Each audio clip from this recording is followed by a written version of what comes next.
allowing you to carry knocked out teammates and place them inside vehicles. This edition provides players with an alternative way to evade danger without having to only abandon or revive your teammates. We are also finally ready to unveil our new clan system. Create or join a clan, play matches, and earn XP to level up your clan. As your clan levels up, you will be able to upgrade your clan tags. Not only that, but you can also earn a BP boost by playing with your clanmates. Definitely worth. And as always, make sure to check out the patch notes for all the details. Update 23.2 has plenty more in store this month, including a DBNO rebalance, general lobby UX UI improvements, a slight buff to the Ace 32, and more. Starting with this update, prepare to become your team's hero, transport teammates to safety, and establish your own Pubg Battlegrounds clan for double the excitement. And we'll see you on the Battlegrounds.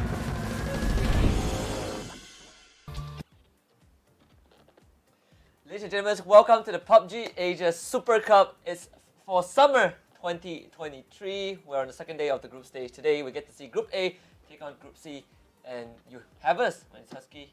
Mr. Cloud with me. Yes, and finally we're at the desk again together. It's been a while. It's been very long since we last commented Pubg. It's our first official Pubg. Yes, it pairing. is. Yes, it is. Yeah, that's right. And today will also be the debut of Group C as well. Yeah, very, very interesting, right? Because we saw yesterday, a lot of expectations for both Group A and Group B, and we had a few teams that have really kind of had a good start. Fantastic start. Kill confirmed. Had a massive 70 points off of these 5 rounds, and today Group B gets to take a back seat. They get to rest for the day. We'll bring in Group C and see how they do. Yeah, and this is the scary thing, right? Because it's like a rolling group sort of format, so you can't really control your fate when you're not playing. Oh yes. Yeah, so you gotta make the best of it when you are playing, and the rest of it you gotta leave it to whatever happens. Yeah, and I think the scariest part is that group stage is only 3 days, right? So 1 day, 5 rounds. Each team only get to play a total of 10 rounds to determine whether you get to qualify directly to the finals. And only top 8 makes it to the finals out of 24. That's a third of the total team pool. So a lot of pressure, right? If you are Group A, today is your last day playing the group stage. Tomorrow, everything gets left out to fate. Yeah, but of course, it's not the last. I would say it's not an elimination stage just yet. Oh, yeah? We still have an opportunity later on for the teams, but nobody wants to play the last chance qualifier. It's going to be really, really scary. Oh, yeah, no one wants to play the LCQ. We're gonna give you guys a quick rundown of how the entire format for competitive Pubg runs in just a little bit. When it's ready, we're gonna throw it up on the screen. But I would say that last chance qualifier is gonna happen over the weekend, right? 2 days. Again, it's just 10 gruesome rounds to find another kind of like the 9th to 16th place. It's still a lot to go through. We're gonna now talk about the overall journey for Pubg, kind of the overall journey, right, of competitive for Pubg.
Again, the event overview. This is a more comprehensive, actually a more detailed overview of how it's going to play out. So you have a group stage where 24 teams are split into 3 different groups equally, where we'll play 3 days of group stage.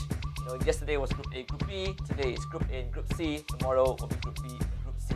And after tomorrow, the top 8 teams will proceed straight to the grand finals and don't have to worry about LCQ, because that is the problem for the bottom 16, which we'll find it out on this weekend, and the top 8 from the LCQ. Nobody wants to play the LCQ.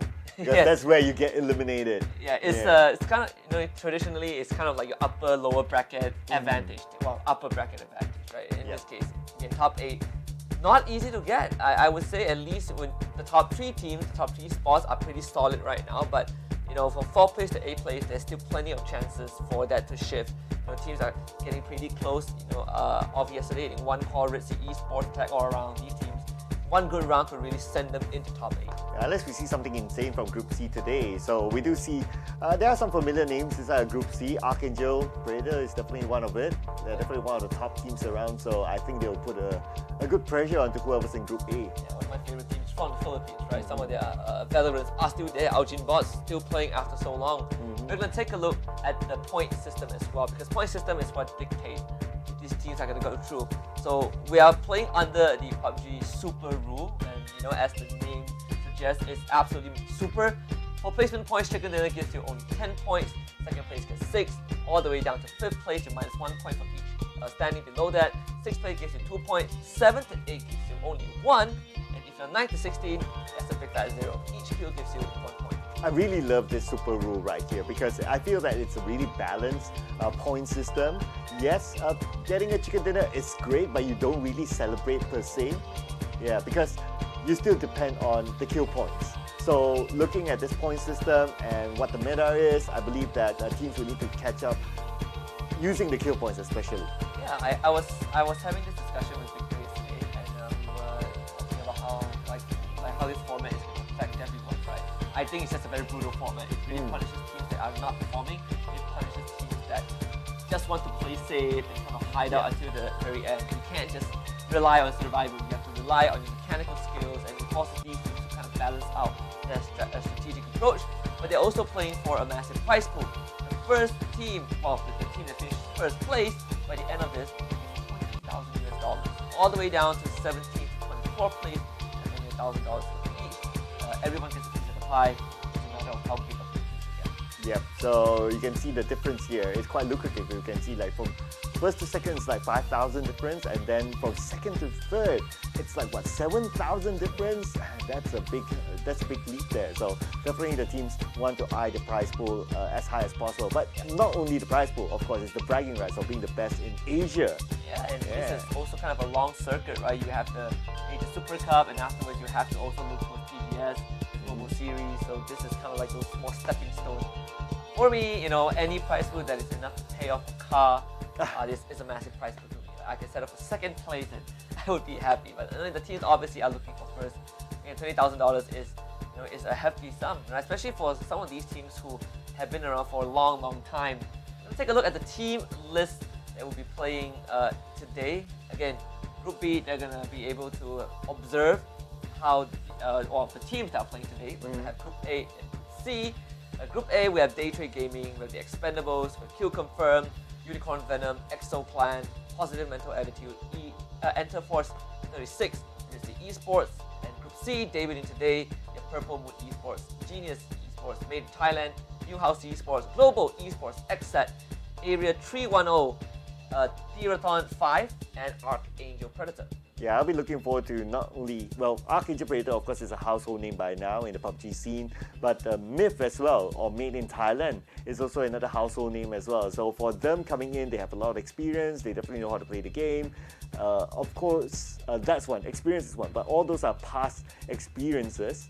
This time around, because of the different format, they need to readapt to how they're going to play the game. And plus, when it comes to rotations, Now we have that new item that's called the emergency parachute thingy.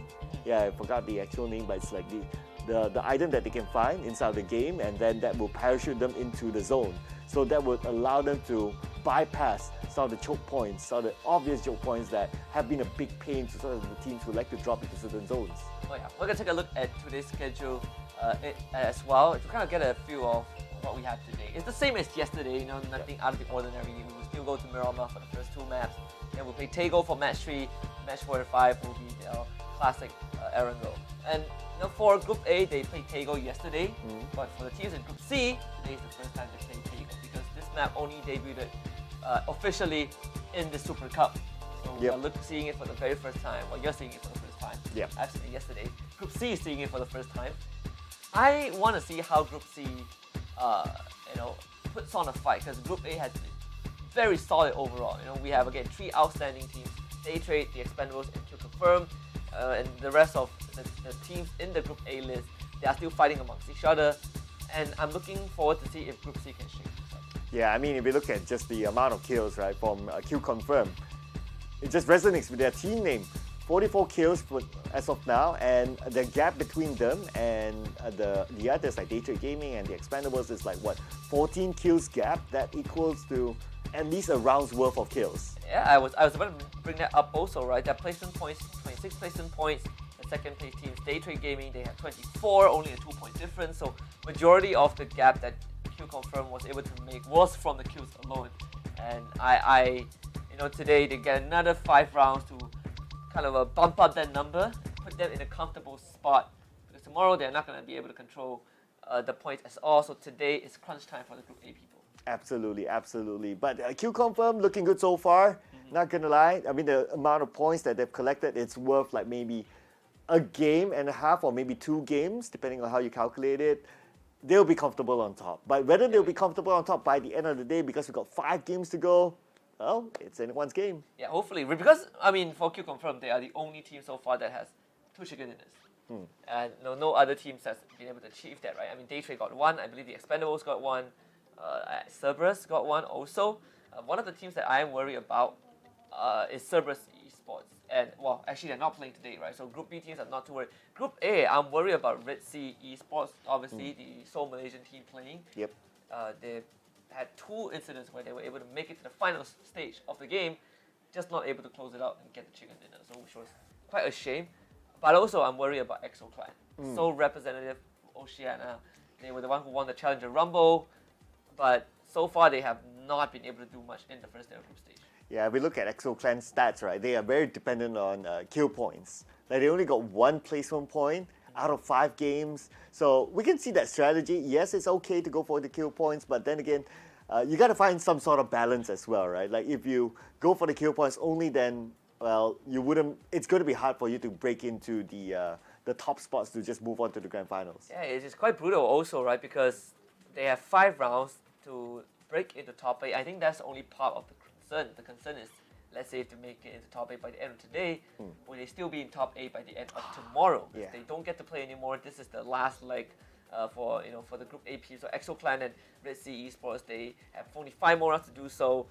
The rest of the teams, PMA, the representatives from the Masters region, also struggling. I think they are currently down in the positive attitude. I think they're down in 10th spot, no 8th spot. They're 8th spot, so they're kind of gatekeeping it, but you can easily be overtaken. You also have Enterforce 36, who is in 16th spot, so in the worst possible position to be in. Only 6 points to the name. Yeah, so you kind of think about it, right? You want to be in a group whereby you still play the last day. At least you still have some sort of control over your destiny, rather than you're leaving it to fate to decide. You prefer to be Group B or Group C? Yeah. I had this discussion also with Victor. We were saying which group do you think has the most innate advantage? And I say Group C just because Group C didn't play on day 1. You get to see the 2 teams, and you get to play on the last 2 days.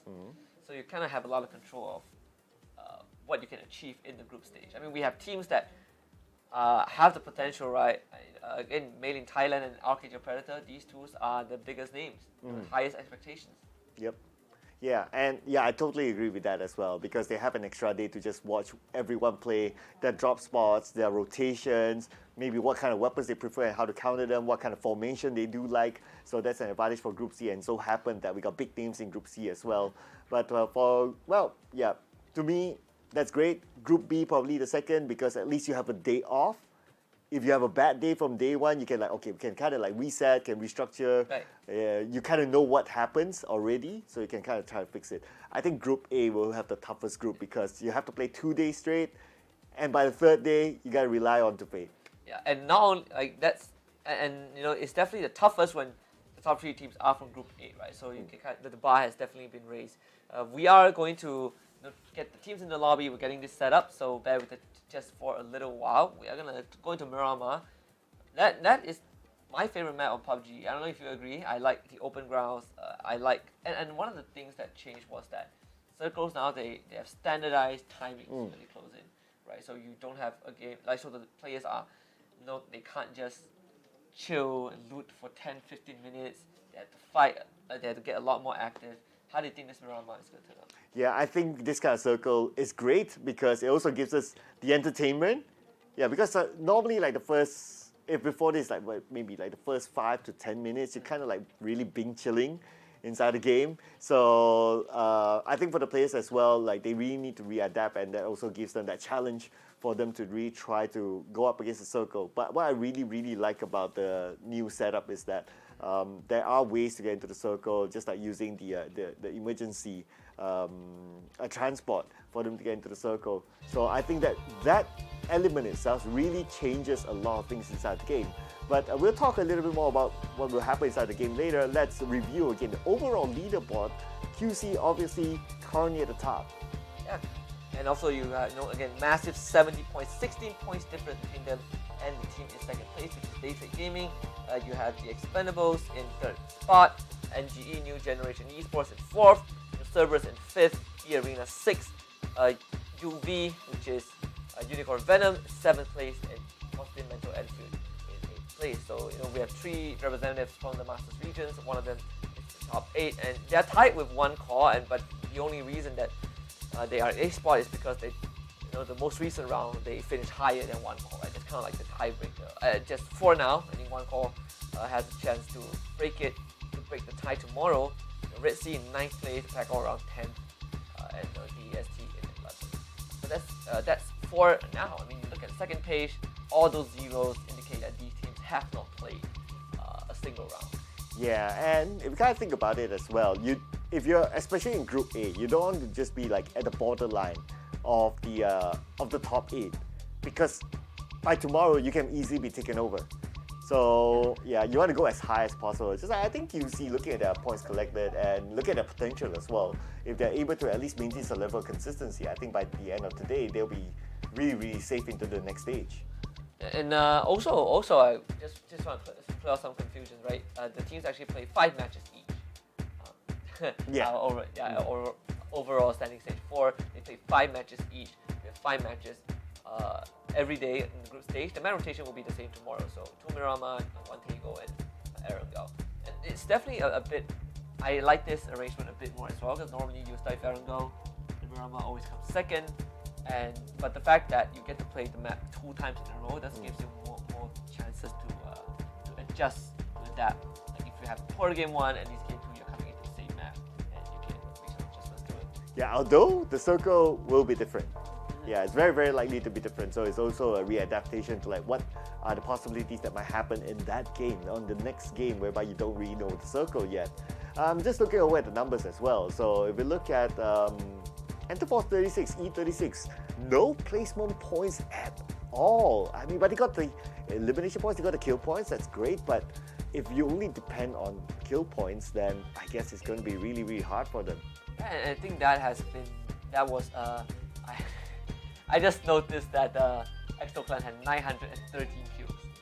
They not only qualified for the grand finals, they won the whole Super Cup. I think they also won the Global Series at this point, because I don't think... Now it begs the question, right? Has any team broken a total kill of 1,000 over a competitive career? Wow.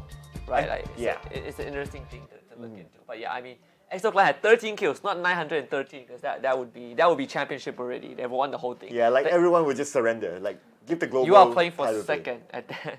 You are playing for second at that point. But yeah, Area 310. I think today is going to be a crucial day for this team because you look at the two representatives from Japan, right? And Sun Sister will not be playing today. Enter Force 36 will be alongside Area 310, who will be debuting. But at the same time, it's also we saw a bit of the struggles that they had yesterday, which is they just can't survive long enough to get placement points. Yep. Again, right? You get 0 for 9 to 16. That is absolutely brutal. You don't get any placement points. They are getting kills, but they're just not able to survive long enough. Yeah, I guess they had the idea of like, okay, we want, because of the new point system, they want to get the points by kills. But yes, you got 6. And that's an average of about almost a 1.2 per map. Yeah, so that's kind of low as well. So I guess it's also about like, maybe it's time to also re-strategize the way they fight as well. If their objective is like, okay, we want to stay in our philosophy of trying to get as many kills as possible, I guess they just need to win fights. Maybe they need to relook back on how their formation is, how they set up themselves for fights, and just try to win that. Because if you still have that objective, and I think that's absolutely okay to just go for kills, but you can't win the fights, it's going to be hard. Yeah, I think yesterday also there were a lot of situations where they were taking off fights, but they just weren't able to close it out, right? Yeah. You're letting your enemies walk away with little health. You're letting them getting resuscitated. It's always a feels bad moment. And we had a lot of circle that just forces 10,000 people into a single spot. So you get all these kill steals happening. That itself is also very unlucky. Oh yeah, that too. Hopefully, I think for E36 specifically, today is their last day in the group stage, so they have to give it their all. And you're looking at their position, they would need at least 3 chicken dinners to have a comfortable spot, to be in the top 8. While we're getting the lobby set up, and for those who haven't caught up with yesterday's game, we are going to show you guys we're going to walk you guys through the recap, because I think yesterday we have a lot of pretty interesting moments to look at. Yep, so here are the highlights, and I think some of the highlights, I think a lot of highlights we'll definitely see Q confirm, because they win a lot of fights. They gather a lot of kill points. So through that, naturally, we'll see a lot of them. But we're going to start off with a couple of highlights from game number 1, I believe. And we can see in game number 1, it's kind of like a warm-up match for some of these teams. Oh yeah, it definitely is. I mean, we have some, very intense moments for all these. A lot of those fights, again, like you said, you confirm they're going to be on a lot of these highlights just because of how they are always taking these opportunities, and at the same time is the decision making in those final circles have been pretty solid. But you also have Eagle 36, right? Enter Force 36, Enter Force 36, who have been finding themselves out in the open many times, and they're just not able to win these fights. E-Arena, I think, also ran into a lot of these struggles, especially this one on match 2, where Day Trade Gaming just completely took control of the Norton and started sniping people. Yeah, so we can see some of the meta in this current season is that I think long range is still definitely a thing. I still see like a good number of Car 98K being used. So I think it's still so. With that being said, right, it's still a strategy of like having the balance between long and short range, rather than everyone just crashing into the compound, go for the short range, maybe with a shotgun and all that. We still don't see that many of that. So in terms of weaponry meta, I still think that it's pretty much like how we've seen it before. It's just more of like, what are the objectives of the team right now? So that's naturally we'll see more fights because of how the point systems are. Yeah, definitely more worry for esports. I think again, they had 2 rounds where there was a chance for Chicken Dinner in the final circle, has a compound to work with, whole team still alive, not able to close out the round, kind of out-rotated and outgunned by teams like Q Confirmed, by teams like Day Trade Gaming. So hopefully today they get to brush it up, because we are running the same map pool again, so they don't have to worry about those variables, and it's more of like how can they clean up these late game fights that they have not been able to close out. Right, yeah. So let's see if anything changes today, because yesterday we can consider it a learning day for some of the teams to play, or even some of the teams to watch. It's a pretty heavy learning day for Group A. I mean, again, I think that it's just not having much rounds to play. That's the killer for this group stage. Yeah, because you only got like 5 games a day. Yeah. Right? Yeah, but at least the good news is that I know it's like we sound like it's like doom and gloom and all that you don't really perform, but the good news is that you still have an LCQ. That is true, and not to mention, the players prior to starting their group stage, right? They also play scrims beforehand. Yep. So they are not just playing 5 rounds per day; they actually play more than that. And it's not, going to the later into the night, it becomes kind of a battle of endurance, right? If you can get through these rounds and can you stay consistent, I think we already have some pretty good examples from Group A. Yeah, I mean, this is PUBG, right? And it's the format whereby players or teams will need to play a lot of games and they'll need to play a lot of hours. It's not like, okay, you play in a different format, you play like, best of 3, maybe you play like maximum 3 games and then you're done. But this is like, okay, you have to go through every single round and it's just tiring. I mean, like, we're just into day number 2 of the PUBG Asia Super Cup, right? As we go along the journey, especially when it comes to next week, we can definitely see some of the teams start to feel fatigue, and you can see that translate to how they perform in game. Especially a 5-day grand finals, right? You have to, and this is without break. You are playing for 5 days straight to try and get the championship title. Yeah. So that's going to be a long marathon for these boys as well. In fact, I think one of the things that struck me yesterday was that we had a couple of unfortunate team kills. That is always my favorite part. Right. Which one was that? Which one was that? I believe, forgot the team. I remember I think it was a Thailand team that basically they're getting pushed. One of them cooked up a nade and blew his teammate up. I mean, that happens from time to time, right? It does. Yeah, but it's an unfortunate situation though. I mean, nobody wants that to happen, especially if you're like you have the advantage. If you have like the man advantage, or like 3v1 for example, and you just have to like throw a nade accidentally and it naded down your own teammate, it became a 1v1 and that guy, the other opponent actually won. That one. Can you imagine the conversations that happen behind the scenes? That one would be inexcusable. There's a fine line between like an accident and just deliberate team kill. Yeah. But okay, if I want to be positive about that, right? At least you deny the points to a certain extent. Yeah, well, that is if you, but to do that, you have to team kill a teammate that was knocked down. That's 100% deliberate. Right. Yeah. Then you can't get out of that. There's no justifying that, right? Yeah, there's no way. It's very, very unfortunate. We're still getting the lobby set up for now. Apologies for the delay. Just a first game thing, gotta make sure everything is smooth. Yeah, so that we can get through the day smooth as well.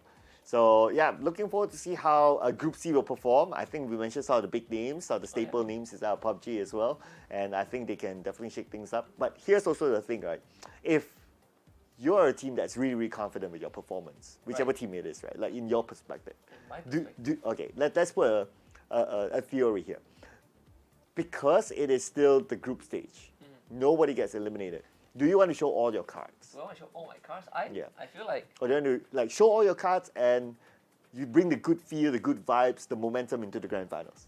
I mean, for me, it's very simple, right? Like I think you just play your best, and if you are in a position where you're outclassing everyone, you just get as big as a lead as possible. You confirm? You confirm, yeah, you carry that into next week. Or there's a different perspective. If you're not doing too well, then you just aim for qualifications, right? So that would be top 8, ideally. If not, then you go for the LCQ and make sure that you qualify from there, because the good thing about this format is that for the LCQ, 8 teams will not be playing. Yeah. The strongest 8 teams will not be playing. So I think the battlefield will be level, a bit more level. You get rid of the top dogs. Now you have just the other 16s who are more closely matched to against each other. Well, I wonder which is worse right now. Not playing with the strongest 8 or playing with the desperate 16? I don't know. We're talking theory now, right? Now, how would you feel if you're a player? I think it depends on your position. Like if you're a player that, okay, Exo Clan I think is a very good example. Okay. If you're in their position, obviously you would be looking to qualify top 8. Your winners of PCR, Challenger Rumble. So a lot of accolades behind your back. If you are day trade gaming, if you are made in Thailand, the top 8 feels like the result has to be top 8, right? So if you can't make it because of like a poor performance in the group stage, obviously that would be a bit more unfortunate. You're more stressed because you feel like you should have qualified but you didn't. But on the other hand, if you're a team that kind of knows that it's hard to compete with the top dogs, you'll be like, yeah, well, you know what? We're just going to try and qualify from the LCQ because we have a better chance there. Wow, okay. I mean, the LCQ, we're also looking at the top 8, but that's 8 out of 16. So your chances are kind of better. Oh, 8 out of 24. Yeah, with 3 groups of 8. Oh, yeah, true. Yeah, 24 teams. My math is killing me. No, Yeah. math is a killer. Yeah, has always been. The only numbers that I like to count are cash. Wow, I do like that too. Yeah, so 100, 200, 300, Yeah, 400, thousands, 1,000. millions, yeah. It's 20,000 for the champion. Yeah, it's just like how these teams will be counting their points towards the cash. That is true. I once did this skit where I was just taking a bunch of like 1 ringgit and just making it rain as if I'm counting. Okay. So like, how do you do it? How do I Like, just like just this? so you do it like Yes. yeah. Yeah, it's not much, but it's something. It's for the aesthetic. We're just going to update. We're still waiting for 2 players to enter the lobby. I believe there was some technical issues, so we're trying to get that fixed. Yep. So you can stay with us for a little bit. Yeah. With that, I'm gonna take this opportunity. This is not authorized, but I'm gonna do it anyway. Okay, here we I'm gonna go. officiate the PUBG Asia Super Cup Tech Pause podcast. Okay. Welcome to episode number 1. You're here with me. I'm Husky. alongside Sir Cloud. Yes. We have a funny incident today. All right. Talk about what happened right before the broadcast. Yep. I was not supposed to be here. Oh, you were supposed to be here. I was supposed to be here, Yep. but I could have not been here because there was actually 3 of us. Yep. So Victor showed up early on. But actually, I showed up late. I showed up last. And then you show up later. I showed up late. So the situation was that for the first time in my career, I had a situation where there's an extra commentator on set. Yeah, never before. Never before. Yeah, and you know what? Before you came, we actually ran the rehearsals. Right. And we were setting up the narrative, and what the narrative was like my first time ever casting with Victor, ever. Ever in your life? Like ever in my life. Can you believe it? No, I can't. Yeah, I know, right? I can't believe it as well. No, you're gonna have your time with him tomorrow. You can. We got to recheck our schedules then. I would not show up tomorrow. You're not gonna see me tomorrow, 100%. Okay. Yeah. If anyone was to show up tomorrow, it would not be me. Okay. Yeah. You Right. have my word. Well, we still have Contra though. You still have him. I'll be elsewhere. Yeah. I'll be here tomorrow. So I guess the narrative between me and Victor is not happening yet. No, you get to keep it for tomorrow. You get to Yeah. keep Okay. the suspense. We have our own. Well, I call this a reunion. Oh yeah. I mean, it's the first time for PUBG. It is, and also with this kind of online setup, sometimes it's not easy for us to really meet up with each other. Yeah, Yeah, some I of us are think- not that close to each other as well. Speaking about online, the players are also playing online, right? True. But I mean, you're playing online, but some of these players, they're in their gaming house, they're in the same building, so it's easier for the communication. I think, you can say the Expendables, they have a really cool gaming room, which was shown on cam yesterday. I think one of the coolest rooms, one of the coolest setup I've seen. But you also have some of the players who are playing from their own house, right? So you don't kind of get that direct communication. You have been a coach or you have been an analyst before, right? Walk me through kind of the process. What's the biggest difference between being in the same room, having all the players in the same room, and some of them playing, Like- everyone playing in Everywhere. their own place. Yeah. I think what the value is that if you're like next to each other, I don't think it's a bigger value during the game because you'd use in-game comms anyway. But I think the bigger value is that after the game, like it's easier to okay guys, let's gather around, let's talk things through. You can easily point out stuff. So I think that's where the whole value of like staying together is. And of course, doing training as well, it really helps a lot. Yeah, Right. because in game you're just like game mode. What was the biggest conflict you had to solve? Oh man. Like, do people fight like do they like how bad does it get? Like, do they start like throwing bottles at each other? Let's see. I think one of the biggest conflicts yeah, it's definitely like your typical. You probably heard about all this, like slamming tables. Like, yeah. if only the table was like not bolted to the ground or Has something. any table broken from that? Oh man, it was close. It was close. close. I can say So that. you saw it some was cracks, close. huh? Yeah, I saw some cracks there. I saw some cracks in their hearts as well. Yeah. So How it was do they quite recover? Like, intense. how do you help them recover from that? Though? So sometimes this is like sometimes you just need to trash it out. Right, they Yeah. you just scream at each other. Yeah, I would rather. Okay, so there are two ways of like trashing it out. Some Right. people perceive trashing it out as like emotionally trashing it out. Right. Right. Some people perceive it as objectively trashing it out. Like, Right. guys, let's remind each other. Let's not do this and do that. Of course, I'm saying it in a lower tone.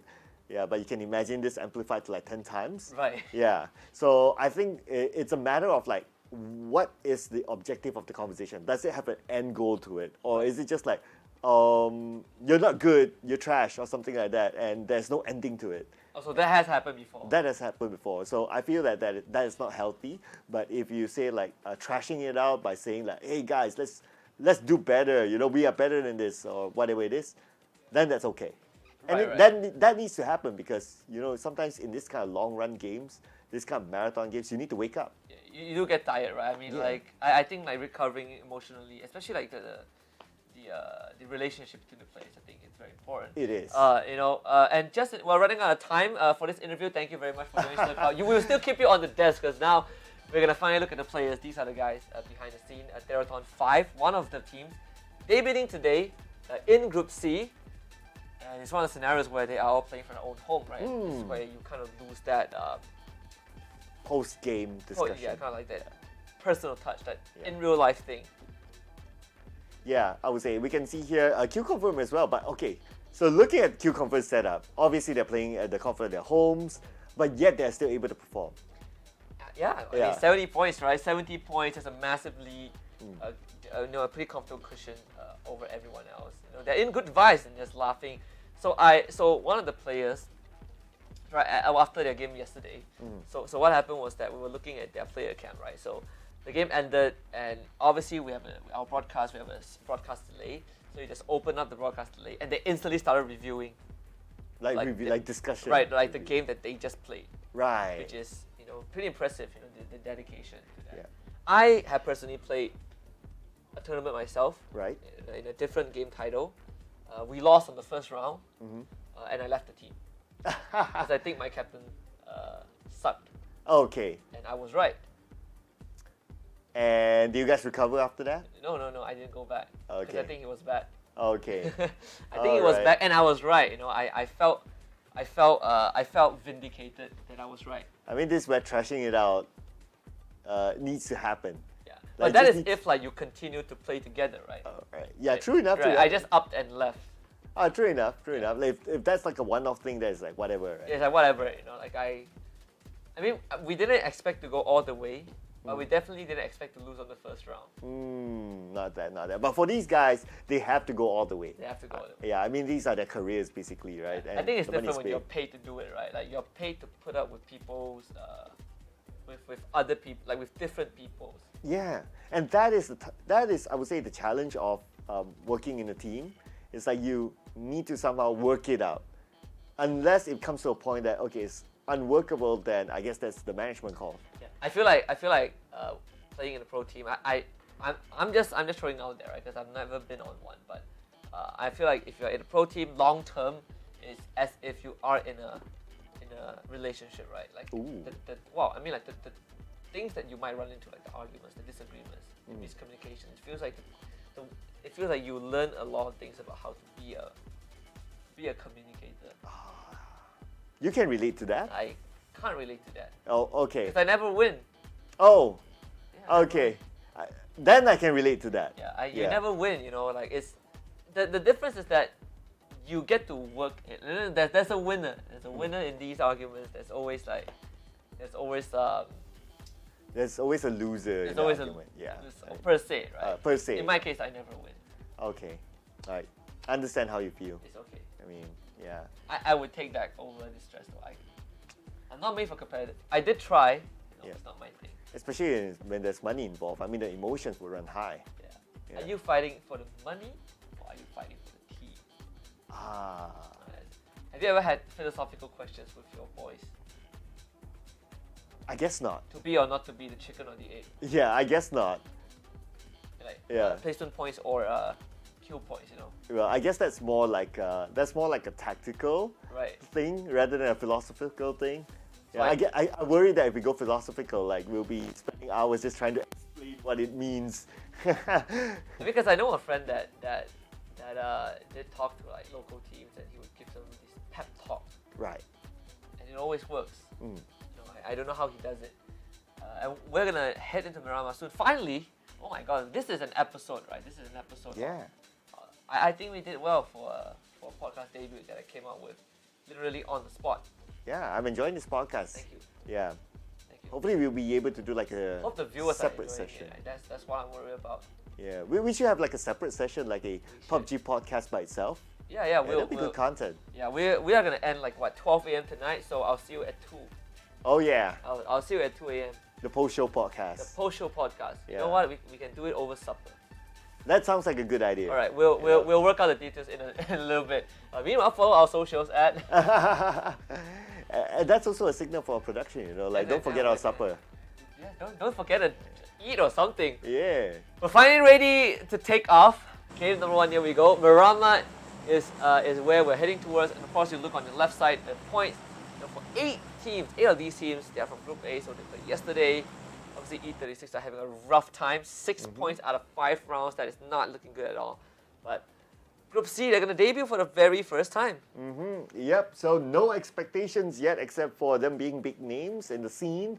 But yeah, I guess it's more about like this their learning round in preparation for the next round. But I'm looking at the northern side where Oasis is at. We got like what, 3 teams hovering around that area, but we're not sure if they're going to drop straight into the northern side just yet. It seems a little bit overcrowded there. Same goes for Power Grid as well. We got like 2 teams in that Power Grid, so we might see some early fights here. I gotta say that the circle has been very generous for the Super Cup so far. Because back in Challenger Rumble, the circle does not care what you think. It goes straight into the ocean. But now we're getting this land circle is very, very common, very general. You know, you see this. Hot drop. Here we go. Hacienda de Patron, that's going to be our first literal battleground here between 2 teams. We've got Q confirmed here. Not a team that you want to drop into, especially with their current record. But the Goldie goes in. Especially the 3-1-0, right? Area 3-1-0. Getting the first knock as well. This is probably the best possible start. And Kane gets that nade onto Opan. Uh-oh. Q confirmed. Not a place you want to be in this situation. They just lost 3 of their members.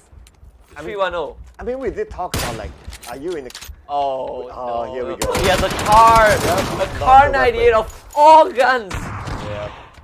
Well, I guess now there's a chance that cushion has been expanded. But maybe because, okay, to a certain extent, they're kind of comfortable with their current position. They can afford to drop games because you kind of think about it, the objective of the group stage is just to be in the top 8. It doesn't matter whether you're number 1 or you're number 8. As long as you're in the top 8, you're cool. That is very true, but you know the objective is not to spend the next half an hour watching other people play the game. Probably they're hungry. Like dinner served. Yeah, it's a pretty early dinner. Well, it's actually 5 p.m. on their end. True enough. The Thailand side, right? Yeah. It's 1 hour behind us. Yeah, it is. Yeah, so it's 5 p.m. It's not even dinner. It's just high tea. Well, they're gonna have a lot of time to talk about this for the next round, and I think to a certain extent it's also them being caught by surprise, right? I mean, you get this hot drop situation, which is very, very unfortunate. But if you are Area 310, you're very happy. You just knocked out the current first place team. You know, we say that they have a cushion to work with, but now taken now means that you kind of the safety net has been used up. Yeah, so this is something that we did some sort of like talk about as well, right? Like Group C had the opportunity to really study what Group A and Group B did yesterday. So maybe this is what they did, and they're like, okay, let's hard drop into the number 1 team. We know how they will form, what's their starting formation, and we'll take advantage of that. And true enough, they did take out the number 1 team, and that's big bragging rights for a team that just started their campaign today. Now, another team that just started their campaign today, Archangel Predator, looks like they would have loved to secure that kill, but unfortunately, It got away, but it's okay. It seems like Group C, they really did their homework, and it's not only Area 310, but Archangel Predator seems to be doing the same thing. Yeah, very excited, right? I think the Filipinos are going to be looking at Archangel Predator as kind of the trailblazers for the region. Again, very veteran players. You have Evil Patrick, that's one of the few guys that have been playing competitively for a long time as well. And this team, they have some very impressive accolades over their career span.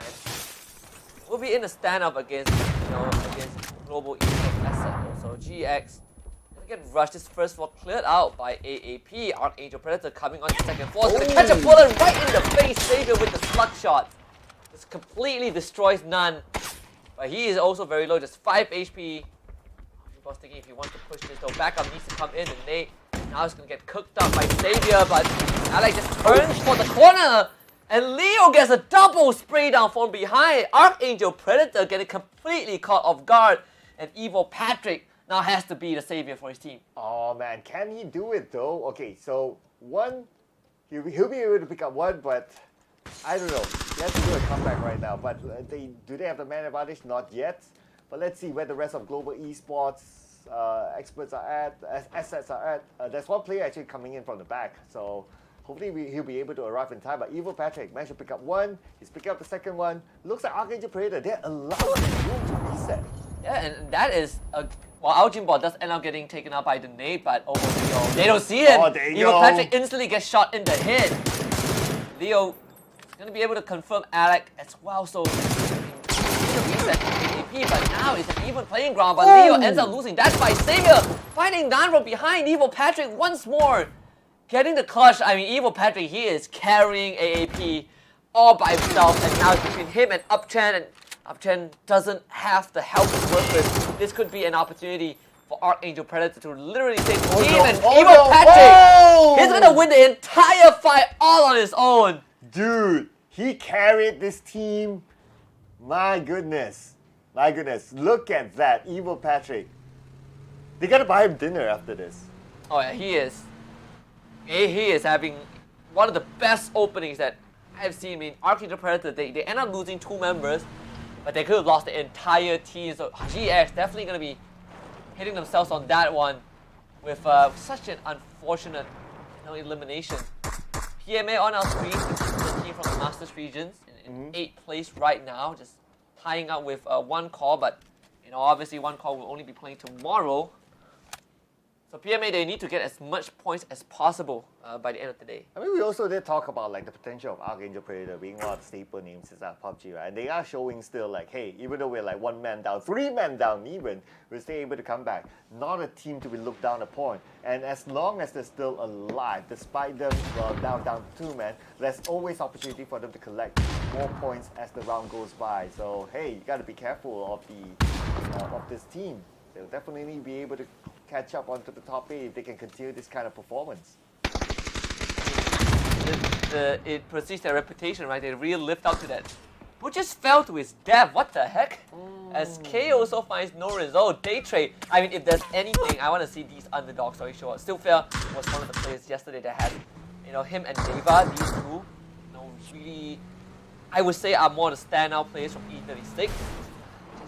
Just the position they're in doesn't reflect the reputation that, we've given them. Oh, T5 ends up showing up. I mean, E36 is out in the open. Norris is bleeding out, but E36 can't commit. Adeba repositions as T5 starts shooting at them. So E36, they decided they're not going to be a part of this. Yeah, because they don't want to be in a sandwich position. There's another team in front of them, I believe it was Day Trade Gaming, and behind them is another team which just arrived. So they'll be like, okay, nope, we're not in a position, we're not prepared to face a backstabber. So we might as well reposition ourselves, get into a compound, reset, and just reform ourselves, be prepared for the next phase. But anyway, they are in the circle though, so it's more about them defending the circle and just try to survive on to the next one, depending on where the circle goes.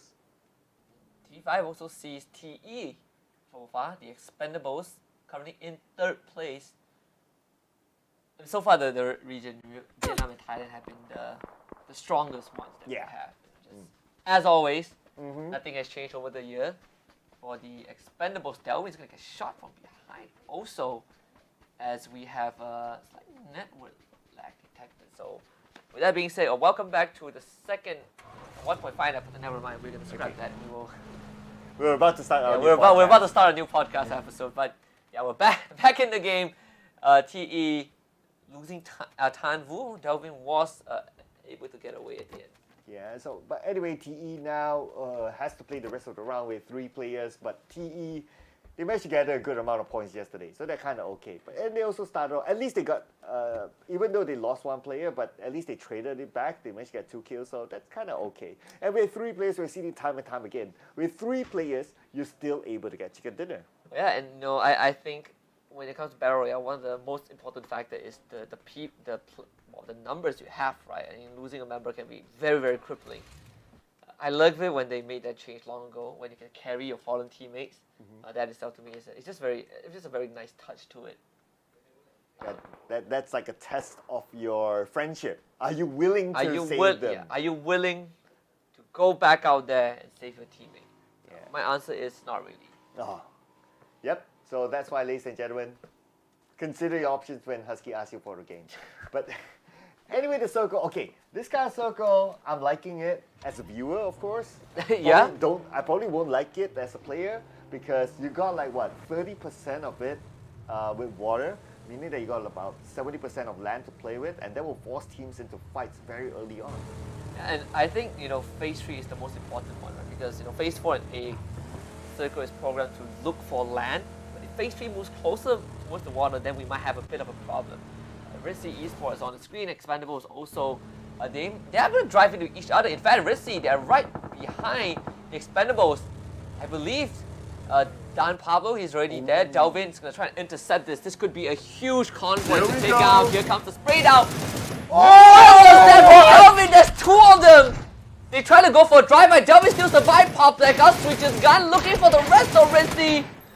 Oh! This is not how they go down, right? Dean finally stops him, but Dark Juice is right behind. I mean, massive damage onto the Red Sea. They'll definitely lose Papa Zaid. They're going to abandon the team? They have to. I mean, they don't have the option. They're not in a good position. It's kind of open. You got to be aware of like teams possibly coming in from the hilltop down to them, able to shoot them down. So they might as well try to survive, get into the circle, get into a good position, and there's not much choice for them. They have to leave their teammates behind. I mean, Delvin, right? This guy, this absolute of a beast, is completely. Again, I mean, this is not the first time we see Red Sea just getting called out in this situation. But man, Delvin really nailed it into them hard. As I think Red Sea, they can't stop just yet. You have T5 shooting at them just now as they're making that rotation. T5 themselves are moving. They're gonna run straight to Norris, who was on a bike. This guy out in the open. Daytray starts firing at T5.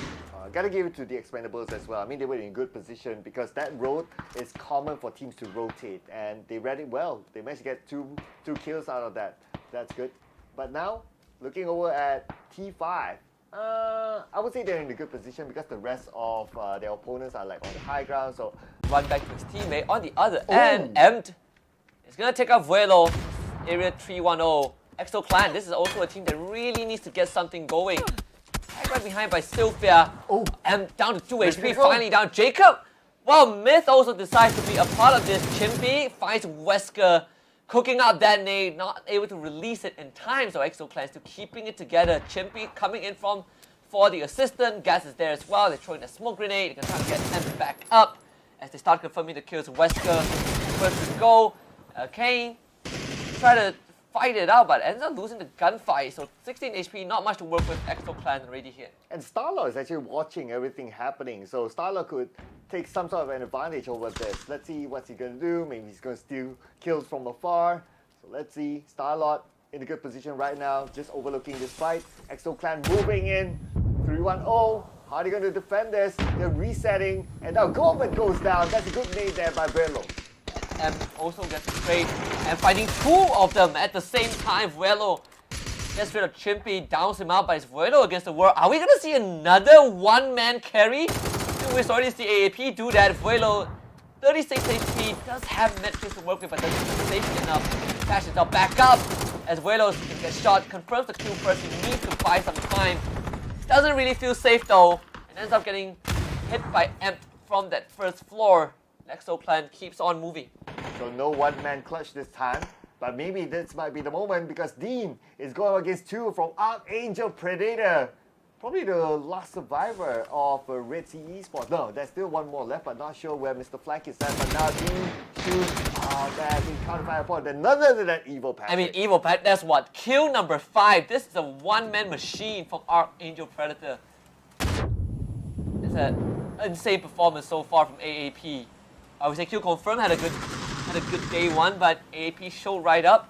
And they are tearing up a storm so far. 5 kills for a single player. You don't see that every day, right, in PUBG. Yeah, not at all, especially with this stage of the game. And it's not only about the 5 kills, right? It's about how he got those kills. The first 4 kills was through a clutch. That was insane. Yeah, that was the best clutch we have. That is going into a highlight reel for sure. Ritzy, I mean, again, just another. This is for the Malaysian fans. It is going to definitely be a heartbreak. Yesterday we witnessed our fair share, but today it felt like there was nothing has changed so far, which is you gotta try and survive, get as much placement point as possible. Start playing for day number 2, Purple Mood. They just passed right through as really down to just 1 HP. Yeah, that 1 HP. Oh, never mind. Yeah, 3 HP, not going to be much of a difference. Immediately being taken down, and Purple Moon now has a high ground against them, so they could steal those kills away. But now Purple Moon being in the circle, are they going to hold on to this? I think so. For now, I think they're going to the circle because no point of you being at this stage, coming in a bit later, still trying to force your way into the middle. They chill. Oh, there it is. At the side. Yeah, there you go. See that? There you go. There you go. Where are they going to land? Genius indeed. That is a big old. Look at the amount of people that they attracted shooting at them. Oh yeah, we can see the gunfire happening on the mini-map right now. But they'll be landing themselves onto somewhere safe, so that's going to be okay. I'm not sure if landing in front of AAP is considered safe though. True. Like Archangel is right there. Young B is like, oh boy guys, there's a team behind us. They are in a war zone. Yeah, right in the middle of like what? 4 teams at least around them, but at least the good news is that they managed to land onto a high ground. So they'll be like, okay, we can reposition ourselves, we can try to get information on what's happening around us, and we can plan for the next phase. And I don't think they'll be too worried about the next phase because they're somewhat in the middle of the circle, and bam, here the circle goes. Not too bad. Not too bad. You know, circle number 4. Again, number 4 always programmed to look for land, so don't have to worry about any oceans anymore. PMA in a good spot in the middle. Day trade once more getting the high ground. This is what they did yesterday on Miramar also. They were not able to get the chicken dinner, but they did finish, I believe, 3rd place. The NHE, they're driving past a battlefield as well. NHE, as I say it, they are already gone. Yeah, not gonna lie, Day Trade Gaming right now has the best position possible because we must consider that the road is always a big factor. At some point, teams who are across the road will need to make their way up north, and that means that there'll be an open area. Day Trade Gaming can take advantage of it. Obviously, with the high ground, they will have visual, they would have a good sight of whoever's trying to get across. That will be a big challenge, especially for some of the teams who are on the southern side. Absolutely. I mean, made in Thailand actually. Just now they get to get a knock onto UV, but no confirmed kills yet. PMA in front of them. But Myth can also gatekeep on the eastern side of the circle. They just were able to make it in. Less than 2 minutes before phase 5, GE. Here we go. Going for the rush. T5 in their sights. And Canada actually backing off. And GE starting to work on this building. Wow, no deco, no problem for GE. They managed to get into the compound by the road. See that is ready for them. 2 knockdowns back to back, stopping their advancement. And GE right now, what are they going to do about this? They lost 2 players back to back. Out in the open, Yuta, what? Sneaks through the back door to find Hasawan, and an instant swing from Tanado to stop him in his tracks. Just the great response. Tanado didn't even need to look. A T5 keeping it together. They did end up losing Hasawan, but for GE, for 30, well, he has found himself in a very, very, very dangerous spot. Yeah, they're still trying to take him down though from afar, and without his teammates, there's no way that he's going to be revived if he gets knocked down. And right now, with this kind of situation, he's definitely going to play by the age of circle. But speaking about the age of circle, right now, Archangel Predator needs to fight their way through. And they're like, there's like what, another team, Exo Clan just beside them, and both of them tanking out the blue. Evil Patrick, can he get in? Can he get behind the building? That's gonna be important. The shot almost lands, but he's tanking the blue zone though.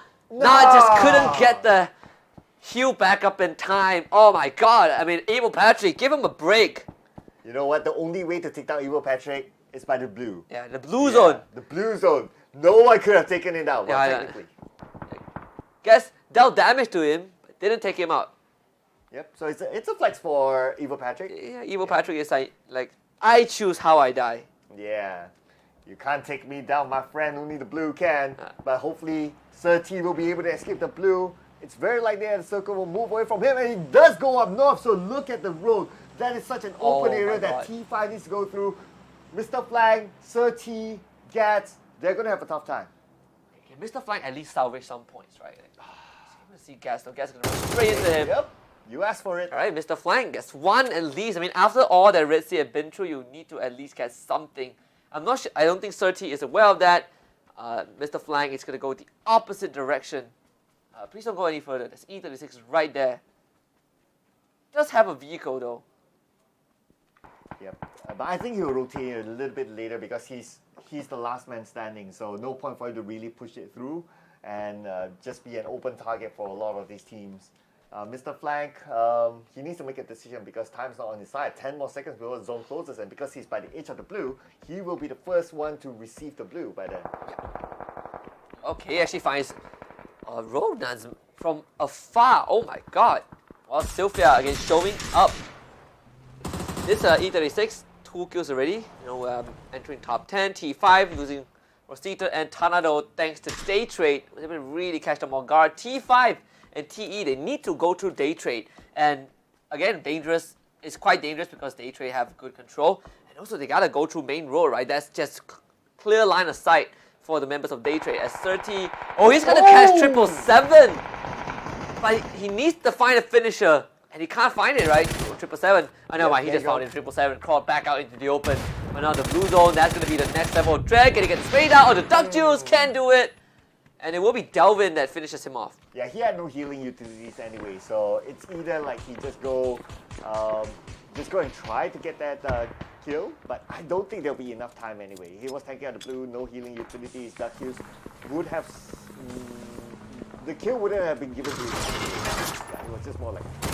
Mr. Flang? Oh, wait. He's able to spray out Diva, but IP steals it away! And Norris takes out Mr. Flang. It could not have gotten any more unlucky. Oh, okay, and Stilbell both knocked down. Stilbell, he jumps out the car to try and help and ends up knocking himself out. Duckman finds 2 free kills. Oh, it's good. It's getting absolutely messy right now. Made in Thailand, down to 3 players. They are safe in the zone though. But can't say the same for Starlord. He's still on the outside of the zone, and made in Thailand, they can actually gatekeep it. Starlord on the other side, but now we move on to purple. Move no, purple, what? Move, Thailand, what? What was that? Just complete destruction. He needs to help his teammate though with the smoke grenade, covering him up a little bit. Fluky needs help. And I want to take some time to get to him. Another smoke grenade out. Should be able to get that revive and protect the rest of the team. Starlord now tanking the blue, but Norris gets shot from behind. Starlord. Oh, he's gonna try and poke it, but just can't do it in time. And Norris finishes off E36. Myth is also right in front of him. Norris can't see them yet. I'll be a little bit more worried for that one player on the other side of the road. Yeah, there's almost no way for him to get through. I don't think he has a vehicle. If not, he would have moved right now. He's dead. And yeah, there you go. Sacrifice himself to the zone. That's fine. Deny the point. I would love for that to be a day where sacrificing yourself to the blue zone becomes illegal. Like you can't intentionally die. Sapao, good spray on Spellmob. The swing coming through. Sapao, what? 2 in a row. Sapao is on fire. UV are still alive. Yeah, Sapao, the last man standing for his team, but he managed to get 3 kills for now. Speaking about carrying the team, Sapao is doing it. Yeah, he has been the last man alive for a long, long time. So making it into top 5, incredibly offensive. Not offensive, impressive. But he's playing very offensive, that's for sure. Purple Moon. I believe the only 2 teams that have full squad alive is PMA and Purple Moon. We can start moving upwards more and more into the center of the zone, and that's where PMA are. PMA are very spread out also. Yeah, I guess they try to cover as many angles as possible, try to catch a good parameter into their sight. But then again, there is, yeah, I guess they're at the top of the hill right now, so they have a good advantage for PMA. I'm just wondering when the other two would want to come in. I think at this point, with the information that they would have gotten, they would have known that a lot of teams are on the southern side. It's time for the rest of them to come in. But hey, it looks like Snox with an off-angle shot getting knocked down. That's good for him.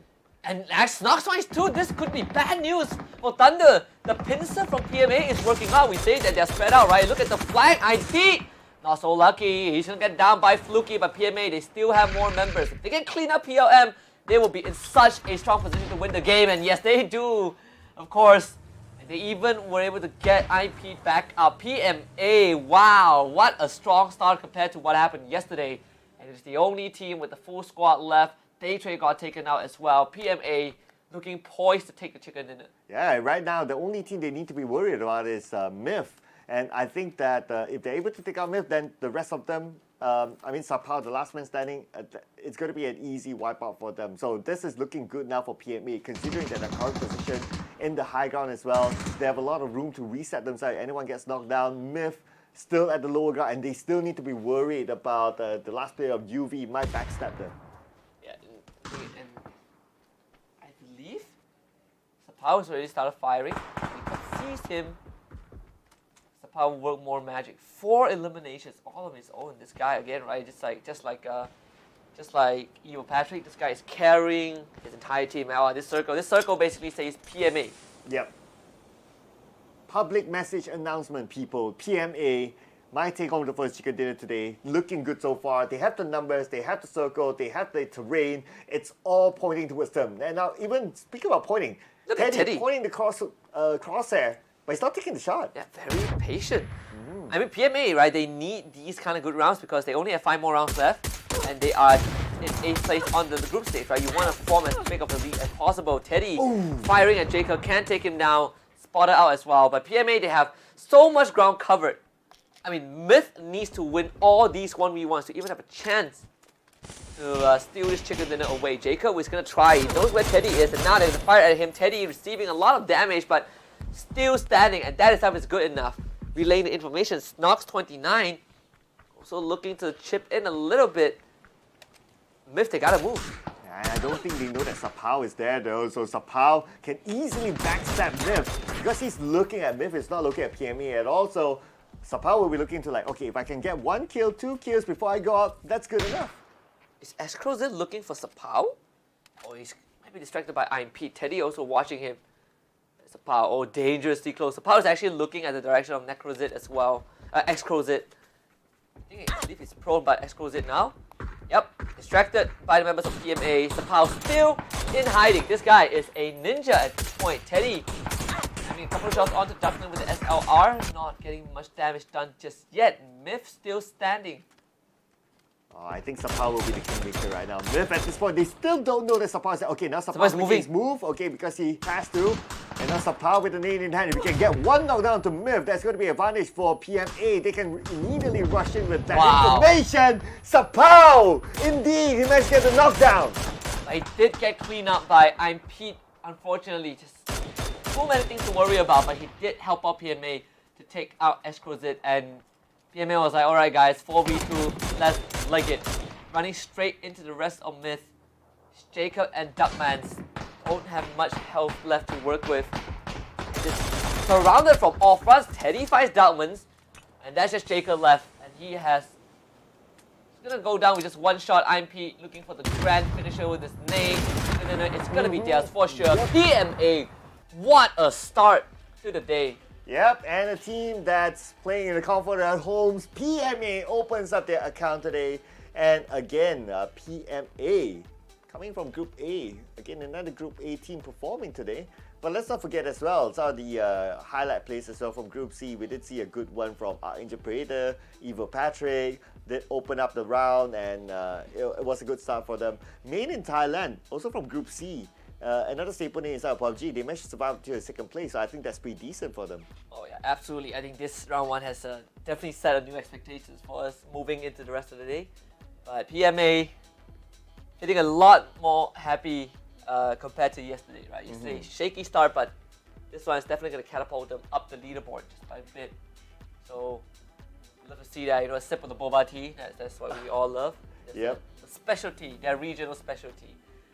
But this round one, we have a lot of great clutches, I would say. Yeah, it was a good round. Like from the get-go, we see like at least 2 fights happening at the same time. Area A31 going up against Archangel Predator, I believe. Oh no, it was going up against QC, and that was the first fight. QC, being the top team, got eliminated immediately, not even 5 minutes into the game. Right, I believe they didn't even get a single kill, right? So yeah, not at all. Their points remains at 70, whereas Archangel Predator. I mean, again, Evil Patrick, man. I just want to see the entire sequence. It's one of the best sequence I've ever seen. Yeah, it's probably like the whole highlight just for him all alone. And this is of course the highlight of Archangel Predator. One by one they got knocked down by their opponent, but Evil Patrick had to come from behind. And it's not only like him selfishly wanting to take the fight, he managed to revive like 1 or 2 of his teammates before he continues on the assault. And that is a good move, because whatever, even if he gets knocked out, at least he has an insurance policy that his other teammates are still alive at the time. Yeah, and also you have this unfortunate situation where Delvin gets a double spray down from Red Sea mid-rotation also. Yeah, not gonna lie, I really like that gatekeeping, because like I mentioned earlier, I think that the rotation that Red Sea took, firstly, the timing was a little bit too late. If they were like, okay, circle pop and they're close enough and they make that sort of rotation, I think that's cool, because at that time, there's a low chance that someone would be gatekeeping that road. But because they rotated a little bit later, and they took a route that is kind of common, so that's what happened. Yeah, very, very unfortunate for the members of Red Sea. But I think overall, the Group C teams off to pretty strong debut. Most of the teams were able to make it quite far, got a couple kills. You see the Group A teams this time struggling a little bit, I believe, right? Only PMA made it far enough. I think the Expendables also had a pretty decent run. You got Venom as well, but overall PMA is the biggest winner. Yeah, and another big winner as well is Sapao. Oh yes. Yeah, like he survived all alone for the longest time. Not only survived after a 3rd place finish, but he still managed to get like that 1 extra kill at the end onto Myth. So yeah, to me it was a good run, considering that he played the last few moments of the game all alone. It's still a good one. Yeah, and he had to play like just on his own for a big part of the game. Yeah. It's Sapao. After they landed onto that high ground where it was like they were surrounded by a lot of other teams, yeah, that was like the after that, then he kind of played alone, because they tried to crash into one of the compounds, but they lost 3, and then the rest of the round is basically Sapao's game. Yes, this massive survival instinct. Just you love to see this individual clutch, and that set the tone. I mean, we're done with round 1 of Miramar, but we have one more coming up, match number 2, same map, and some of these teams that definitely need to talk about what has happened. I think Red Sea East was again, right? I think how that mid-game rotation really felt like it's been something that's been haunting them. It's either in the final circle can't close out the game, or you have these mid-game rotation disasters.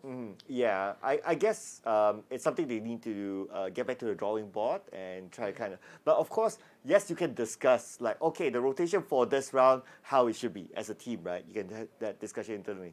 But that discussion is only valid for that round, because in the next round you might not get the same circle. It's unlikely you get the same circle. Then you need to like, okay, what do we do next? So I guess it's all about like getting the bigger picture of like, do you want to play a little bit later, or do you want to play a little bit faster? If you play a little bit faster, then maybe the center of the circle makes sense. But if you play a little bit later, the side of the circle makes sense. So I think that the discussion should revolve around like the bigger picture of things, because you won't know what kind of circle you get later. Yeah, and I think that's something that Red Sea needs to figure out. But overall, EXO Clan also seemingly off to a better start, but again, just fell flat towards the very end, right? It's pretty worrying. You can say the same for Enter Force 36. It seems like their fortunes are not turning around just yet. Yep. I mean, some of the teams that we mentioned, they are knocking on the doors of getting into the top 8. So there's still opportunity for them. Yes, some of them won't be playing tomorrow, but at least like if you get into the top 8, you have a chance. Rather than for Group A, any of them, by the end of the day, if they are not in top 8, then they might as well prepare for the last chance qualifiers. Yeah, I guess the good news is that by the end of the day, if you are not in top 8, you find out early. Then True. You can prep for LCQ, right? True. So that's like, quote unquote, their day of break. Yeah, I guess that's thinking positive, right, for the teams, right? Yeah, that's PMA. Either or, like it depends on what kind of perspective that you want to have. Yeah, but the good news for everyone is that no one's eliminated, at least for these first 3 days. Oh, yes. Yeah, No one's eliminated just yet. just yet until the final day of this weekend. Yeah. First day, no one's eliminated, so everyone Yeah, gets by to the end of play the final for days, the we four get rid rounds. of 8 teams, so cut it by a quarter. Yeah. Not a quarter, sorry, a third. I mean, it's devastating though. The prize pool is only until like 16, was it? Yes. Yeah. Is this 16? Okay. I'm not sure. We need to revisit back the I don't think the it's, I think graphics, it's but 24. 24. Okay, everyone gets a little bit of something, but Yeah, everyone gets a little bit of something. Yes, but correct. of course, being a competitive team, you always want to go. You always want to play every single game, or you always want to play like as far as possible. So yeah. I read this news that this happened on a different title, right? Okay, But here we go. I just found it very hilarious. Happened 2 days, not 2 days, not 2 days. I think 2 weeks ago or a month ago, Okay. where a player and the rest of the team, I assume that the player caused his team to forfeit a pro match because he didn't show up because he was busy playing a different game. No. Yeah. No way. Yeah, Like he forgot his schedule. I don't know if he forgot or what, but he basically they forfeited a best of 3 because he was busy playing another game Okay. Competitively or casually? competitively. Okay, It that's was even a pro worse. circuit. Oh man, you gotta show me that article later. I will. wanna It know is the pretty details now. insane. It is pretty Yeah. insane. People were laughing at it because it was actually a genuinely funny situation that happened. Just like what we had earlier today. Just like what we had, yeah, but the stakes are way higher. Okay, true enough. We managed to lock him up Victor up in the basement, though, thankfully.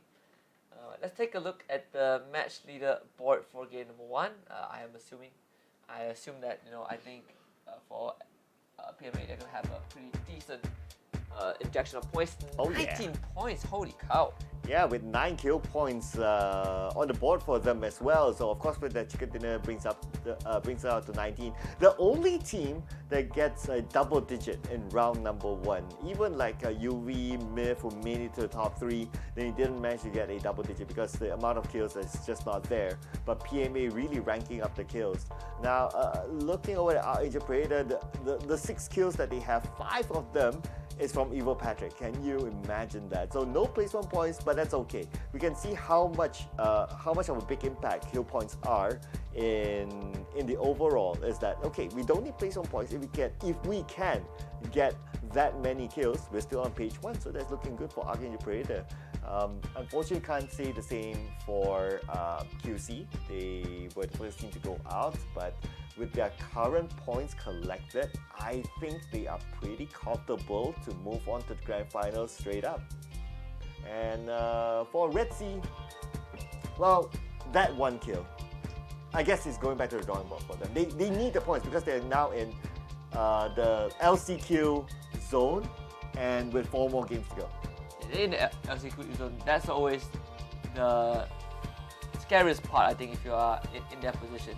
But overall, I mean, well, we are gonna just wait for the leaderboard to update for now. But it's safe to say that PMA they've had in a more comfortable spot. In fact, just to make it more interesting, head straight to game 2. Yeah, head straight to game 2. I mean, we don't want to stop the mojo, right? We want to get the momentum going. Even the players as well. Like, especially if you just got a chicken dinner or you felt that you did well, you want to continue on playing because you want to bring on the momentum, the good feels onto the next round. You don't want to stop. I totally understand that. Yeah, I mean, as a gamer, right, you always have those. You always get into situations where either you're winning or you're losing a lot, but you're constantly playing, right? Yeah. You always tell yourself like, oh, if you lose, like you still want to play the next round because I won't sleep unless I win. You truly lose if you sleep on a loss.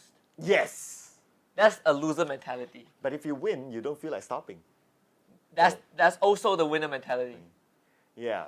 Yeah. So either way, that's why we sleep really late playing Yeah. games. Yeah. So. Yeah. At least Alright. you're playing games. I've not been sleeping late because I've been playing games. Have Uh-huh. I? Well, technically, but I haven't been playing like competitive games lately. Okay. Yeah. I mean that's fine as I well. feel like I'm too old for that. Oh man, you can't play the age card with me, man. Yeah. I feel like Yeah. I need a break from competitive games. Yeah. It is tiring. I'm It is playing a lot draining. more in the single player stuff, Mhm. enjoying myself. I have a lot more control of the things you do. Mhm. If something messes up, it's your fault. Or you can pause midway and have a meal. Your mom comes in the room and finally there's a game that you can pause, Yep. so you don't lose for no reason. Mhm. But for these players, no. The only way for them to pause their game is to get eliminated early, and Yeah, then they well- have a good 30 minutes to like do whatever. I've heard so many stories of players who had these kind of experiences, right? Mhm. And then once they started showing result, once they started showing like, hey, mom, or like their family, they were like, hey, here's some money on the table. Ah, And then suddenly the family just changes their mind, like, oh my god, you're earning money, so continue playing. I know, right? That's such a. I don't know how relatable that is, but it's not really relatable to well, it's like partially relatable to me, Mhm. because I'm doing a job that people say don't pay well. Yep. I'm not revealing anything on broadcast. So you're getting paid well now. All right. No. The point is like I think gaming in general just has a very weird perspective, right? People have Yeah. a weird perspective towards it. Yeah, we're at the Circle Club Husky podcast now, ladies and are. gentlemen. Now we're talking about making money out of gaming, No, right? I have no money making advice. My advice is get a proper job. Oh, okay. I mean, No, it's nice to find a good balance I mean, sometimes. jokes aside, I think we're gonna. I think yesterday also we ran both Erangel maps straight. Okay, we're gonna head to Miramar. I personally am very excited because if you give me a break, I would lose my gas very quickly. Right. You like to keep the momentum going as well. Yeah, so that's why you're going to go Miramar again. That's going to be your favorite map, like what you Absolutely. mentioned? Yeah. So we're going to head on to Miramar, but of course before that, we're going to take a peek at how the players are feeling, or at least looking right now, right? Yeah, I mean we see. At the start of the day, we saw Q confirm. They were looking very, very joyful. They Yep. were laughing, they were talking to each other. We have 70 points. I'm not sure if it's the same though. Do you think it will be the same after bombing up 2 minutes into the game? Honestly, if I were Q Confirm, I wouldn't be too worried about today. Looking at how the gap is okay, because for them, Q You just Confirm, you don't need to have like 6 good games, right? you don't. I think they're pretty chill today. I Right. think we would expect the fact.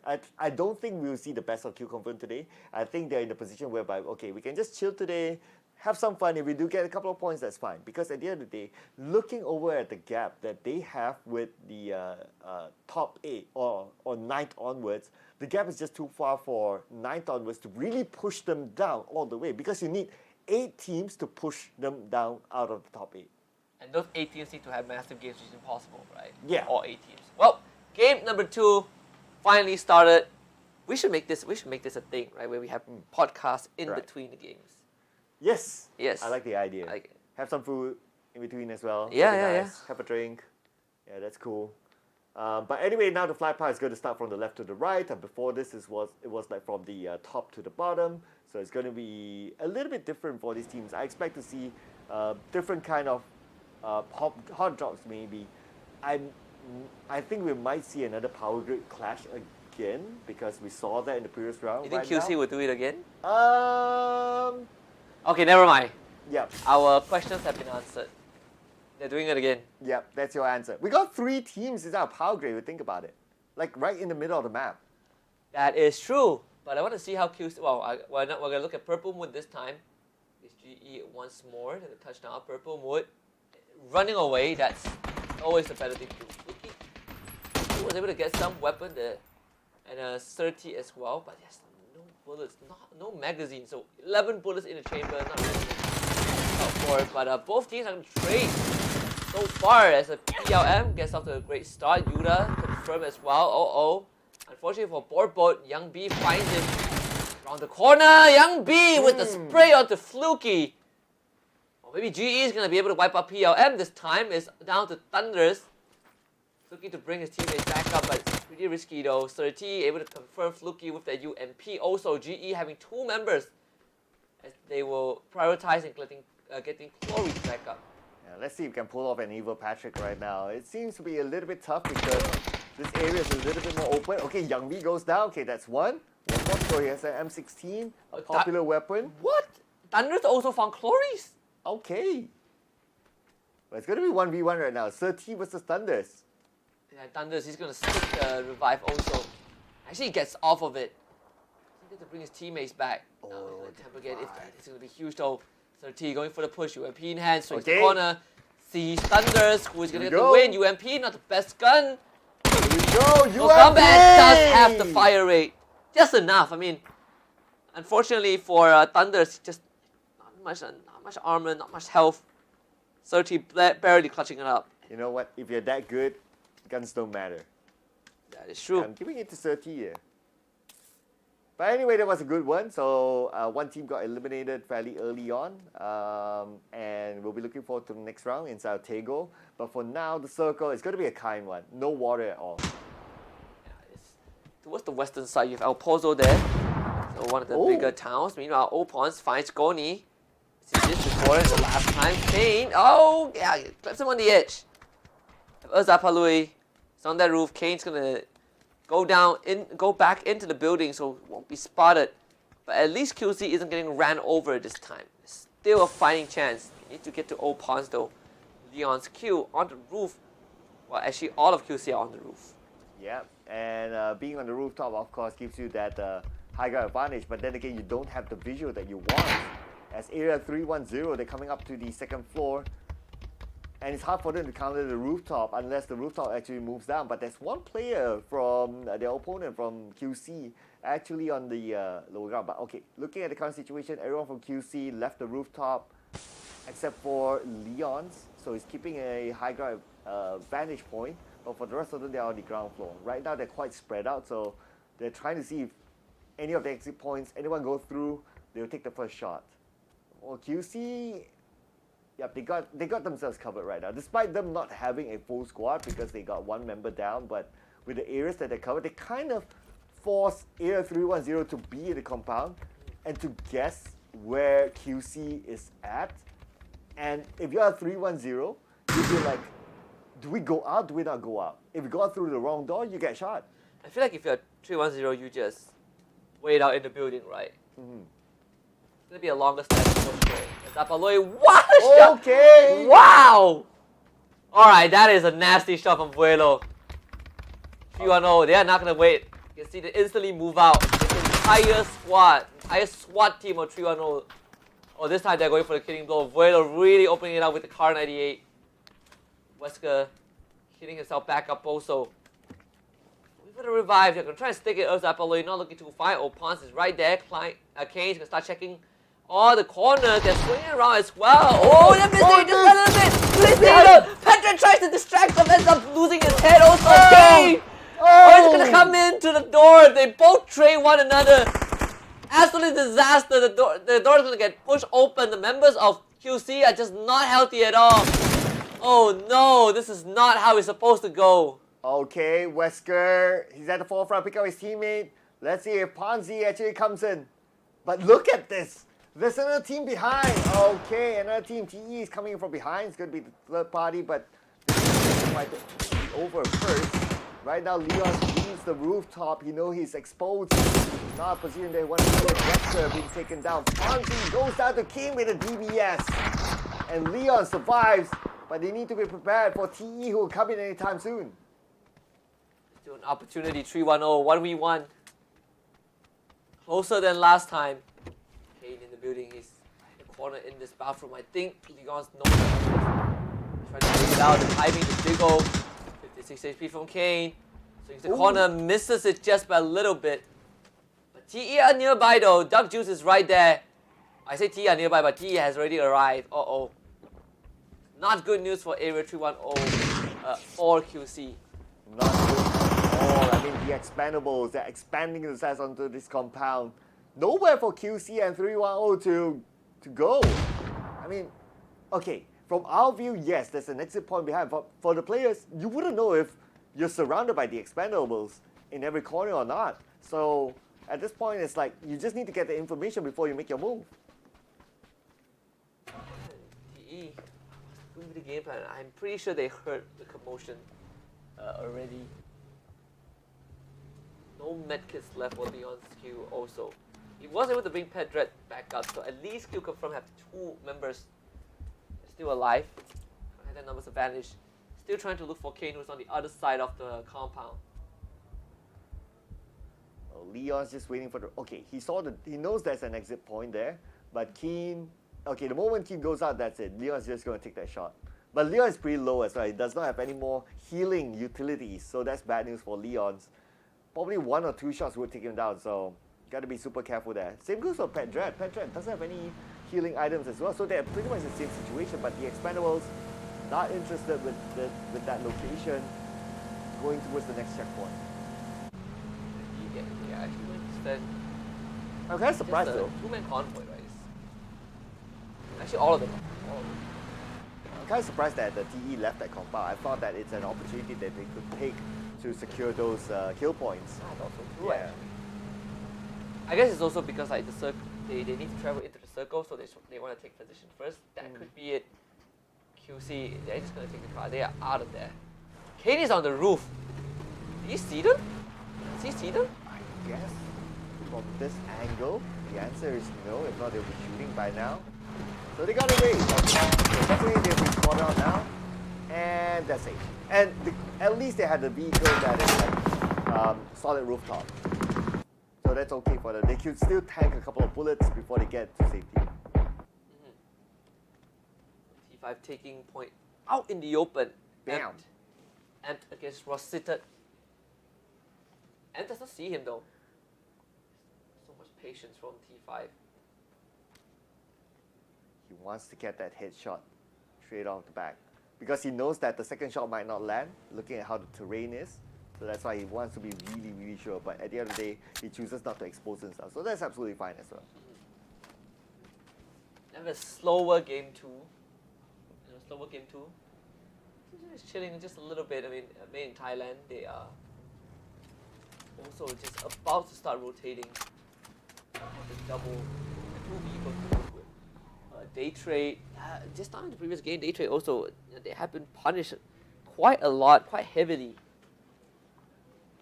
Yeah, I guess what helped with the pacing of this round is that, as compared to the previous round, is because like the circle is 100% land. As compared to the previous round, you still have a good percentage of water, so that's why teams play a little bit faster, and they are forced to play a little bit faster as well, because there's lesser room to play.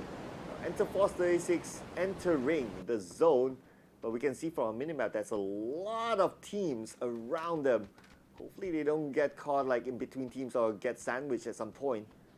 New House Esports, they saw the plane, they have some information on where their opponents are at. So far so good. Red Sea Esports, get a couple of shots there. Currently to play with, and still looking like a good percentage of high ground. There. Teams like T5, Exo Clan, currently in a good position, I must say. Yeah, T5 in currently the best, right? You see on top of the mountain, in the center of all places. Already sees a team right across the horizon. They fired a shot, but no connections yet. Made in Thailand, also making it into the circle. It's about to get heated, especially if you are near T5. You know, they have a lot of options. Yes, and especially if you're in the high ground in this current stage, you get information. You get to see where the other teams are rotating, so you can kind of decide from there onwards, like where do you want to go, and whether you want to decide you want to avoid fights or to take fights, up to you. But speaking of taking fights, Archangel Predator, let's go! RP straight into PMA. Teddy back up, downs none, bleeding out, none goes down. PMA and advantage swings out into the open. AAP trapped on the second building. Teddy can take this fight. Lunan also found Evil Patrick. The clutch squad is down. Dogstorm's Algin boss. Alex gets some exchange by this guy. 5 HP. Nothing much left in the tank. A sneeze could kill him at this point. Ooh, a sneeze from PMA. They're trying to sniff him out though, but now PMA taking the safer route of reviving their teammates first, but they're being shot at from the other side, and now Yen needs to win this fight. Nade from Alec, but it's yet to save the day! And Archangel Predator, after an impressive match run, go down, but it's not done yet. GX, they want to take advantage of this. Get rid of PMA though. Lun Lun is already down. Much that PMA can do in this situation. Leo! Wow, he gets shot by Norris. Daytrade has been watching this building for days on end. PMA is still kicking. Made in Thailand. Wiped out by both GE and Daytrade. Now too good. Snox right around the corner. What? How did Jannan do that? Wow, with the AUG coming in and Zenan now being the boss of this compound. And no other team to challenge them for now. Wait a second, did we shot at? Wait, they're still pulling out shots? Is anyone still alive in this compound? Still PMA. Okay, from the other side. Crazy reaction by Oh, GX. okay. It should be killing Yan. Yan, one last man. It's gonna wipe out PMA. GEX is taking advantage of PMA. And by the way, these two teams from the same region also. So PMA not gonna be happy about that.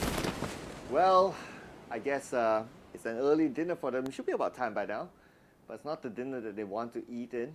Currently, we can see that Dave are representing E36, the only one player at this edge of this circle. It's going to be really safe, but we don't see the rest of the team though.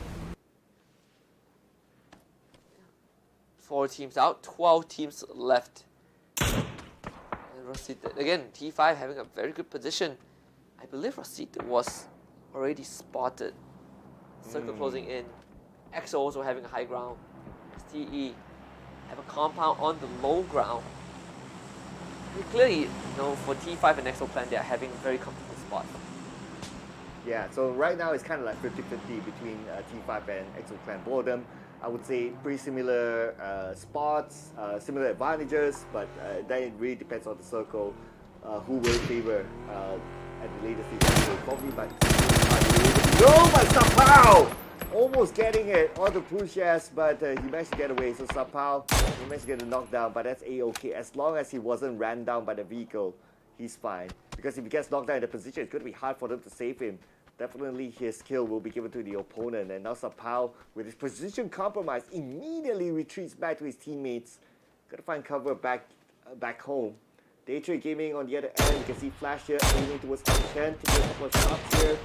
No shots connected yet to Upchen. He has a Mirado though. So Mirado without a rooftop, it's gonna be easier for Flash to land those shots. Oh, Daytrade, they have been really vouchering these kills from afar also. A bit deadly for some of these teams to deal with. GE on the other hand, early on did wipe out Made in Thailand, but I mean GE 7 kills already. Having a good time so far. About to add more to the tally because they have TE right across.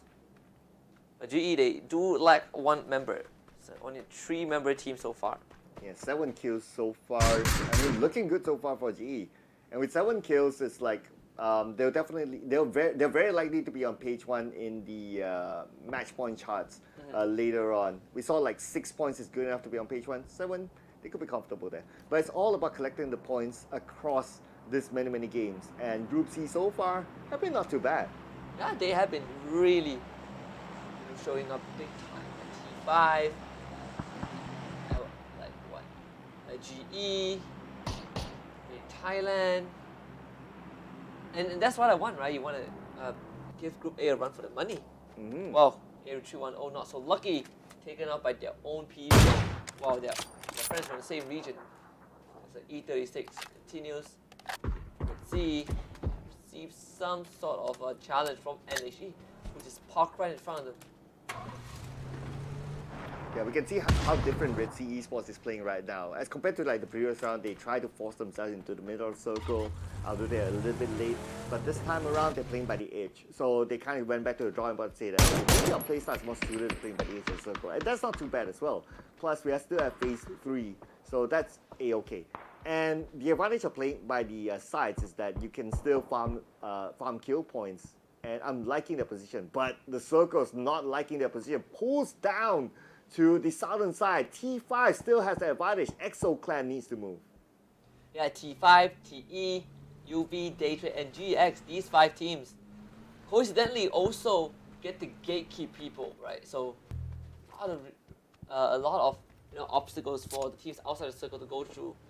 I mean, EXO Clan they are gonna get kind of spotted out, I believe, by T5 or by TE almost. But you confirm 2 more guys left from the very early stage fight against Area 310. So far, still surviving, but they will eventually have to fight through a team.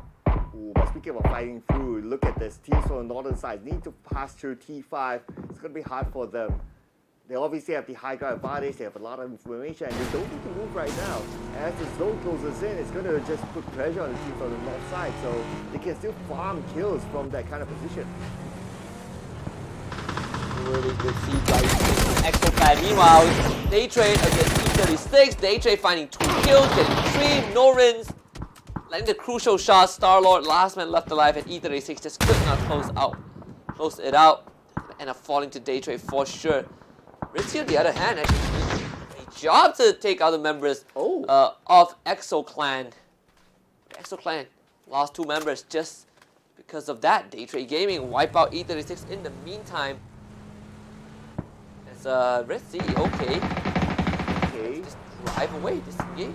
Yeah, Dean managed to get like 1 kill over Exoclan earlier on, and now with that information, Exoclan will know that someone's behind them. They're trying to defend that area, but for Exoclan, they have a problem of their own, is that they don't have to circle and look who's in front of them. There's another team that's kind of gatekeeping Exoclan as well, so Exoclan will need to try to fight their way through. I believe that the next phase, it will be definitely all-out fight for Exoclan, but unfortunately for them, they only have 2 players left. Oh yes, this is going to be a tough one by Exoclan. On the other hand, you have NHE down there. Really shot it. Also, while Exoclan found by T5, the knock. TE sees Ritzy driving by. Oh no! Apocalypse not this time. Oh no. Disaster striking. Oh no. Who was the driver? Get him fired, please. Oh no. Oh no. I believe it was Mr. Flank though. He's fired. Yeah. I believe he's the captain of the team. Definitely fired. Yeah. They're going to switch drivers after this. Like, yeah, you're not going to take the driving role now. That's why I always advocate, right? You have to have a driving license in the game. Also, yes, sir. be able to drive. Yes, sir. Mr. Flank, well, unfortunately for him. And now the circle shifts down south, and now it's time for T5 to make their move. As we can see here, Exoclan, I believe they got eliminated. Yeah, they got eliminated. Yeah, they got eliminated because it was a tough one for them earlier on with teams surrounding them. But now we're looking at this kind of circle. The road will be a tough one.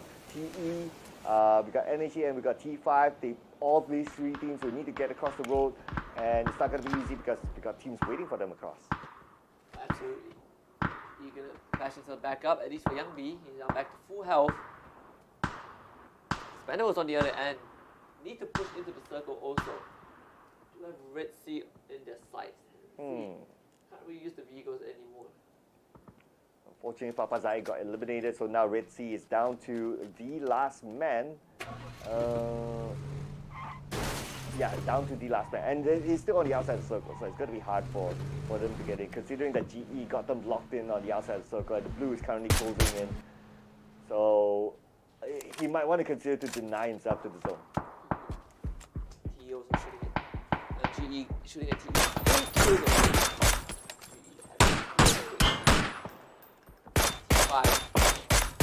It's good by the expandables, but these shots are barely landing, so not looking the best for Duck Juice.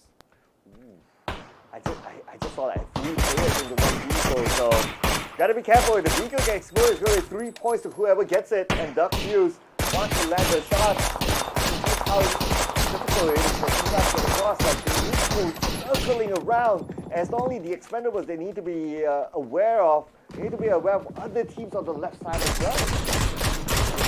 Patang and Canada both taken down thanks to UV. All of T5 wiped out by Unicorn Venom. Great gatekeeping. TE now next on their list. So he's going to be able to start firing at the members of the Expandables. Meanwhile, you have QC Leon's right out in the open. He's got the shield to protect himself from that one side, but it's not safe just yet. Ritzy also pressured by QC and GE. Ooh, Dean might be able to slip in right into the circle now that GE has made their move. But Q confirms somehow still survived this. We're only 2 players left. We're only 2 kills in this round so far. Calling in circle. They have an airdrop, but Pat gotta be careful there. Almost got knocked out. Yeah, he even landed his own headshot, but the helmet that protect his enemy. Cloris gets 7 TE. Any sort of assistance, so they're going for it. Actually, throws out the grenade to kind of break the line of sight just a little bit, trying to go for trying to get a couple of knocks, but able to find it. Unfortunately, look at the stay in a circle. Yep. Definitely going to get definitely the circle to move across the road. It's very likely for it to still be on top. So right now, NHE still has 1 player on top. TE has 3 players, the entire squad across the road. This is where they'll need to fight their way through. Not sure if they have a vehicle, but we can see one just below them. If they can take over this vehicle, that's saving grace. Yeah, Molly as well, just to try and flush out 1706. That doesn't work. Flash is really harassing this enemy. Basically, the last 2 legs, 706 goes down. There's only 1 guy left for the team. Gonna be duck kills there. Again, now Dan Tanbu will secure that kill. And now TE, all they need to do right now is just focus on getting on the other side. It's just about the timing. They need their opponent to be distracted. They need whoever's on the high ground to be distracted. And Hoi An from NHE, who's currently on the other side, could be that distraction. Or maybe someone else from behind. Speaking of behind, 2 teams, 3 teams trying to fight their way in. They are going to be trying to kind of just make sure that GX doesn't stop them, right? Because GX on the other end, and Daytrade only has 3 members left. Oh, Delwin. Oh, Delwin. I'm sure if he knows the power is there, but TE, they need to not only try and get through NHE, but they also have a main route that they need to cross. Another situation where it's incredibly dangerous for them. Yeah, so it does look like Sapar has an off angle, so they get across. They get across by time. And speaking about Red Sea, finally Dean gives himself up to the zone, so that is it for Red Sea at number 8. Only 1 placement point for them, unfortunately. Knocked out. This time a better finish, at least in 6th place. Belmont tries to book it. Knocked by Cloris, which is finally fine Cloris, but he's surviving just by a little bit now. He needs to use a smoke grenade. Trying to help his teammate, but he actually doesn't have any. Thankfully, Belmont was able to use the terrain to his advantage, so Puchus can bring him back up. But now they know that Cloris is holding this very important choke point. Gotta run to it, gotta get rid of Cloris. Oh, but speaking about choke points, danger for Puchus, but Upchan almost taken down, he got flashed out. Managed to retreat back, luckily the terrain. Oh, Youngbin knocked both of them down. Just the pincer from behind, so unfortunate for Daytrade, and they are gonna meet their maker. Jinnan comes in, GX, 4 kills already. Down to the top 4 teams, and look at this circle.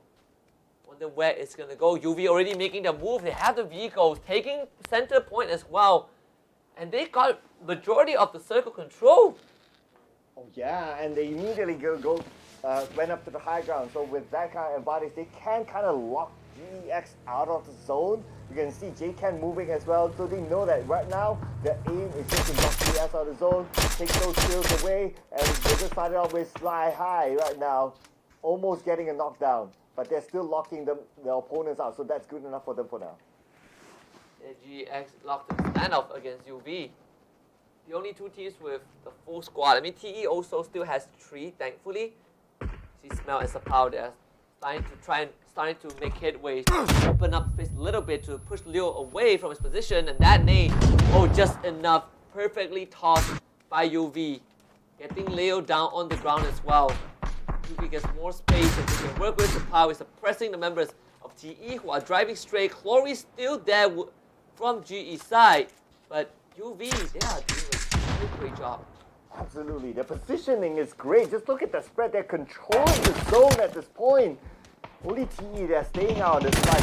We might want something to do but Chloe Takes 2 down. Beautiful back-to-back 5 kills for Chloris alone.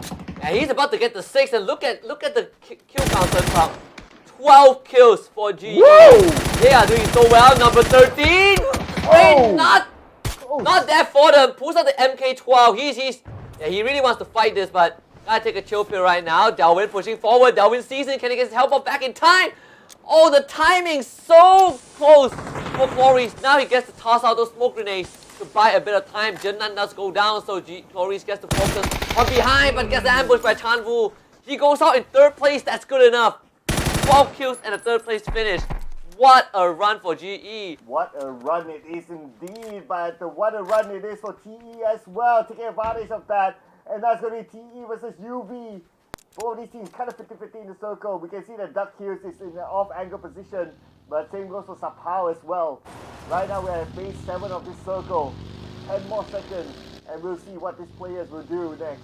Right now Sly High is going to give back up to Sapao. They're going to do a 2-2 split at this point. But looks like they don't know where the position of Duck Hughes is at, and Duck Hughes could take advantage of that. But Circle moves into the center, and right now seems like 2 players from UV in the center, having a little bit more control. But at this point, you can see that TE still trying to fight their way into the circle, but the bad news for TE is that they only have 3 players. They go up against 4 from UV, and with 4 players that UV has, they can have the advantage of like kicking off angle shots, but 2 knockdowns back to back from Duck Hughes. That is the bane for UV that he didn't know he was there. Yes, smell the 3rd to go down. Chanwu, wow, pins from behind. Oh, he's now down to JK. He misses every single shot with the barrel. Not the time to miss those crucial bullets. 2 versus 1. Delvin and Duck Hughes will do what they can. JK looking for as much confirmed kills as he can before he goes down. Get those points up. But JK, he does have the high ground, so there is a chance for him to work with those. Right there. JK. Oh, Flash is thrown out as well. He's complete pressure. He actually downs Delvin, but not there to down Duck Juice. TE with the chicken dinner. 13 kills. The Expendables, ladies and gentlemen. And look at his 13 kills. 1,600 damage, 10 assists for the Expendables. At the end of the day, it's all about the kills because that's where the points are. And that will rocket them up to the #1 spot in the overall chart. So the Expendables, I think they came in at the right timing. But the best part about the Expendables gameplay was that Duck Hughes was in an off position. UV didn't know what hit them. He shot from behind, taking 2 down back to back. And that's where the rest of TE just comes in. And the rest is history. And that was the, 2nd chicken dinner for the Expendables. Oh, yeah. They got one yesterday, I believe it was game #1. But it was on Miramar as well, so the Expendables back in action. But this is a high kill count game. I mean, GEX had, had 13 kills, Yeah. 3rd place finish. And the Expendables had, GEX had 12 or 13, but the Expendables had 13 kills and a 1st place finish. I mean, incredible individual plays. We even saw made in Thailand get wiped out very early on. Archangel Predator getting pushed by teams like, was it GEX? So I mean, Group C, they are really putting in the paint. Yeah, Group C, wow, coming in hard and strong. But with this chicken dinner as well, and it's not only any chicken dinner, it's a chicken dinner with a decent number of kills that was like 13. So and they are currently at the #1 spot. I would say that for the Expendables, they are now comfortable onto the next round for sure. Oh yeah, I mean, we're going to Taego next as well, right? And Yeah. some teams, we had a Taego challenge, unofficial tournament not long ago, but not all the teams were participating in that tournament. So for some of these teams, it's their first official competitive Taego map, and it really, it might give us a good idea of where they stand right now. Because I think Taego will be a big difference maker, just because if you're not familiar with enough with the map, that's going to be the map that you struggle. It could be the deal breaker whether you get enough points or whether you get disqualified. Right, yeah, that could be it as well. Plus Taego is still like it's a new map, right? So teams are probably still trying to figure out not only themselves but each other as well, like how to really overcome the map. But the good news is that it's only 1 round of Taego, so whatever it is that 1 round. But because of some of these teams, they won't be playing tomorrow. That 1 round could prove crucial. Look at you guys, Red Sea and yeah, the rest of the bottom 9. You got to work things out because maps are running out at this point. But for a team like for the Expendables, I mean, the Expendables, they're also one of the staple names in PUBG. So with this kind of experience, they know how to play the off angle. Duck Hughes was just amazing at his position. Just look at where he is, all the way behind, away from his teammates. Imagine if he got knocked out, there's no way for him to be saved. But he played this really, really smartly to get the 2 knocks, and from then onwards, it's just TE, just closing up the game. Yeah, the Expendables just great performance. You love to see it. We are really in the thick of this group stage, and that's Miramar done. Now we are gonna, well, not right after, but we have Tego coming up next. Another interesting map to look forward to. Yes. Have you had a chance to look at Tego? Yes, I had a few rounds with Tego. All right. Yeah, in preparation for today, of course. How did you find it? I think that it is despite it being a smaller map, but it's a well balanced map, I would say. Yeah, I actually like. I mean, the inspiration, right? It's inspired by the landscape of South Korea, 8x8, and yesterday Tego's map. I don't remember who got the chicken dinner on yesterday's Tego's map, but overall, I think it's just a lot of these urban areas to work with as well. And I'm a big fan of urban warfare. Oh, I'm not. You're not? Yeah, I'm not, because I feel that if it's like a urban warfare, the game gets a little bit slower. So from a viewer's perspective, it's like and plus you as a player as well, it's quite tough because you're playing from a first-person perspective mode, right? You don't get that side view to really see where your opponents are at. You can't really be by the door or by the window and just look away once I get that information on the outside. So it's kind of tough to play. I mean, that's what we call realism. Oh, true enough. Yeah. Yeah. I mean, I wish if I wish people go to war can kind of look over their shoulder. That's not how it works. Unfortunately not. Unfortunately not. Yeah. But anyway, I do look forward to see how the pro teams play Tego. Yeah. And also, game 1 we don't show the standings usually on game 1, but game 2 just ended. I want to see where these teams stand. I think we got a sneak peek of where the Expendables are. They have overtaken QC. Yep. Because QC had 2 rounds where they just fell flat. It was round 2 they didn't exactly fall flat, but it was still a round where they were not able to accomplish too much. Okay, well, we're going to do it a little bit different today because we're only going to show the overall standings by the end of the day. I love it. Yeah. So that's the best part. Yeah. So they kind of keep us manually counting, somewhat manually counting because you can still see the sidebar, right? Yeah. Don't worry. It's always updated live. Yes. But if we're gonna just see the overall standings, I'm all for it. I'm all for the suspense. Yeah, that's cool. I mean that if at some point we want to, production might turn off the sidebar, don't give them ideas. Yeah, don't give them ideas. Don't give them ideas. Unless you manually calculate it, which is possible, it gives viewers the suspense of especially if you just came in you just watched the last few games, and then you wouldn't know what was it before, right? Yeah, then that gives you a little bit more suspense as a viewer at least. As a viewer, for sure. I mean, for I think so far, Group C have not disappointed. Any standouts from Group C? Wow, I mean, Evil Patrick definitely, but I think besides Evil Patrick alone, I feel that I think GE is pretty consistent at least for the past 2 games. Yeah, for me, GX also has been incredibly consistent, right? These 2 teams completely tearing a storm. I mean, GX, if I remember correctly, GX is from the Masters region. So, we talk about how PMA, they didn't have a great day 1. I mean, game 1 they had a chicken dinner, but game 2 they bomb up pretty early. But you need no representative from the Masters region. Sometimes you want, you kind of want to show what your region is made of. And I'm glad that GX, they get to show their side of the PUBG gameplay in the second round. Yeah. They didn't get the chicken dinner, but they finished second. That's good enough. Yeah. If not third, they finished third. Yeah, and with a lot of kills at the same time. Absolutely crazy. And this game is all about consistency, right? Getting a chicken dinner, yes, it's great. It's a bonus, but if you get 1 chicken dinner and you go out too soon, all the other games, then it's still not going to be a good sign. But anyway, looking at the match leaderboards, we're going to review this again. At least we got 2 teams with double-digit of kill points, but we got 3 teams in total with double-digit total points. So it's a little bit more balanced this time around rather than the previous round, only 1 team getting double-digit total points instead. now you see, I mean, again, massive kill count game. GE getting, it's actually GE that finished strong, not GX. I confused a little bit, but I mean, GX also not too bad, right? Yeah, 8 points. GE, 12 kills, 13 kills, and 25 kills out of 64 people. That's a third of the lobby played by these two teams alone. UV again finishing strong. I mean, all three Vietnamese teams are, on the top. I'm kind of worried for EXO Clan though. I am. Yeah.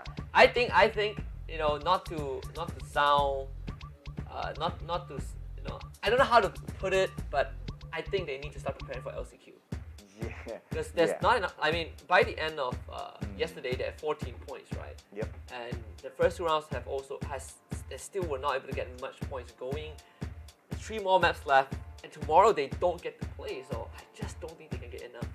Yeah, I do think so as well. I mean, even in like the best case scenario that they get like throughput chicken dinner with like 10-ish kills. We must remember that they'll be ending their day today, and Group C, Group B can still catch up to them tomorrow. So that's something that we need to take into consideration as well. Despite them,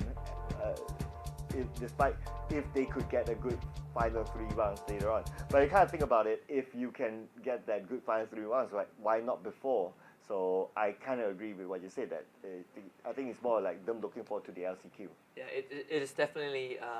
I think it's a tough pill to swallow, right? But in that position, I think when you prep early for that, I think you're gonna be more ready because the strongest teams would not be playing. We're gonna go for a short break to get ready for Taego. It's been, oh my god, I just realized this has been going on for 2 hours. But man, PUBG is awesome. We'll take a short break. We'll come right back for the third map, where we head on to Taego and see what Group A and Group C can bring to the table. Don't go anywhere.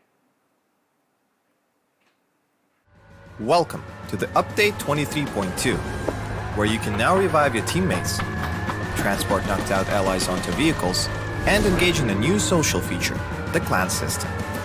Let's dive right in. First on the menu is the brand new revival system. To reduce frustration during squad play and promote diverse strategies in normal matches, you will now be able to revive your fallen teammates.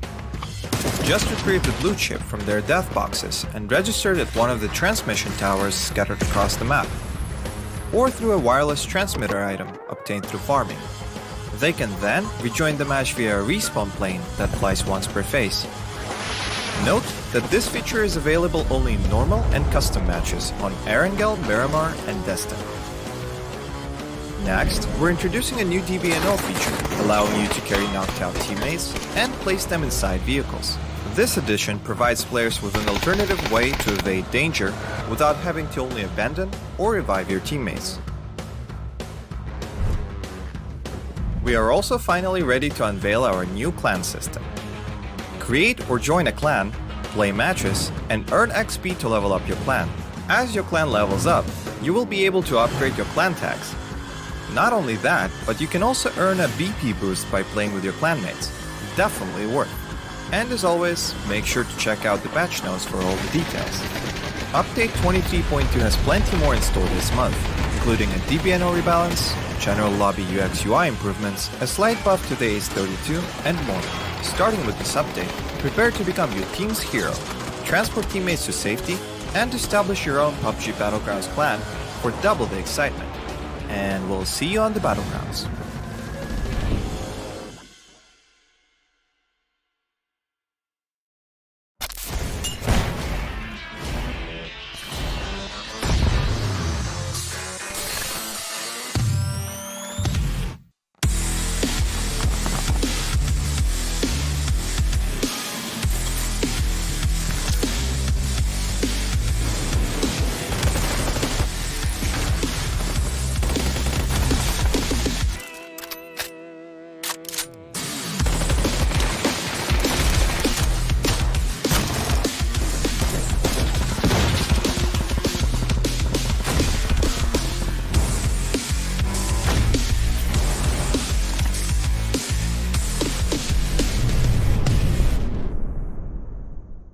The latest game from Krafton and 5min Lab. Fast pace and full intense PvP action brawler game.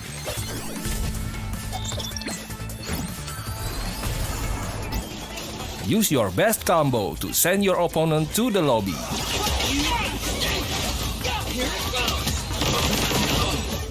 Select your legends and be the winner.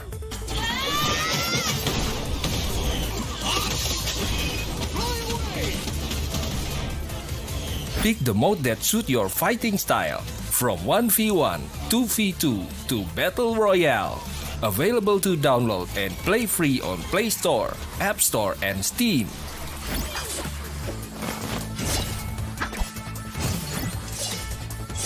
Let's be legends today!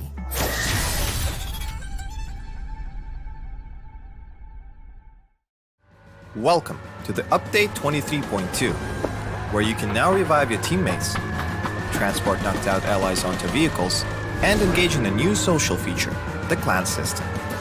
Let's dive right in. First on the menu is the brand new revival system. To reduce frustration during squad play and promote diverse strategies in normal matches, you will now be able to revive your fallen teammates.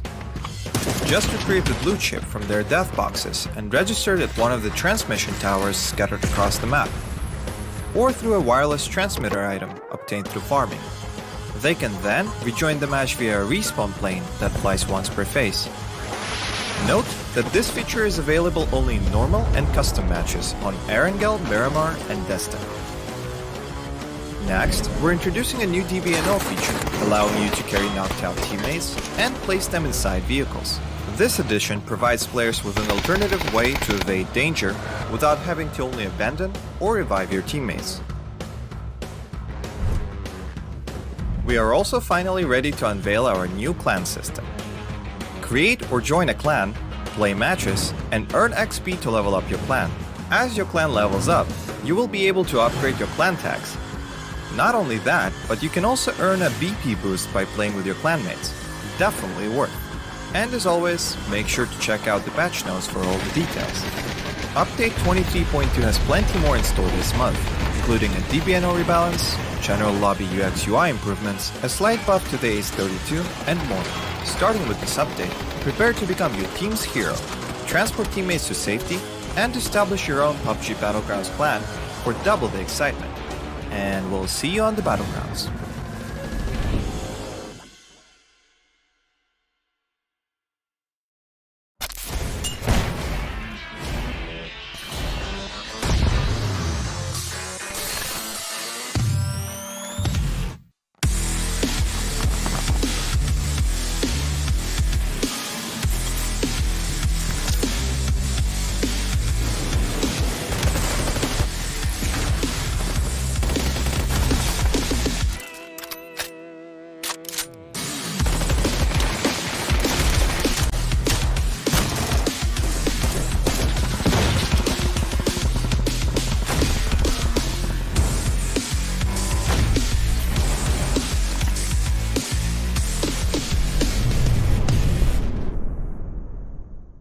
The latest game from Krafton and 5min Lab.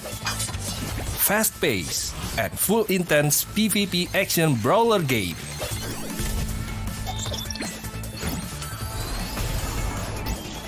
Use your best combo to send your opponent to the lobby.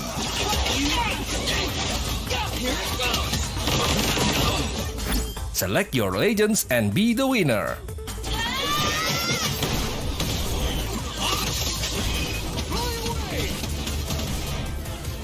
Pick the mode that suits your fighting style, from 1v1, 2v2 to Battle Royale. Available to download and play free on Play Store, App Store and Steam.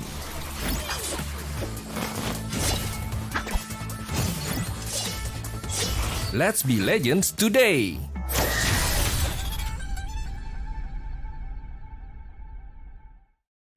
Welcome to the Update 23.2, where you can now revive your teammates, transport knocked out allies onto vehicles, and engage in a new social feature, the clan system.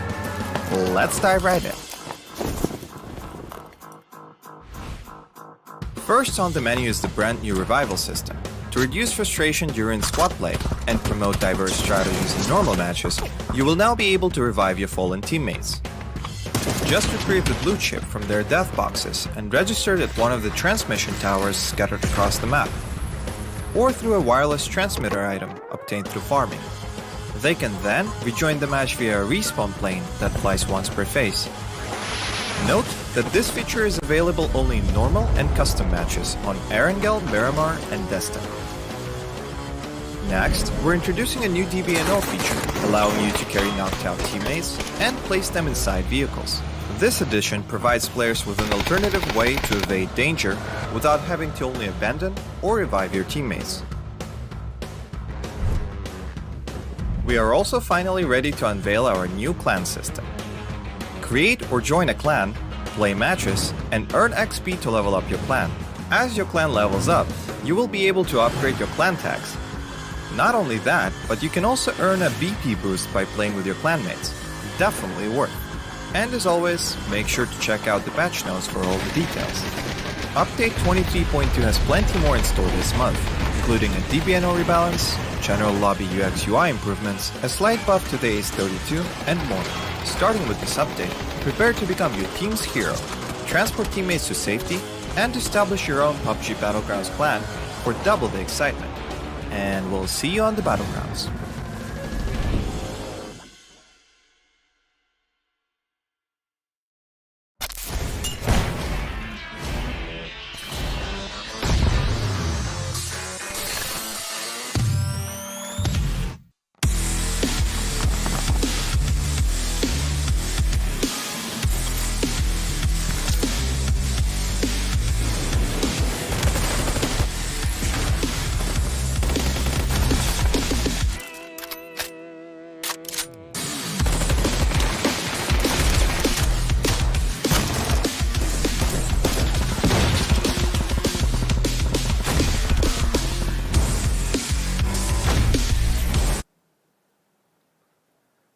Welcome back, ladies and gentlemen, to the PUBG Asia Super Cup 2023 Summer, together with myself, Sir Cloud, and the amazing Husky with his new hairdo. Man, I had a good I had a good meal because I feasted on the sight of just the teams fighting each other. Oh man. Yeah, so all of this are just scraps of what's left. Ah. Teams that are not doing too well, so Oh, there you go. unlucky for them. Yep. But it's not done just yet. 3 more rounds to go. We're going to Tego next. Some of these teams we kind of run through a little bit. Unfortunately, the performance up to this point has not garnered them enough, and they don't have enough chance to make it to top 8. So LCQ is going to be their next destination to prepare for. But I would say Group C so far has been very entertaining. Yep, not gonna lie. I mean, we saw clutch plays, we saw backstab plays. It was just great coming from Group C. And they have a lot of staple names in Group C, and looks like the execution is just great so far. They are showing why they are staple names from before, and they are still performing now. Yeah, and speaking about staple names from before, you also have some teams who, we didn't pay too much attention coming into this. You saw the dark horses, and they're showing up good. I mean, GE, GEX, these teams making.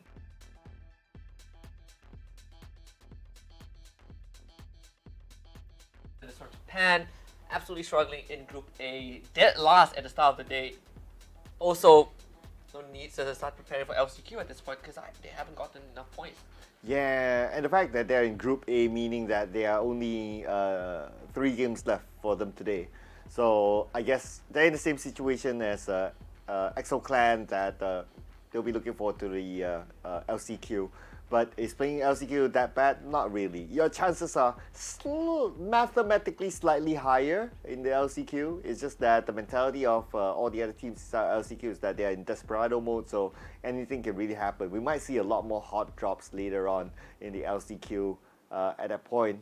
Teams really challenging each other, try to eliminate possibly top teams and give themselves a better chance to move on to the grand finals. Enter Force will need to go back to the drawing board on how they're going to plan out onto the LCQ round. And yeah, the players, at least, they're looking in a good mood, and everyone's playing from their own homes. We don't see that many teams actually being in a, at least from our player camp side, we don't see that many teams being in a gaming house or a boot camp per se. Most of them, no, right? They haven't shown us the ones they are in. I remember the Expendables are in one, but they don't own the coolest backgrounds. I think the Vietnamese teams generally are in the gaming house, but Enter Force 36. This is, I think I think for them, it's you also know this, right? I think for the first 2 rounds where it's more of like they are not able to win a lot of these scrappy fights to them has always been very detrimental, right? Yep. They were not able to finish things off, but it's good to see that they're still in high spirits, just laughing, just enjoying the competition because they know it's not the end of the road just yet. You're not getting kicked out after today, but after today they do have one day to kind of start preparing because Group A, they're finishing their run today. Yeah, and that's where you can say that if you look at the positive side, it is they have one day to prepare. Rather than for Group B and C, they're going to play back to back. They're going to play. Of course, if you're passed on to the grand finals, then that's fine. But if you need to play the LCQ, then you need to play a back-to-back game during the weekend as well. And that's where the games really, really matter because that's where elimination will happen by Sunday, and we'll know who are our other top 8 from the LCQ that will meet the top 8 from the group stages onto the grand finals. For Enter Force 36, I mean, how I see it is that in general, I think it's all about like some of it is all about like winning head-on fights. Some of it is just playing like a little bit smarter, like getting it off angle. How do they get it off angle position of their opponents? And by playing the off angle, it might sound easy on theory. It's like, oh yeah, you just position yourself. Yeah, that's fine. But it's also positioning yourself in an area whereby you won't be spotted out by your opponent that easily. Because if that off angle person gets taken down, that's it. There's no way. And that's pretty much in a lot of situations that the person can't be revived. Yeah, and I think for Tago. Specifically when you have a lot more of those urban warfare that can potentially happen, perhaps for teams that struggle to fight out in the open. I think Enter Force 36 has ran into these problems a couple of times. It could be an advantage it could be something that they can take advantage of. Hopefully that's the case. You also have Made in Thailand. You want to see a gaming mouse? Well, there you go. There it is. Same mouse.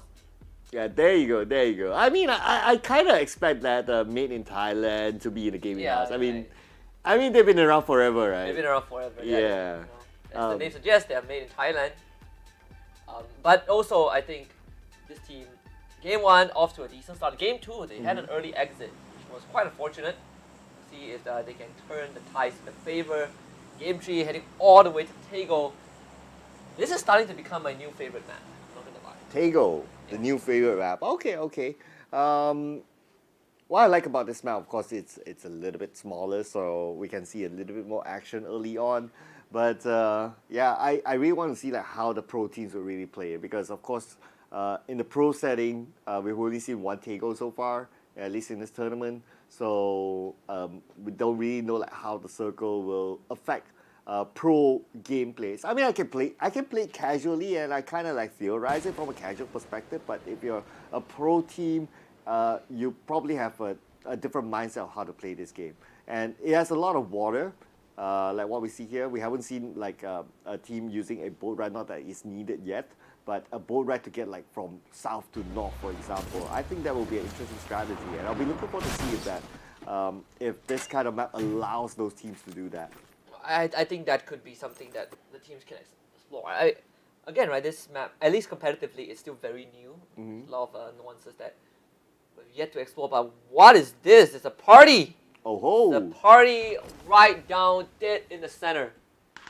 And it is the Expendables versus GX in the same compound. But it's going to be Myth versus GX. Okay, let's go. Up Chen because the first one to go down, but not out yet. Well, spoke too soon. There you go. No, he's definitely not getting back up after that one.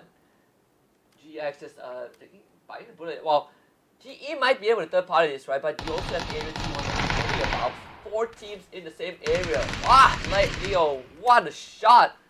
Getting 2 of Myth's members. GX, Leo, let's save his team at this point. Exclose it. To us taking some damage. Gotta use that first aid kit. Leo also has some time to work with. The Myth members not secured just yet. GE, they're starting to get closer and closer to this area. Yeah, I can see like the trades happening here. and TE is just overlooking, just seeing what's happening, and because it's still the looting phase, right? So TE, we can see 3 of them taking their time to loot, like you said, 1 out just to keep an eye on these teams, and I think by the time this fight's over, TE will come in and take those kills away. Yeah, GX, you're still holding on. It's not easy, right? Not much attachment at the start of it. Escrows it with the nade to take out Jitnan. So GX, down to 2. Duckmans and the Scrolls, they're trying to look for the remaining members of around the corner. Leo finds Duckmans, and I mean Leo, he just wiped out entirely or made entire land, but they now got a second problem as the Expendables are encroaching nearby and they don't have much time to patch themselves back up. Yep, the Expendables definitely waiting for the kill feed to stop and to give that indication that the fight's over before they move in. So now they're going to take advantage. So far, we can see the Expendables, they're coming all in through the front. Like, they're not really surrounding this compound, so there's some exit point for GEX behind. But that's from our view. For GEX, they wouldn't know that for sure. And if they choose to exit through the back of this compound, then it's more of like taking a gamble. Oh, yes. They pop themselves back up at least. In Area 310, they are just staying put. Deciding to not engage in this GX though. 4 points, that's a very good start. In fact, Expendable, they received fire, so it means that GX actually took a shot at the members of TE. It's going to prompt some serious response against GX. They need to play this very, very smart. Both Saber and Leo are separated. Just looking for any signs of the GX members. Can't find anything just yet. And the circle also incredibly brutal towards the team that's at the western side. Oh yeah. Look at that. I mean, I know it's an 8x8 map, but goodness if you have to travel that far. But I'm also keeping my eye on to the left side of airport. Like, we got 3 teams in the same area. And speaking about 3 teams in the same area, the fight's happening there. See them shooting at each other. Got our observer cam on top of them, so we'll be looking at this fight instead now. Hey, Teddy. The first blood drawn. Try to rendezvous with one another. You have NHE right there. IMP's gonna find a lot of info on the NHE members. Back into my monkey. And just a cheeky angle with the AUG for the second kill. The rest of PMA, they're going for the long rotation. The NHE, they haven't been able to respond just yet. Well, New House Esports keeping eye on the other side. So we can see that these teams kind of locked in. But if we kind of think about it, all these teams, they are in the circle. So they don't really need to force this fight. It's more about like just stamping their authority in this area to be like, hey, we're here, don't come across. And that's pretty much about it. Unless they can get a knockdown or 2, then maybe they'll continue on the fight. But if that doesn't happen, then I think these teams are just going to be looking at each other. Yeah, they did land a massive headshot onto Lun. Yeah. He can finish the kill though. He's hiding behind the fence. Snox is the nearest member to help him if he wants to. IP also gets found out. Okay. Falling apart. PMA not doing too good. And this NHE, they're gonna pull the trigger right now. And Teddy, I think that from afar, this guy's playing guerrilla warfare. Has a boulder to work with. Teddy going absolutely big, but it's actually K from E36 sticking his hand where it doesn't belong. And NHE are the ones that gets punished. Where did the shot come from? Okay, it's definitely off the minimap, so they're probably on the other side.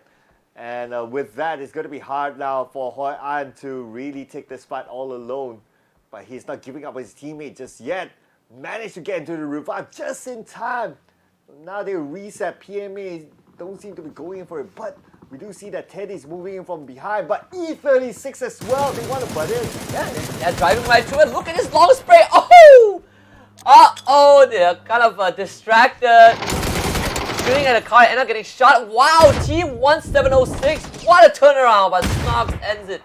IMP gonna take him out, but at PMA, they don't have time to bring the back up. IMP, he's gonna try, but he's gonna be spotted out instantly by the members of E36.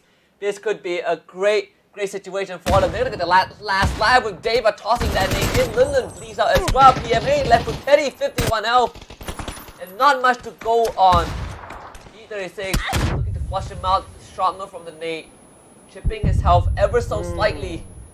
And Teddy doesn't really have much left. Yeah, I mean, they know exactly where he is, so it's going to be hard for Teddy to get away. And plus, he's like 10 health. He needs to reset. He only got like 5 bandages. And look at UV. UV is behind him. Okay, hello, UV. They'll be happy to butt in and take those points away. No, they'll be very, very happy. Mr. Pao, he is very close. Yeah, he's hearing all of this happen as well. I mean, it was just a affair between 2 teams, and now now there are 4 teams involved. All right, somehow with the long range, he likes to play that long range off-angle kind of role. At the same time, being a scouter, trying to get information, and now with that information, looks like the decision for UV is like, okay, nope, we don't want any of that. And that's absolutely fine as well because they're playing with 3 players and they're in the circle. They have a good compound, so not really a big need for them to crash in or to force this fight.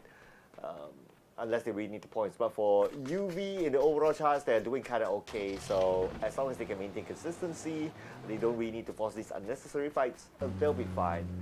And for the rest of these teams, Arcade Predator, of course, is their debut day today. So they'll be looking to have a good finish by the end of these 3 rounds before they can kind of decide that, okay, they want to take a chill pill or not tomorrow. But with only 8 points for Arcade Predator, such a big name, it's still a lot for them to work on. They might even need to work hard tomorrow as well. I mean, Arcade Predator, thankfully, they had. Okay, now that you mention it, both rounds were not the best. For sure. I mean, look at AAP, 8 points only. PLM, one of the more peaceful teams. It is chilling at the hilltop. If I remember correctly, PLM also played the Tego Challenge. It had a pretty decent finish. I couldn't remember it wrongly. I'll check that in a bit, but GX is gonna see the members of Red Sea. GX did suffer some deaths early on, so they're only left with 2. And it looks like Mr. Flank is actually left behind. Yeah, so not too sure how he got caught out. Maybe shot his tire or something. Okay, he's in the vehicle. Oh, he's there. Xavier, okay, he's there. Okay, Mr. Flag, I mean, not the player that Red Sea wants to lose because Mr. Flag is one of the younger players around and he has good mechanical skills. And by losing him, it definitely lowers down the overall firepower of the esports. So then Pablo is gonna shoot out all the tires. At least you render that vehicle useless. Kind of venge Mr. Flame though. Very unfortunate. Again, I mean, you look at the position of where Red Sea are at, right? Because they started on the western side, so they had to make a very long rotation. Still have 2 vehicles to work with, but they drive forward. It's straight into PLM. You also have a GE to worry about. Things are only going to get harder for Red Sea. Yeah, for Red Sea, okay. At least if we can, from our perspective, they have pretty much a free entry into the circle for now. Unless they choose to go all the way, then GE will be waiting for them. But that is where the scouter needs to do the work. And good news is that they still have the scouter, so they can still send that one person out in front, gather information, whether it's safe or not to go before they make their next move. So at least they can still do that. It's just that when it comes to taking fights without Mr. Flank, it's going to be a little bit harder for them now that he's been taken out of the game. Absolutely. I mean, UV also, they did lose J Ken early, but now they have a good place to work with. Day Trade putting a lot of pressure on the Pau. Let's see 2 of the members from Day Trade but not landing the shot. BD14 in hand, his position also compromised. And Day Trade actually gonna drive away, relocate. Okay. So far, so good for them. For PMA, on the other hand, only left with Teddy. So he's definitely going to stay put. He's not going to make a noise. He's just going to go for play some points at this point. If he's able to steal away something, because he does have a Mini 14, so that's a good long-range weapon to steal away kills, he can probably try to pick up 1 or 2. But other than that, I think his objective is just going to stay as quiet as possible, hoping teams don't come to him and hope for the best from play some points. That would be starting much good. I mean, PMA just quite in a rough spot, right? Both finally driving into the circle, uncontested even. But they don't have much time to kill though, right? Like in the next minute, start moving again. But at least they made it in. Gonna even go for a recon mission. Delwyn straight into Nolan. In right around the corner. Uh-oh, Delwyn. Yeah, he's just gonna try to trade, trying to avoid all these shots. This guy, the drift, not enough. And Flash will take him down. Can't confirm the kill though. Delwyn managing to sneak behind the boulder. Oh, never mind. He's yeah, dead. there you go. Dead. Okay, Yeah. no, not dead. He's dying. Just waiting for the moment, and yeah, Flash will take out Delwyn. But as much as as fast as a motorbike is, unfortunately, it gives you the least protection of all the vehicles. So if you're going up against a opponent like Daytrade Gaming, sharpshooters on their side, and it's hard for him to get away from that. And plus, he did drive across Daytrade Gaming in an open area, so taking shots onto him, despite him having a motorbike, is not much of a trouble for Daytrade Gaming. So that's pretty much a kill for them. But at least that gives him, his other teammates are not following him like directly from the back.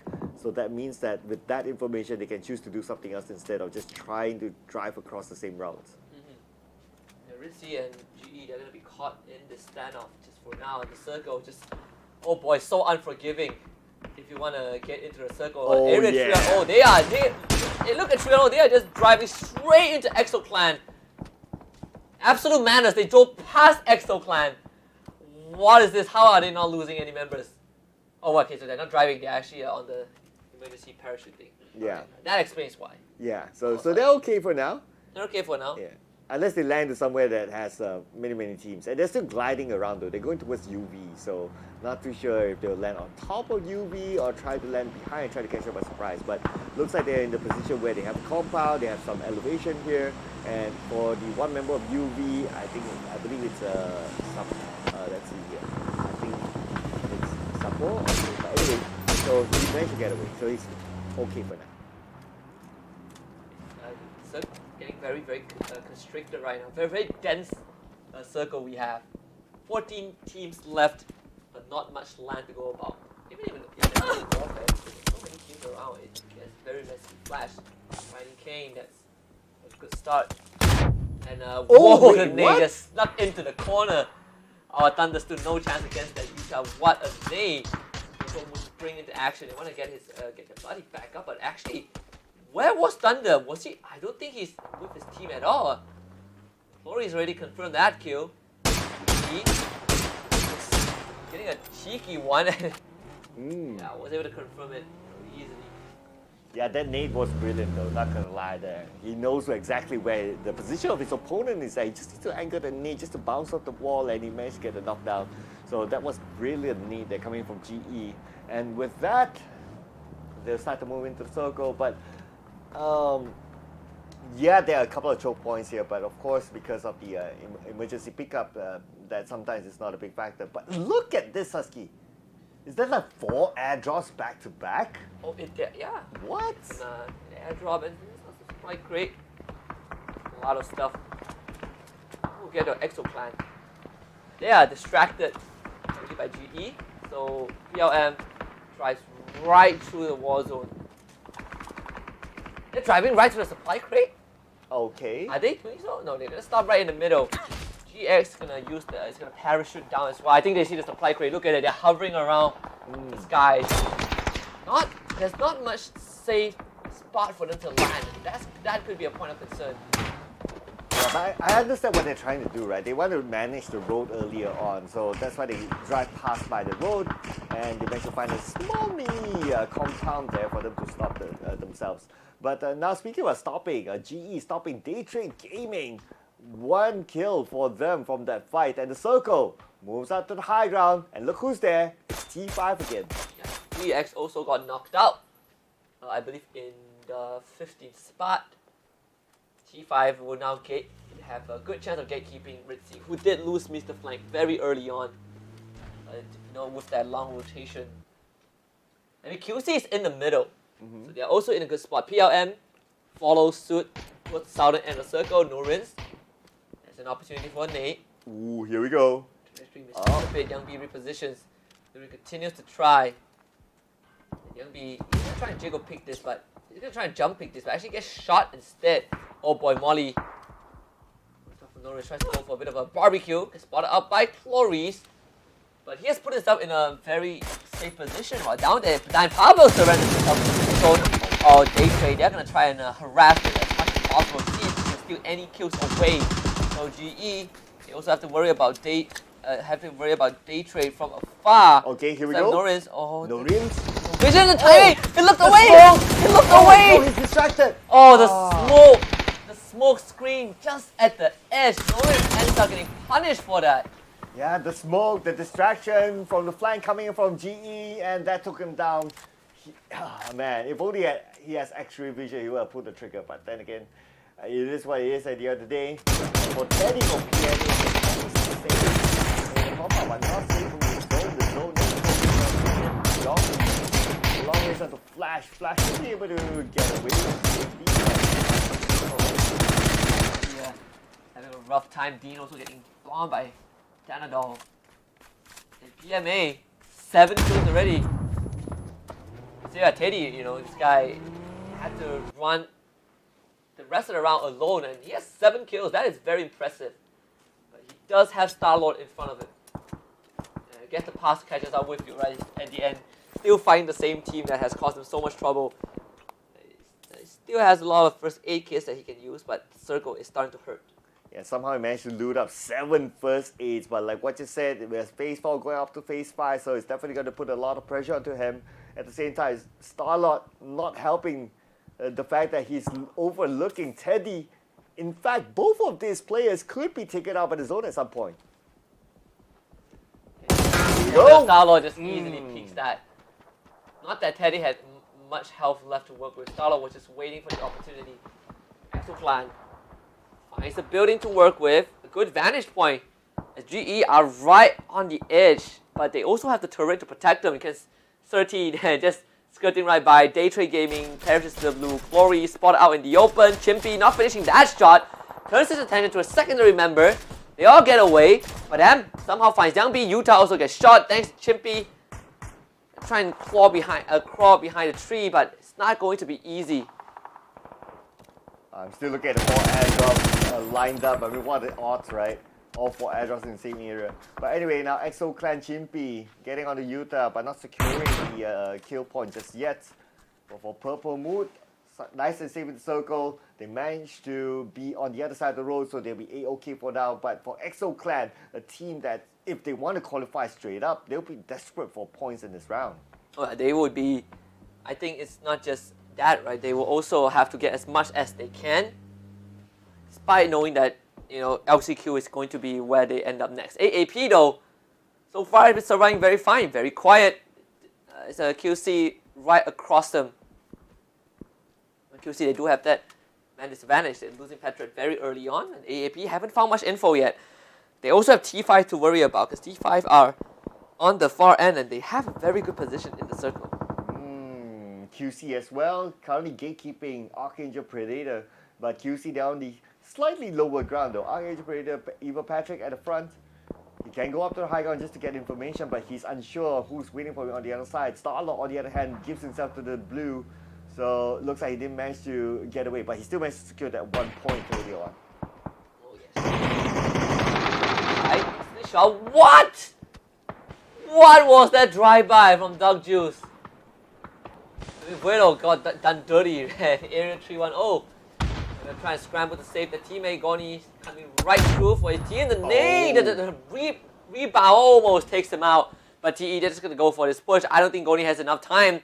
And swings the corner. Easily sees it, just runs right through. Just finding enough info. Wesker is not ready for that. Vuelo is gone. Goni on the floor. Wesker's the only guy left. Let's find Duck Juice. He needs to do a bit more. Missed 777 also on the ground. 1 versus 1. Wesker on the roof. Hanvu in a killer spot as well. Gonna try and go for the revive. If you want a teammate, they need that advantage. Because of PLM.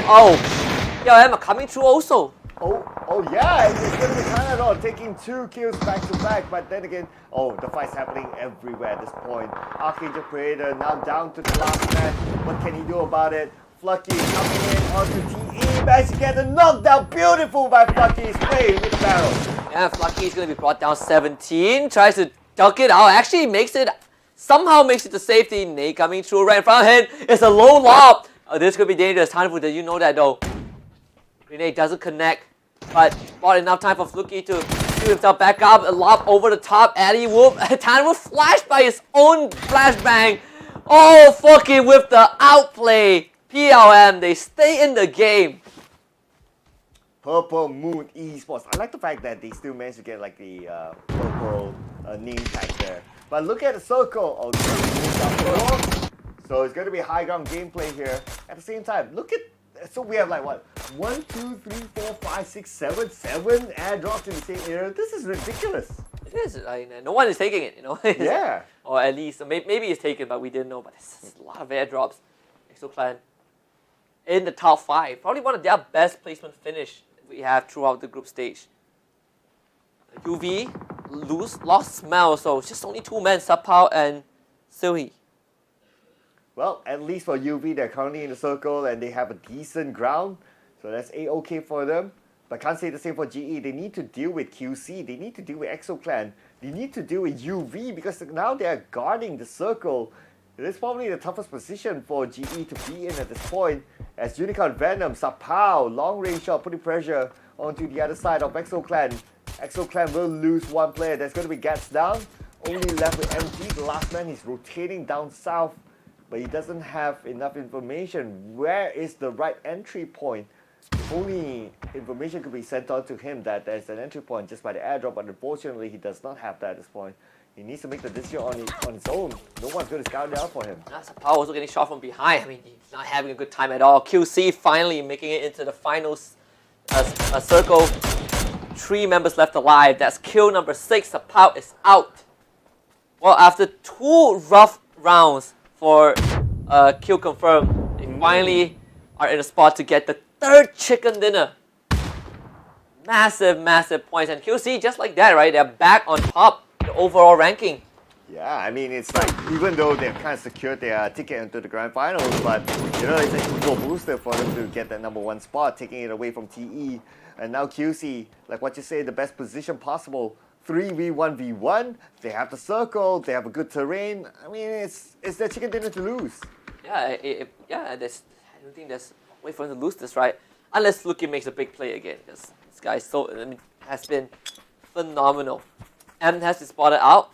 Nate on the way to his direction. Doesn't chip onto him yet, but Zapalui is just going to start pushing. Oh my god, the Shromno. Oh no. M down to just literally 1 HP at this point. He's going to heal himself back up, and they don't see him. The terrain, the grass protecting him, but it doesn't matter. Leon's from a separate angle finds him, and now he's just Fluky. He's on the other side of the circle. Yep, so it looks like it's going to be PLM getting the 2nd place finish with a decent amount of kills, 6 kills, unless he can secure more after this. But for Fluky, well, I guess if he can get an extra kill, that 1 extra kill to get a 7 in total, I think that's a good bonus for him. If not, I think they'll be content with a 2nd place finish with 6 kills. That's okay for Purple Moon Esports. That will push them up at least to a top 8, but whether they can secure it, they can hold on to the top 8, there's going to be another question because of Purple Moon Esports. They are in Group C, by the way. So if they're able to get into the top 8 by the end of the day, then, well, tomorrow is just more of like trying to extend the lead. And for sure, looking at the amount of points, yes, they'll definitely be in the top 8. I'm taking ExoClan down. ExoClan just by the edge of the top 8, and that's where the risk the risk happens for them. Alright, now we can see that QC, they have an idea of where Fluky is at. They're opening up the flanks. Oh, they saw him. Yeah, they don't want to look down on him, and that's going to be winner chicken dinner for kill confirm. 3 chicken dinners in the group stage. 3 chicken dinners. Just like the amount of chickens we had for dinner. I had 1. Yeah, I also had 1. That's 2. Is it? That's 2. Okay. Kill confirm had more chicken dinners than we do, even in real life. But yeah, good recovery for Kill confirm. Rough start to the day number 2, but game 3 came back swinging on Tego. That's gonna put them back in that 1st spot. Yeah, and well, who needs a bootcamp? Who needs a gaming house? I mean, they're playing by the comfort of their house and they're still able to get their number 1 spot back in. But of course, they have like 2 more games to go, and after this, it's just up to whatever happens. but who cares about being number one or not, right? At the end of the day, at this stage, if you are in the top 8, it's the same reward as being a number one, so why not? Yeah. As long as you qualify. Yeah. That's all that matters. But again, I think GX and GE, they have another round. It looked good, but I think a lot of the times the deal breaker is the placement points, right? Because if you get 0 placement points, which is actually very easy to achieve, you just have to be in 9 to 16. 9th onwards. Yeah, so 0 placement points is very easy to achieve. So by looking at the kills, I would say that a lot of these teams are still getting decent kills, right? 3 to 5 kills. Just the placement, that's gonna hurt for some of these teams, even though they've been performing decently. Yeah, I mean, I still see the importance of getting a decent amount of kill points rather than trying to go for placements and just totally out the entire game. Because if you just total it out, you will still be fighting. It's not like you're totaling out the entire game and get a chicken dinner from there. People will come to you instead if you're not opening up the fight. So if you don't take your chances, sometimes you might go out still at number 9 onwards. That means no placement points and maybe no kill points because you are absorbing the damage from someone else. Oh yeah, and of course some standout players. I mean, Fluky really showed up this time for Purple Moon Esports. So many individual clutch today. We didn't have that yesterday. Today, a lot of these players are really stepping up their game.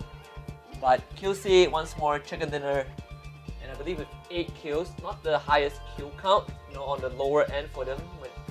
But overall, it's good enough, right? They're contending with the Expendables, who are just barely behind them in terms of total points on the leaderboard. But at the end of the day, I think if you are QC, you're going to be pretty happy with the results so far. Yeah, I mean the next 2 rounds, I can say that QC, it's going to be a chill round for them. Despite I would think that this round can be a chill round for them, but they still push themselves to get the chicken dinner. That's absolutely fine. I mean, sometimes you want to continue on that momentum because you're going to play again later on. So you want to have a good feel as you end the group stages for yourself. Yeah, you don't want to kind of take your foot off the gas, if you're QC. Just continue to show that you are one of the best teams out there, and so far, they are doing just fine. And I would say that for round 3, we're seeing some of the teams really bounce back. The teams that have been consistent on day 1 are showing up a lot more. I mean, we're seeing UV a lot. We're seeing the Expendables. We're seeing Day Trade. We're seeing QC. There's 4 teams from Group A who have found that groove again, consistent as always, just like yesterday.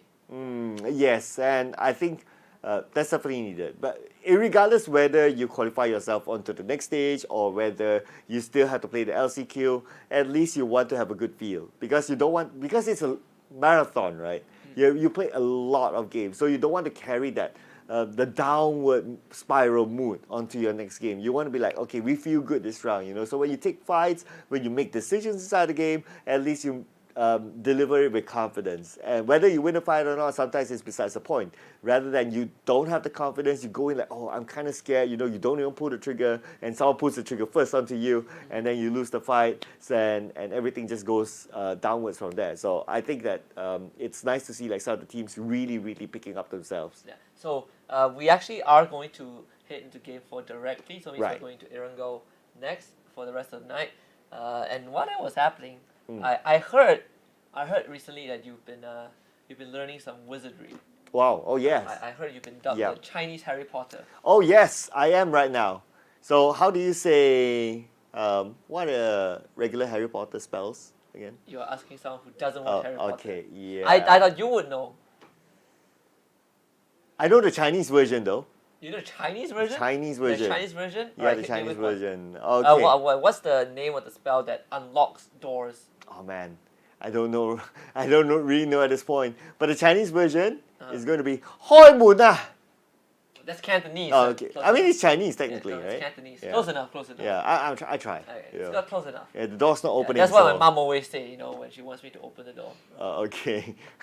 When I don't know if or halfway when you're gaming, your mom says. No, like when you lock your room door, for some reason you can't lock your room door in the Asian family. Like, they just ask to open. It's an Asian thing, right?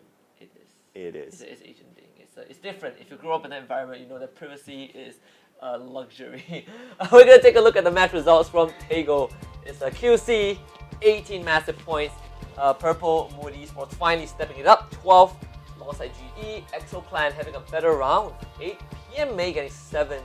UV and TE right behind them, 6 and 5 respectively. GX also getting 5. I mean, Ritzy Sports just a 1-point finish. Ugh. Ooh, I mean, it's up for Red Sea. I think possibly they might be one of the teams that will look forward to the LCQ instead.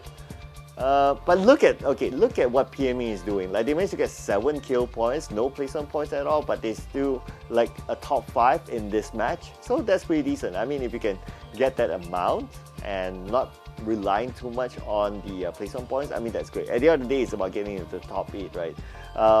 But if you want to go for the championship, that's going to be a whole different conversation instead. You need a balance between placement points and also kill points to go for the championship, and that will be played out next week for 5 days. It's going to be 5 maps each day, going to be 25 maps, and I can tell you, despite it sounding like, oh, we got 25 maps to play, the maps do run down really, really fast, and by that time, at some point, we will start to see the chart will start to take shape to see that there are some teams that will not be possible at all to catch the championship. So they got to find that balance right now, considering that these are the matches that they can still kind of like let go because they want to experiment stuff. So this has to be the moment for them. Oh yeah, and we're just gonna see how this pans out again, right? Today is a bit different. Yesterday we get to see a sneak peek over the overall standings, but today we're only gonna see it by the end of the map. So map 4 coming up in just a little bit. Was speeding through today, so players get to chill out just a bit more. Mm-hmm. Yep. Get the show running. Get the show running, and our viewers as well. Don't go anywhere, ladies and gentlemen, because we're going to go back to back for the next game. The one who said that you're a Chinese Harry Potter, I wish, Yep. I hope he's still watching. Yeah, I do hope so. Yeah, you Yeah. got a new fan. Yeah. Please let us know if you're still watching. We want to know, right? The guy who says I'm not Chinese, because I don't know who it is. We just got told. Yeah, we got Yeah. told. We got told. You got told. I Of got all told. of all the characters, right? Oh, I know, right? What would you have? What would you have wanted to be? I would have wanted to be. Yeah, which fictional character? I would have wanted to be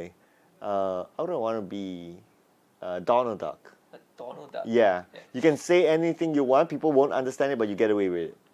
That's true. I mean, Donald Duck only wears a shirt, so I he mean, gets away with a lot of things. I mean, the camera's not panning down, let's not blow my cover. I saw this story while we're on it. Very quickly, saw this story. All right. How this guy does parenting, right? Parents his child, so his son loves the Disney franchise. So you have Okay. Mickey Mouse, Donald Duck. I think it's called Piglet, but whatever. So Okay. he loves Donald Duck and Mickey Mouse a lot. So the dad would always imitate Mickey Mouse because he's quite good at it. Okay. To, talk to the son when he wants the son to do something like brush your teeth or throw out the garbage. The son is How would pretty it sound like? young. I can't do it. Okay, I was trying to pull you into it, but anyway. Yeah. So one day the son stopped listening to Mickey Mouse. Okay. So he got mad, but he remained in character. So he scolded the son In Mickey Mouse, Okay. and then when it didn't work, he switched to Donald Duck, and the son got scared. It's like, yeah, it's a pretty funny story. I mean, if anyone can talk naturally, or talks naturally, sounding like Donald Duck, I'll be worried. And you want to be Donald Duck? Yeah, and I want to be Donald Duck. Just because I can get away with no pants. Sure. Yeah. I can't move the camera right now, but Yep. yeah, Whatever happens below the camera stays below the camera, right? absolutely. Yeah. So Iringo coming up, one of the most classic maps. I remember reading up on the lore, but of this map. It's been so long ago, but Okay. the source of inspiration is Alright. very, very interesting. I'll get to Tell it in us. a bit. Okay. When I find out, because I forgot. It was 2 years ago. 3 years ago. Okay, because I thought we had time now. Yeah, we do have time. I want to use this time to ask you. So Iringo, what is it we're looking for? What is it where we're looking for? I guess Normally, I would say like, okay, Erangel, you have like the typical choke points because it's been played for many, many years now. It's like the first map you ever see when you drop in, when you start your PUBG game or when you play your first few PUBG games. But considering that there is a emergency parachute now, right? That because of that, to me that changes the game a lot. That changes how people would gatekeep each other. That changes how teams will time their rotation. So yeah, so it to me it feels like just because of that one item, it feels like a fresh new game despite it being the same map. Like Right. the meta and the type of timing will be absolutely different because like because it's been played so many times, right? Everyone will be like, okay, yeah, this is the only route, and that is the only route timing, and so on and so forth. But because of that, then it's going to be a totally new game right now. But Erangel, honestly, for me, you like Tego a lot. I love I like Erangel Tego a lot. yeah. You like Miramar a lot. You mentioned that. Yes, it's Yeah. it's my favorite map actually. Yeah. I think it still is my favorite map. Tego is a close second. How can I change your mind? I changed my mind to Yeah. what? To like move on to Erangel. Change my mind. Give Yeah. me, give me What- some. What? Okay. In other words, right?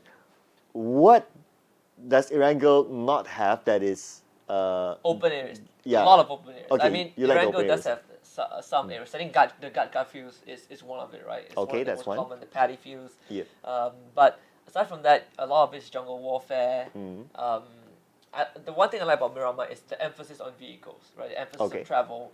It really challenges you to be a lot more strategic with where you place yourself because there's so many open areas.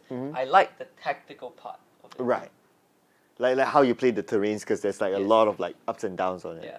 So Right. Miramar is my favorite map. Changed my mind. Okay. All right. I mean, Erangel is green. Everyone likes green. No, I don't. Okay. Not really. Thanks. It's not my favorite color. It's my yeah. You know why it's not my favorite color? Because I can't wear green on set. True enough. Yeah. It's I been a while. cannot like something that I'm not allowed to have. Right. Yeah. Yeah. I guess. Vegetables are green, so that's also a no-no. Oh. Most vegetables. Okay. I'm picky, but not super picky. Like there are certain vegetables I'm not a fan of. Like for example, bitter gourd. Not a fan Okay, of that's that. green. All right. Coriander. Not a fan of that. All right. I don't remember the third one. Okay.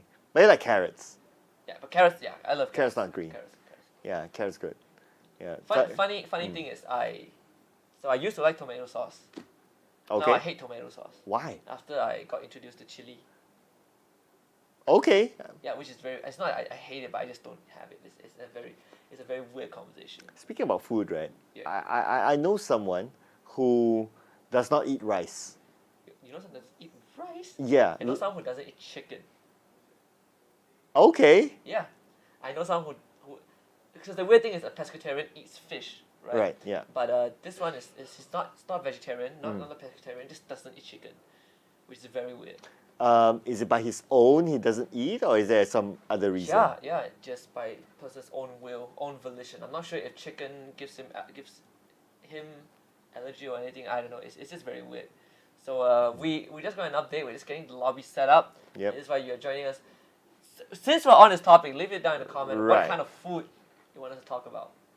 I'm not sure if we're gonna get in trouble for this for talking about food during the Super Cup, but we have some time. Yes. I mean, it's still chicken and it's chicken dinner. It's chicken and it's dinner. like, You are yeah, correct. You are yeah, correct. Yeah. So, yeah, so the person doesn't eat chicken. No, Okay. That kind of surprises me. it is. It's Okay. just surprising But me. but to be I fair, know someone who doesn't eat oranges. wow. The reason is very Okay, interesting. tell me. You know, oranges have those white fibers that stick to your teeth. Yeah.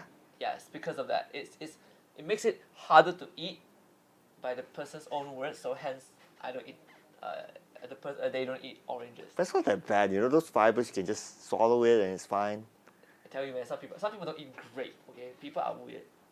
Okay. I don't. I'm grateful I have no allergies, so I can eat anything. I Right. was trained in the art of spices Ever since you discovered chili, ever since my mom discovered chili. your mom My discovered mom chili. fed it to me, Right. so I was forged in chili. You were forged in chili. Yes. Right. Can't This live without chili. the baptism of chili, they call it. Yes, basically they drown me in a vat of chili oil. Wow. Yeah, Chinese, so chili oil. Okay, we're gonna go mala after this. Yeah, I'm sure you love There's that. there's a place that opens until 3. We can go to town. I mean, we're going to end earlier than yesterday, so Even better. yeah, just putting it out there, just putting it out there. Right. But Before people get confused that this is a food talk show, we are actually in the PUBG Super Cup, Asia Super Cup for summer 2023. Today is day 2, so Group A against Group C. I just saw the updated, well, not really updated, but the updated score by the end of Mirama. So end of game 2. Right. So by the end of game 2, the Expendables were actually leading. So 30 points, 19 kills, 11 placement points. I mean, the Expendables overall has had a very smooth day today, right? Yep. The first 2 games were awesome. Third game, just now, I think they finished second also, second or third. The surprising one is PMA.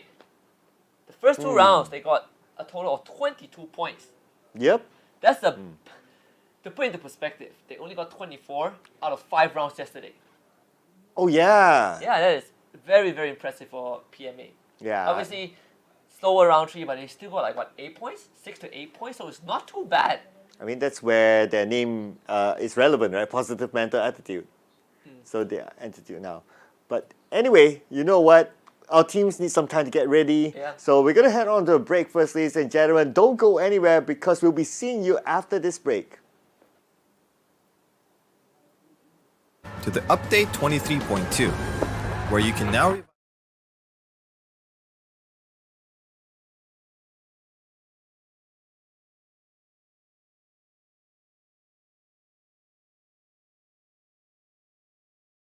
First on the menu is the brand new revival system. To reduce frustration during squad play and promote diverse strategies in normal matches, you will now be able to revive your fallen teammates. Just retrieve the blue chip from their death boxes and register it at one of the transmission towers scattered across the map, or through a wireless transmitter item obtained through farming. They can then rejoin the match via a respawn plane that flies once per phase. Note that this feature is available only in normal and custom matches on Erangel, Miramar, and Destin. Next, we're introducing a new DBNO feature, allowing you to carry knocked out teammates and place them inside vehicles.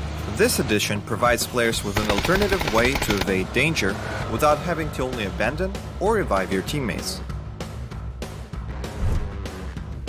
We are also finally ready to unveil our new clan system.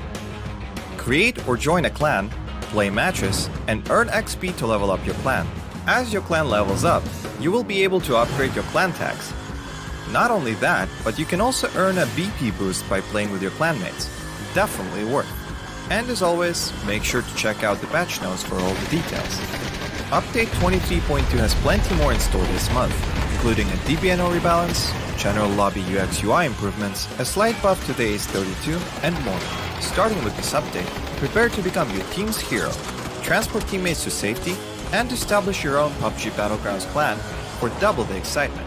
And we'll see you on the Battlegrounds.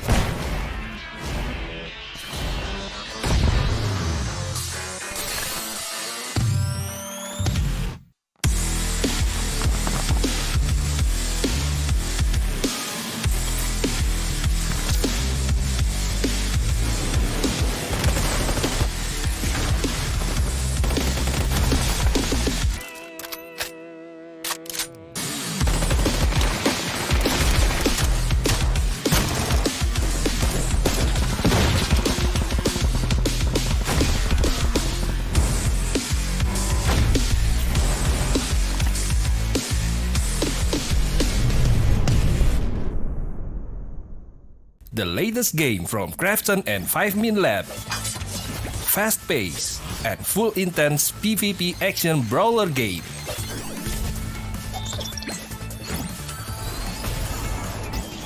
Use your best combo to send your opponent to the lobby.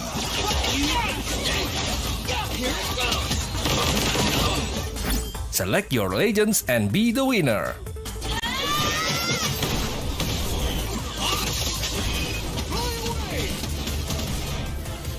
Pick the mode that suits your fighting style, from 1v1, 2v2 to Battle Royale. Available to download and play free on Play Store, App Store, and Steam.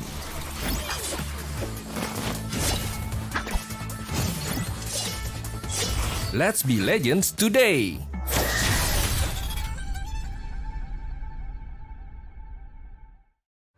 Welcome to the Update 23.2, where you can now revive your teammates, transport knocked out allies onto vehicles, and engage in a new social feature, the clan system. Let's dive right in. First on the menu is the brand new revival system. To reduce frustration during squad play and promote diverse strategies in normal matches, you will now be able to revive your fallen teammates. Just retrieve the blue chip from their death boxes and register it at one of the transmission towers scattered across the map, or through a wireless transmitter item obtained through farming. They can then rejoin the match via a respawn plane that flies once per phase. Note that this feature is available only in normal and custom matches on Erangel, Miramar, and Destin. Next, we're introducing a new DBNO feature, allowing you to carry knocked out teammates and place them inside vehicles. This addition provides players with an alternative way to evade danger without having to only abandon or revive your teammates. We are also finally ready to unveil our new clan system. Create or join a clan, play matches, and earn XP to level up your clan. As your clan levels up, you will be able to upgrade your clan. We're back in a bootleg Hogwarts with Chinese Harry Potter, Sir Cloud, and you're with me also, Husky. We are. I'm trying, you know. 欢迎来到 PUBG Asia Super Cup. Yeah, I think you changed my language. Can I change your language the entire show? Sure, but our audience would not understand it. This is the PUBG Asia Super Cup Summer 2023. We're heading to Erangel next for map number 4. The lobby is ready, so we're gonna head right in and check out what the players are feeling right now on.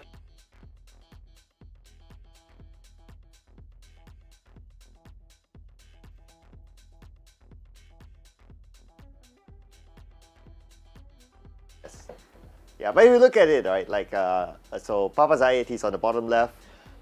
He's quite a decorated player in the world of PUBG. I mean, back then he won a couple of championships for himself.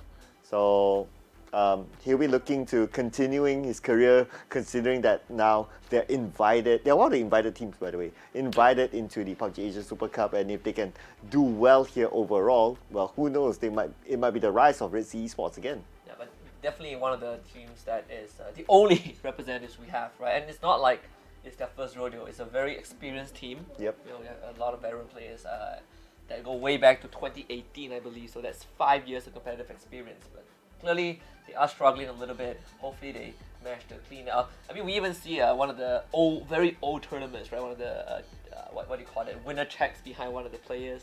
Yeah. Old tournament in Malaysia. I think it's a Predator League or something. But speaking of Predators, we have Archangel Predator on our screen. One of the Filipino squads. Just, again, massive veterans. You know, Algin Bots, Eve Patrick. We're flying into Erangel for map 4. Ooh, my favorite map. Here we go, Erangel, ladies and gentlemen. The flight path is going to come from military base up onto Kameshki. It's going to be skewed towards the right side, meaning that for teams who have planned to drop on the left side, they need to recalculate their plan again. And that also could mean a couple of things. The vehicle, they'll need to scatter for it if they want to go still on the left side. If not, we might see early fights on some of the hotspots on the right side. Some of the hotspots on the right, I would say like Yasnaya Poliana is one of them. I would say Milta is pretty much one of them as well. I'm a fan of School, so School is still within reach. And looking at how the teams drop, looks like it's going to be neither. But on the area of military base, we got 3 teams inside military base itself. But nowadays, because of the emergency pickup, it's not going to be a problem for them to get across the military base bridge. The bridge camping meta is not going to work with this current meta that we have this item. But looking over onto Milta, what a hotspots, 2 teams inside of it. Oh yeah, and PMA showing up. Watch out, is Teddy with only 30 bullets in hand. NPE 1706 down and ready thanks to those knocks and Teddy working together. IPMA, something flipped in that they are doing. So they are really bringing the heat. Knox did get knocked on top of the roof. So rescuing him is going to take quite a while as Lunlun runs straight to him. Okay, trying to get the shots in. Snogs, almost dying. Lunlun reaching just in time. As I'm Pete, he's going to keep Long occupied. Snogs crawling to the back just in time to bot back up. Oh, the luck right there. But Lunlun gets knocked down, and that means that Snogs also bleeds right out. And NHE looking to get rid of PMA. Things are not looking good for the Masters team. Okay, can we say that PMA is really comfortable onto the top 8? I think that they are currently okay, but because they are in Group A, so yeah, they could be still caught up. But the fact that they come into the hard drop, now they're being challenged by Newhouse Esports, and Newhouse Esports seems to be winning the fight, with PMA only having Teddy as well as I Am Pete left. I think it's going to be a little bit hard for them if they lose this fight, so they got to keep their thing up. Anyway, Teddy with a nade, he's going to toss it onto the compound, onto the house where Long K is going to do the Russian. Can he actually find his target? No, not yet. His target's on the left, but he's trying to find the target on the right. And it looks like he's going to try to find a different angle there. Okay, the nade being cooked up, but nope, he's going to keep it. But his barrel only has 7 bullets. I'm not too sure about his secondary weapon. But with 7 bullets in his barrel, he got to hit all the shots. Oh, he got to hit it on the middle, so he has no idea. Oh. He has no idea where the members are. Well, now he knows one of it. I mean, 3-2 is... He just took out 3 members of PMA all by himself. Run the corner! Whoa! Long kick straight in his face. And that's it. UV also got knocked out very early on. Okay, calm down. Alright. You won this one. Sure. Calm your horses, Newhouse. Calm down, people. Calm down. But anyway, big up to them for winning the fight. So there's going to be 4 points for NHE, and NHE, it's their debut today, Newhouse Esports. They'll be looking to rank it as many points as possible, but unfortunately they have 2 casualties, so they're going to play the rest of the round with only 2 players. I mean, it's still possible for them to get the chicken dinner. We've seen that before, but it's not going to be easy. You don't want to start off on a handicap. Oh, definitely not. We've got this nice view. Oh, who did this? Oh, beautiful observers. Cinematic look at this. Woo! Yep. Alright. Pump the brakes. There you go. Okay, never mind. Didn't complete the shot. I thought they would at least show like the two GX guys. But yeah. So GX, they actually, so far they have those average rounds, right? I think GX after the first 2 rounds, they finished, I believe, 10 points in the first 2 rounds. Yeah, for GEX, in general, okay, today is their debut day, so with that, considering that they are on the debut day, I think they're doing pretty decent. But now, this is our first look of the circle, so it's going to be a military-based circle, ladies and gentlemen. And the emergency pickup, so the emergency pickup is not always available. I mean, if you got it, then that's great. From the main peninsula, you can fly in onto the military base, that's great. But if you don't, then you still need to go through the choke points. Now, speaking about the choke points, GEX is taking care of the left bridge for now, hoping that someone comes by and become free kills for them. Next time we get a Sosnovka circle also in the group stage, so that's going to be very interesting. All the teams need to travel southwards. E36 seeing a P. Alec up top, actually backup coming in, but still, what a drift, that's a 10 out of 10. Yep, that's an immediate Olympic gold medal there. Oh, great drive. And that, you did talk about driving and licensing, right? So that guy definitely has his license up. Yeah, you say that, but the camera cut right before he ran into a wall, so okay, revoked. No one saw that. That's revoked. Fine. That's This is why you should retake. It should be mandatory to retake driving license every, let's say, 7-8 years. I think it's fair. Can we not implement it where we are? No, I think we should implement it. That's the main reason. Okay. Because if we don't, I got into a car accident 2 months ago. Okay. This is what reinforces the idea. Okay. Yeah. Fair enough. You know how I was rear-ended? I was rear-ended at a speed bump. At the speed bump? Yeah, speed bump is a place where you slow down. Yeah, absolutely. I slowed down and I got rear-ended. So you gotta retake a driving license. Yeah. Not for me. I guess someone just wanted to get your attention. Yeah, definitely got my attention because the person's car was smoking. Wow, that bad. Yeah. But it's looking bad as well here for E36 as Flucky wants to secure that knockdown, gets a high ground advantage against Deva. Deva tries to get away, okay, but not much room for him to play with, but he has a teammates to back him up. So Fluky immediately retreats, being shot at, so a couple of warning shots there. But Deva, now the fact that he has managed to reset inside, he's taking the fight towards Purple Moon. 6. They do have Sylphia from afar, trying to reposition himself on the high ground just so he could support better Thunders, looking for some sort of catch. But E36 able to push him back. Okay, from this very pixel angles, this power grid, able to somehow force PLM back, so PLM can't push forward. E36 able to keep himself safe. Well, I'm liking the position of Purple Moon Esports, not gonna lie, because of that high ground on top of military base. So I think that's one of the prime positions. That's why they really want to take it away from E36 there. Now, speaking about the emergency pickup, so it looks like the team is currently using it to get into the military base, and that's where we can see that some teams who like to play the bridge camp, it's no longer as effective as before because of this new item in the game. Deva saw the drop though. He did see, look at all the shots fired into the air. They did see an Exo Clan drop right down. Yeah. Starlord also interested. Okay. Oh, it's no. Oh, in the worst possible spot to drop down, they lose 2 members straight up to AAP. The nade, the bounce. Bouncing out off of the rails. Unfortunate for Hustle.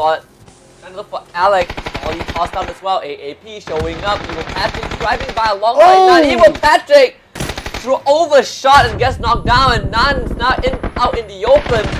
Alec needs to support him, and Alec saving his entire team. Man, I also want to say hats off to Hatsawa, but they got eliminated, so I'm going to save that for later. But for Archangel Predator, you gotta think about it. Like, Evil Patrick got knocked down at some point, but he has teammates to back him up. I mean, they're just showing why they are one of the good teams around to look forward to in terms of their gameplay. They know how to back up each other quickly. It's just that the points at this moment don't really reflect their potential. Oh, I love this. Look at this. Okay, here we go. This is a trailer for Fast 11. Oh, yeah. Beautiful observing from our observer director, of course, the people working hard behind the scenes. We got Exer behind the scenes, heading the observer desk. More shots like that. I'm sure we'll see more of those. Yes. Yeah. Still plenty of games to go, but that was really cinematic. Oh, yeah, here we go. It's nice. I prefer the bike one. I like the water effect. Yeah, me too. Just take a moment to admire the beauty of it. Who the heck is the barrel rails up here? Take some time to enter it. Rift! Oh, man, makes a U-turn. I mean, they did start from Fairy Piers. Where they want to hit towards. I mean, you gotta. Oh my goodness, look at this. Okay. Ooh. That's sweet. 40% water? Just circle number 2, right? So the third one can still hit in deeper towards the water. Yep. Would be a big threat. I don't know where TE wants to hit towards though. Yeah, TE, I think they're just scouting. They're sending Delvin out to scout to make sure that everything's A-OK on their side. So that's why they're like, okay, no one's there, we can dock ourselves. It's because there's always a risk of like someone by that edge waiting to shoot anyone who's taking the boat ride. But I guess because of that first circle, it looked like how it was. It wasn't that obvious going to be on the left side, so that's why no one's really prepared for anyone taking the boat around the left. And Red Sea Esports, they get pressured by AAP themselves. The boys that just wiped out T5. It's a long-range fight so far. I mean, Red Sea, they do have some buildings to work with. Even Patrick is making sure that no one is parachuting off a plane. I mean, T5 just was delivered as the free meal. Day trade slowly encroaching.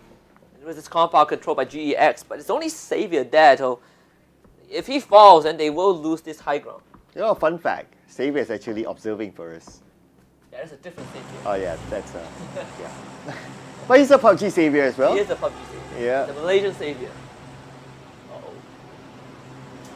See, yeah, so Red Sea is fighting against Archangel Predator while you have QC just casually flying past them, but they are dropping right in front of Xavier. And It looks like they want to butt into this fight. Let's go. I guess GX got to take care of. Now GX, they're being sandwiched. And Xavier, he has to get away, but it looks like he tries to fight. AWM. Okay. Alright. Land a shot, buddy.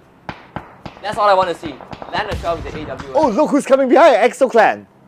They're driving by also. Look at that. Okay. They want no part of this. I think they're taking the they're taking the parachute. Oh, right, yeah. Fair enough. They're out of this, but GX, Leo, also, you can spot other members of QC. Xavier, of course, is going to be the first point of contact, but he relayed most of the info over to the rest of his team.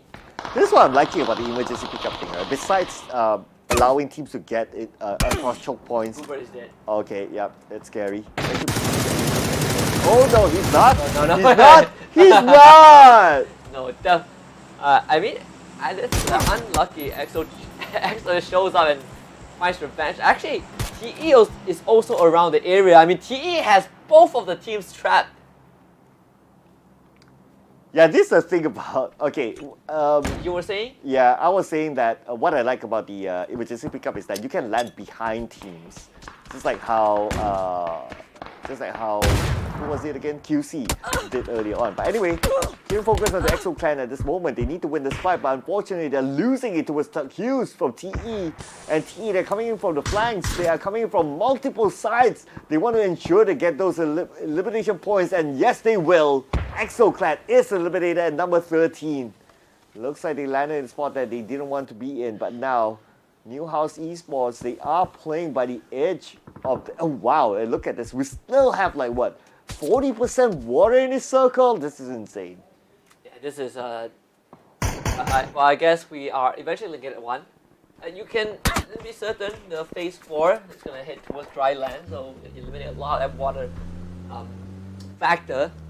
Papa Zai found out by Myth as Red Sea back in the picture, but main focus right now is GX, because they do have QC getting closer and closer to it.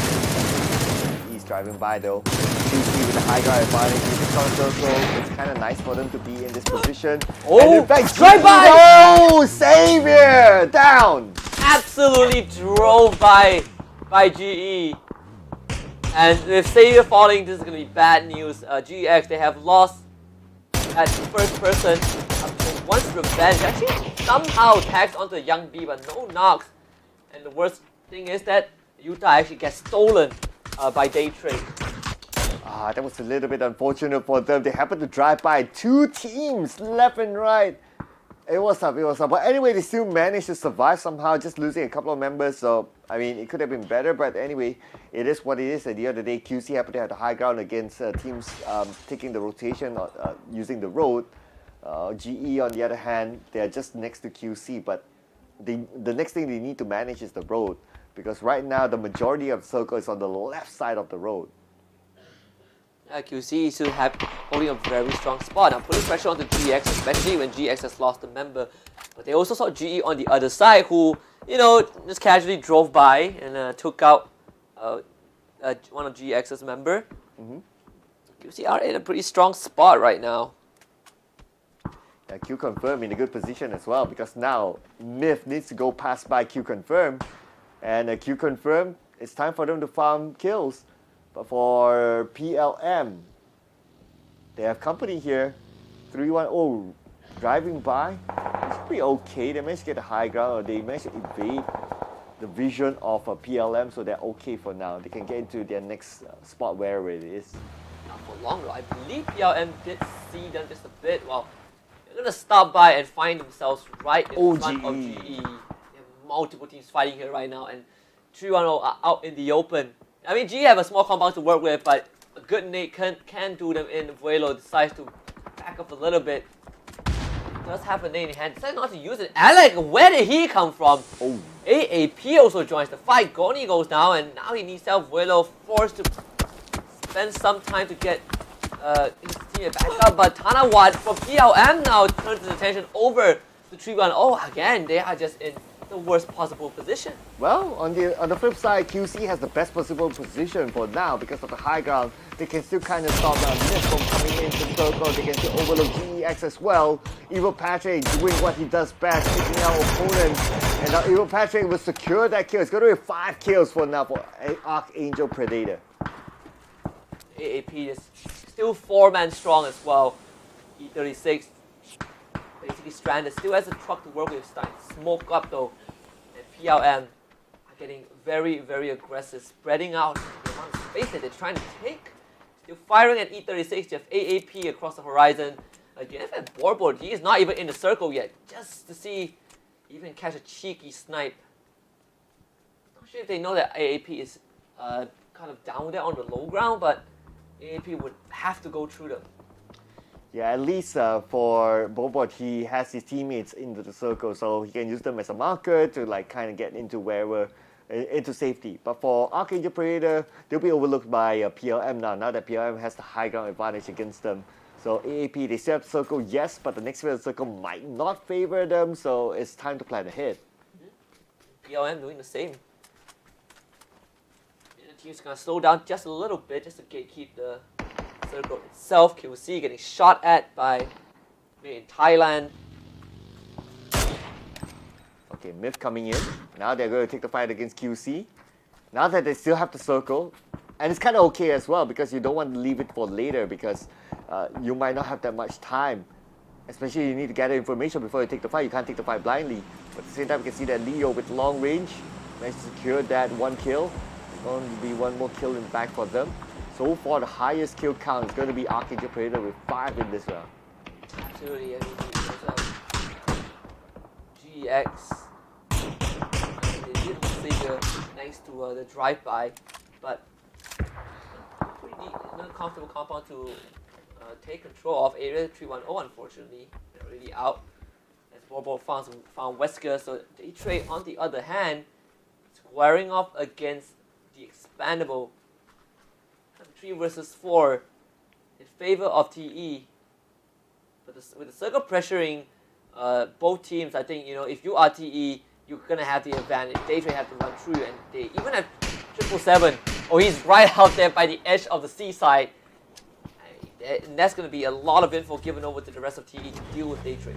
Yeah, maybe it's kind of pinned down by Daytrade earlier on, so that's why it's not making that move right now. But with the information gathered for him, it's time for him to move. But we have GEX stopping. Daytrade Game River coming in. Zenan and Co, and they still have the circle. And speaking of the circle, QC with the high ground, with the circle, the best position possible. Oh my goodness, QC once more plays so well.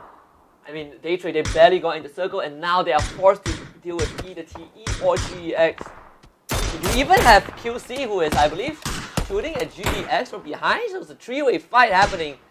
PLM chilling on the northern side. They will have to go to E36 if they come right in. You can see they come in a little bit later when the commotion happens between E36 and GE. But they need to have the audio cues. They need to get close enough to know what's happening. Now Zenan spots out Nurins. Bad news for him is on the outside circle. They try to get Zenan almost taking down. If they manage to get knocked out Zenan, then that's an entry point for them. But it looks like Flash is just going to push it in. Bounce off the grenade. Upchen trying to hold the fort. Absolutely precious. Double swings. Upchen stood no chance against that, but Leo with a good nade downs Flash. But he also gets taken out, so he's down to Jinnan. Has been alive. The frag grenade, can he secure any kills? There you go. Off that one now. Just go wide a little bit, so Flash still stays alive for now. Balmov getting tagged by Petra from QC. Daytrade didn't want to take this fight, but they put themselves out in the open. Oh, Daytrade Gaming, they're not going to give up without a fight now. They could still win this, but Barbecue down! Right in his face, and Balmov ends up burning his own team. Absolute disaster for Daytrade. Oh, GX, they survived this one. Well, just as when they were trying to take that fight, just as when they had the opportunity to win, that just had to happen. Super unfortunate. Dan Pablo also not doing too well. Jacob gets rid of him. AAP 7 kills. Red Sea once more caught in a I mean, in a choco, how do you get through AAP? And plus, they're still on the outside of the circle though, so it's not looking good for Red Sea at this point. Archangel Predator stopping them from coming in.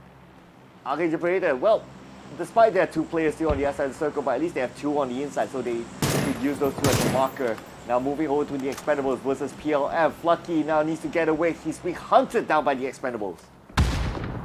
You know, when PLM, Matanawa, you can see he's also rotating to AAP for the spray, but man, Tanawa just reversed all the way into the smoke. Guy has some serious driving skills, so Flucky stays, Flucky just stand just for a bit longer, but AAP alerted to that. Using the falling shoe even, Aljin Boss really wants to get something done as Red Sea out in 8th. Looking at the live score right now, both QC and TE, the 2 teams are number 1 and number 2. They're currently on top and they will pull away in terms of points. And speaking about the chance to pull away, QC has the circle, and now it's the Expendables without the circle, but it gives the opportunity to take that fight, and yes, they will take it against PLM, and the nade will take out Fluky. That is it for PLM at number 7. What is that nade? It bounced off, it bounced to the side and took out the last member. It took out the last member of PLM. What a nade from, I believe from 777, but TE now gets to continue forward. But the next obstacle is one of the distance. Patrick damaged 2 members of the Expendables shooting at him. AAP wants to keep TE down, but it's not going to be easy because look at 777. Oh, he's on the low ground. He might get the flank. Oh, yeah, but there's no way they're going to avoid this fight. These 2 teams will need to duke it out right now. But AAP, they're sending 2 on the other side of the road. Okay, that's where the majority of the circle is at. Can totally understand that. But then again, they're leaving 2 behind. Evil Patrick's moving as well. It's only Aljin right now being left behind to try to buy time for them, to try to distract the Expendables. The Expendables still on the outside of the circle. And not only that, the bad news is that they need to cross the road. Why did they cross the road? We'll never know the answer. We know that Jacob is going to be locked in a sniper fight against Evil Patrick. Oh, just behind the zone. Behind, oh my Oh, goodness. okay, that's his teammate. Yeah, his own teammate. Calm down, okay.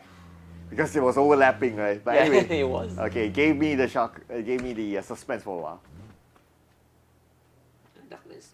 Well, I mean, Thailand actually also still full squad alive, so you have 4 teams that have the entire squad left standing. They're getting shot by AAP. Made it into the circle. TE decides to take the longer route. We're coming in west side, so not much teams ahead of them, right? They are the farthest away in terms of distance from the center. Yeah, I'm just wondering how a TE is going to manage this because they're the only team who's 100% on the left side across the road, and it's very likely that they'll need to get across after this next circle. We are at phase 6 though, so we have still a few more circles to go. And if QC continues to get this high ground, I mean, it's a good chance for them to secure this next chicken dinner, the 4th chicken dinner in the group stage. Yeah, the 4th chicken dinner, absolutely insane if you are QC. Tanvu down, GX against TE on the western side.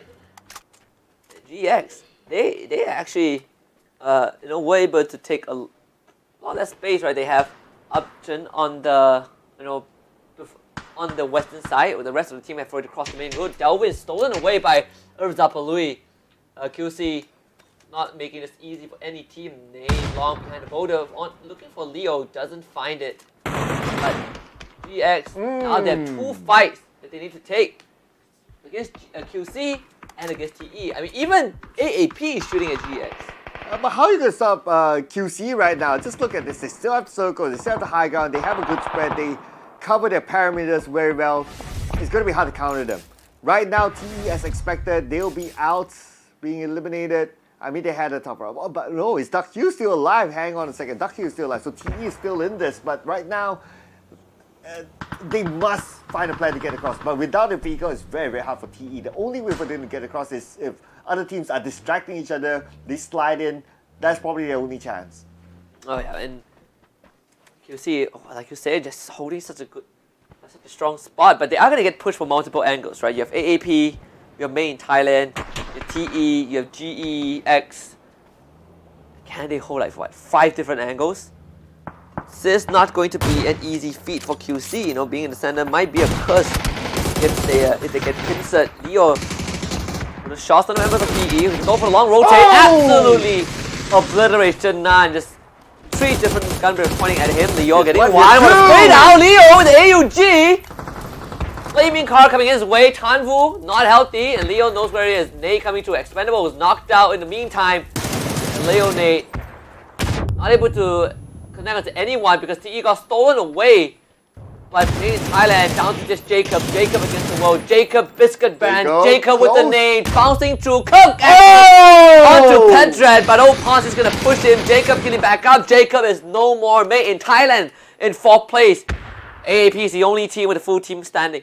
Yeah, right now AAP is kind of busy with GEX, so this allows QC to reset themselves, and they're on the other side of the hill, so they have enough cover for themselves at this point.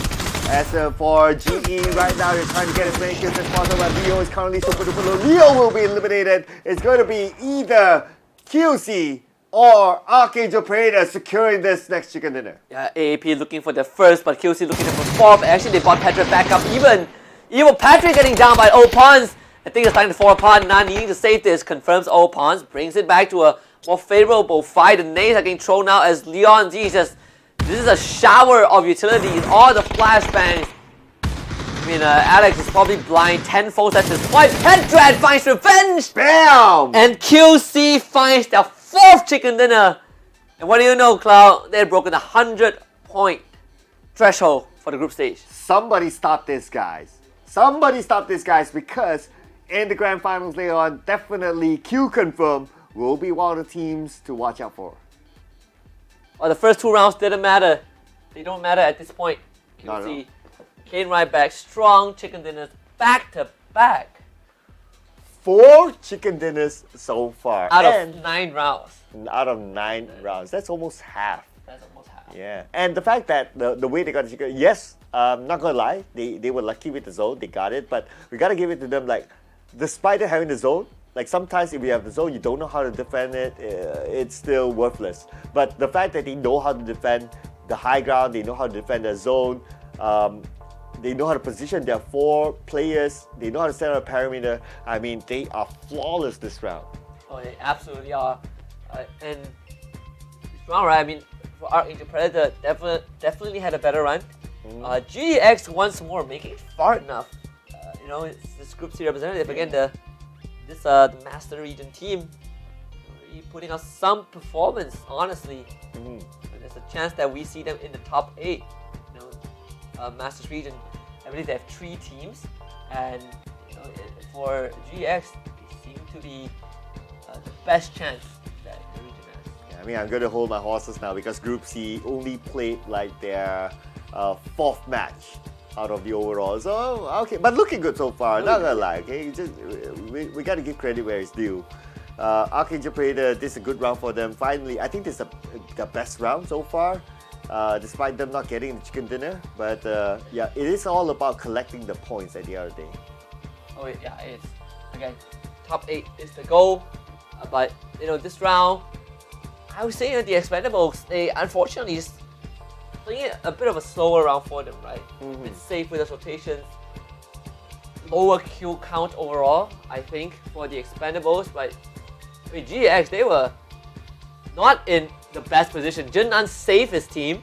They made it further, and that's how kind of they had a better finish than expected. Yeah, we just had to see the highlight where Daytrade Gaming just mollied themselves, I believe. Oh yeah. Yeah. So it was an unfortunate situation. I mean, they were pushing at the compound, and they seemed like they had a fight in them at that point. But yeah, things just happened there. I mean, it is a 360 sort of game, right? Like it can come from multiple angles. So things like that happen from time to time. They do. It's a fantastic round, I mean, for a lot of these teams. I mean, Thailand also made it to top 4, I believe, but nothing to shout about though. Made in Thailand only got 1 kill out of that.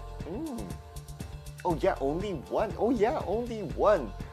But then again, they only play 4 games, so they still have tomorrow to really catch up. So yeah, it's fine. It's fine. Yeah, it's fine. I'm not too worried about, especially the Group C teams, because they have tomorrow. I'm a little bit more worried for Group A teams. Group A, Group B, they have tomorrow. Group A team, well, one last round coming up. Erango again. Yep.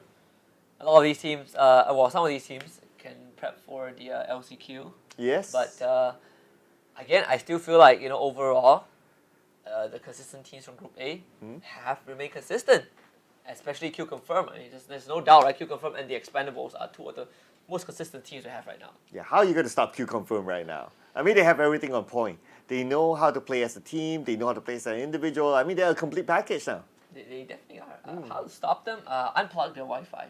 Yeah. Unplug the cable. But they stay in different houses, so you have to go to So 4 different houses. No, you unplug one of it, so you get a man advantage. Okay. Unless they are like a one-man army for each player, then it's going to be a bit hard. What if we just let them qualify for the grand final so they don't have to deal with them in LCQ? True enough. Yeah. At least you push away one of these like kind of like a powerhouse team. I'll call it a powerhouse team at this point. I actually will, right? I think me and Victor, so we talked about yesterday, right? Some teams are more, well, we came into this tournament with some teams that we have in mind. I think Day Trade Gaming, Cerberus, Archangel Predator, made in Thailand. I think E-Arena also, E-Arena Attack all around. So these 6 teams, and with Malaysia representatives, we have Red Sea Esports. But I would say that Q Confirm is not a team that was at the top of our radar at the start. But after their performance so far, I would say that Q Confirm, they are the team to watch out for. Yeah, they are confirming their kills, for sure. They are. They are. You both make the same jokes. I know, right? I wonder what will happen if I cast for him tomorrow. It's like we'll be just repeating each other then. Probably. Yeah. Q Confirm looking good? Yeah, I'll get him to wear Harry Potter. You'll get him to wear her. Yeah. He looks like Hagrid, if Hagrid lost weight. A Chinese Hagrid? A Chinese Hagrid. Sure. Okay, yeah. So you have a Chinese Potter, a Chinese Hagrid. Yeah, we'll cast spells in Chinese tomorrow. Sure. Yeah. But, yeah, there you go. Thanks to our producer. Thank you, producer. Producer saying Yeah. he looks like Hagrid. Yeah, he agrees too. Yeah. Well, you look like what? What do I look like? You look good. Thank you. See? Then your pickup lines, ladies and gentlemen. Yeah, so gonna have to Yeah. risk at this age. I mean, I have more years to practice. Sure. Yeah. Never too old. Never too old. Never too late. Never too late. Sorry, never too late. Never too late. Yeah. Forget Never I too say late. the first part. But yeah, so Q Confirm and the Expendables, 2 teams that are not on the radar. Well, at least not in the first list, top of the list. I think they've definitely made a name for themselves. I think even Unicorn Venom, to a certain extent, Yep. have demonstrated pretty solid gameplay. Obviously, not as I would say not as consistent as Day Trade and as the Expendables and Q Confirm, but there are some rounds where you really see UV step up. Same as Day Trade. Well, we do have the standings coming up in just a bit, so cast your spells right now. Okay. Here we go. Tujuh Maka. Wait, that's not a. Never mind. Tujuh Maka means show the scores in Bahasa, in case for those. I try. For those who didn't understand. But yeah, so QC again, 19 points. And this time, AAP finally puts their name on the board, 17 in second place. In the second place, yeah. Yeah, so I mean, at the end of the day, it's about the points collected. So even though you're second place, but you got like the most kills in the entire round, I mean, that's pretty much good enough. And this time around, we got like 4 teams with a double-digit finish in total points. So that means that the teams on page 2 will have lesser points. We got T5 without any point, Red Sea 310, UV unfortunately only with 1 point. But then again, it's not an elimination round, whatever it is. I think some of the teams like they'll be realistic enough to say that, okay, I think our group stage is done. We'll look forward to the LCQ. Yeah, I think T5 this time just not able to do too much, right? So, I think at this point it's fair to say that some teams can just look at LCQ and that's the only way that they can qualify through. This begs the question. I mean, we have 1 more round left. And, after the last round, who would be the top 8 by the end of day 2? Especially when you look at the teams from. I think the most important thing is which team from Group A would be in top 8 and how big is the lead, right? Because that would allow them to qualify for the grand finals, even if they don't get to play tomorrow. But we're gonna head into a short break to prep for round number 5. So we'll go for a toilet break, grab some snacks. We'll be right back with the last round of the group stage between Group A and Group C. Welcome to the Update 23.2, where you can now revive your teammates, transport knocked out allies onto vehicles, and engage in a new social Oh god. Run, boy, run. Oh god. Yeah, think. Wait, why are you on cam? Why are you on cam? To reduce frustration during squad play and promote diverse strategies in normal matches, you will now be able to revive your fallen teammates. Just retrieve the blue chip from their death boxes and register it at one of the transmission towers scattered across the map, or through a wireless transmitter item obtained through farming. They can then rejoin the match via a respawn plane that flies once per phase. Note that this feature is available only in normal and custom matches on Erangel, Miramar, and Destin. Next, we're introducing a new DBNO feature, allowing you to carry knocked out teammates and place them inside vehicles. This addition provides players with an alternative way to evade danger without having to only abandon or revive your teammates. We are also finally ready to unveil our new clan system.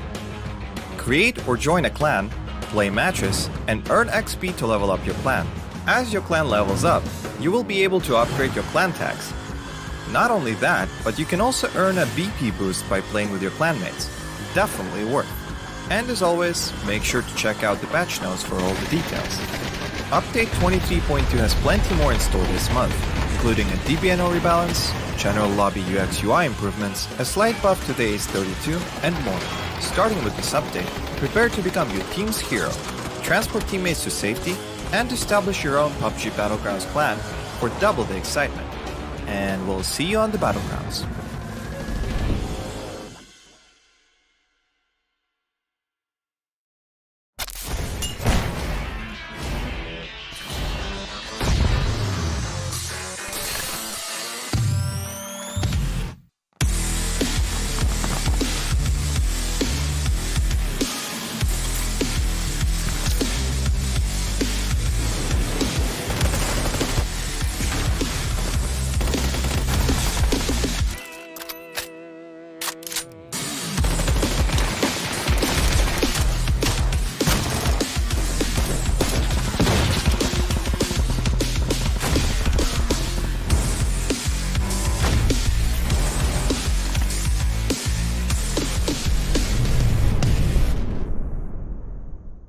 The latest game from Krafton and 5min Lab. Fast pace and full intense PvP action brawler game.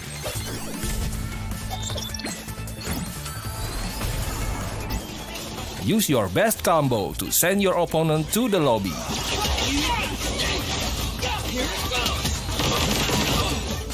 Select your legends and be the winner.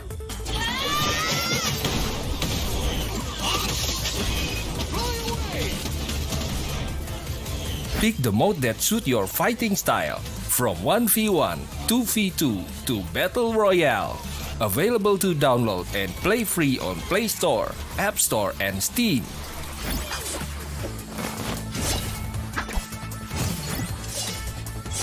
Let's be legends today!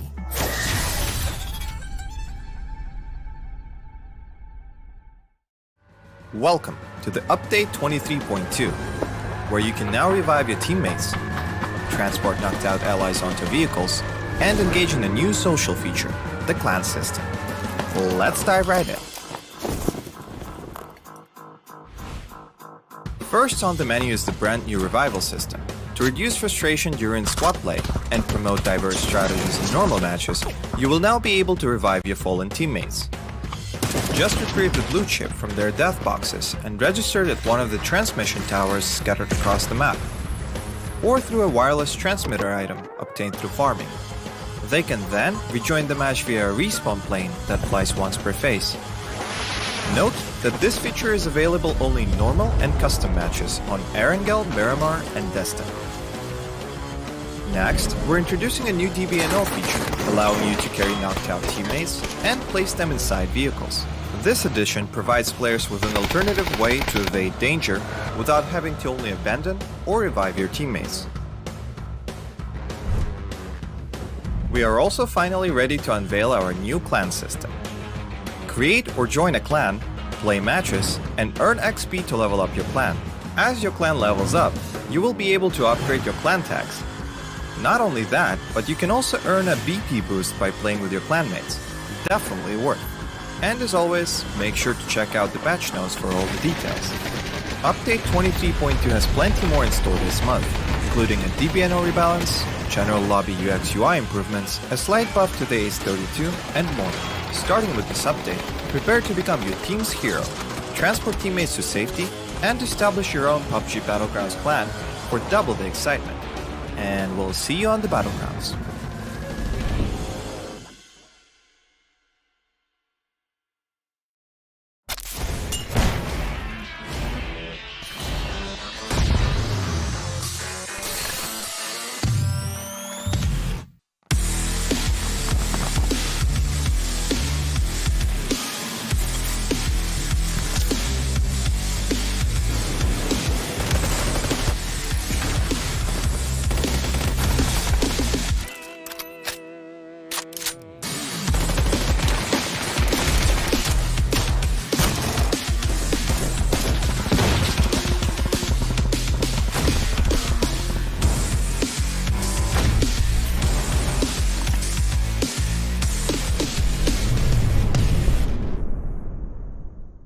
The latest game from Krafton and 5min Lab. Fast pace and full intense PvP action brawler game.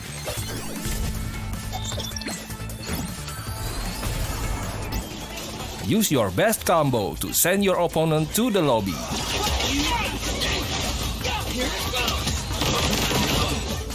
Select your legends and be the winner.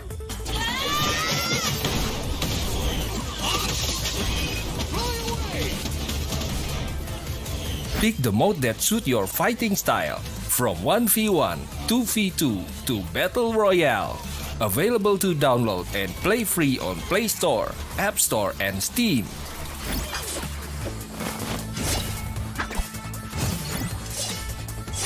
Let's be legends today!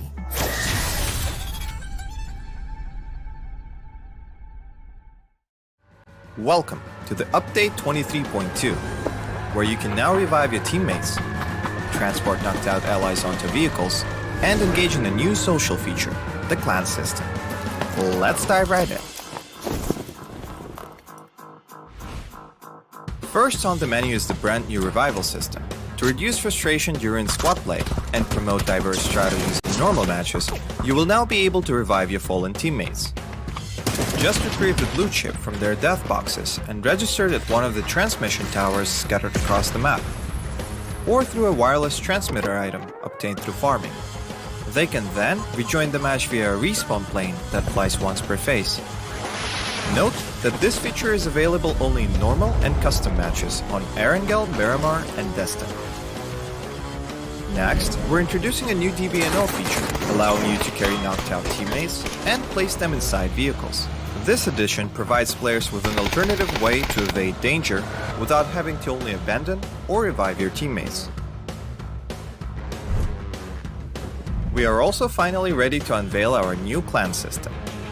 Create or join a clan, play matches, and earn XP to level up your clan. As your clan levels up, you will be able to upgrade your clan tags. Not only that, but you can also earn a BP boost by playing with your clanmates. Definitely worth. And as always, make sure to check out the patch notes for all the details. Update 23.2 has plenty more in store this month, including a DBNO rebalance, general lobby UX UI improvements, a slight buff to the ACE32, and more. Starting with this update, prepare to become your team's hero, transport teammates to safety, and establish your own PUBG Battlegrounds clan for double the excitement. And we'll see you on the Battlegrounds.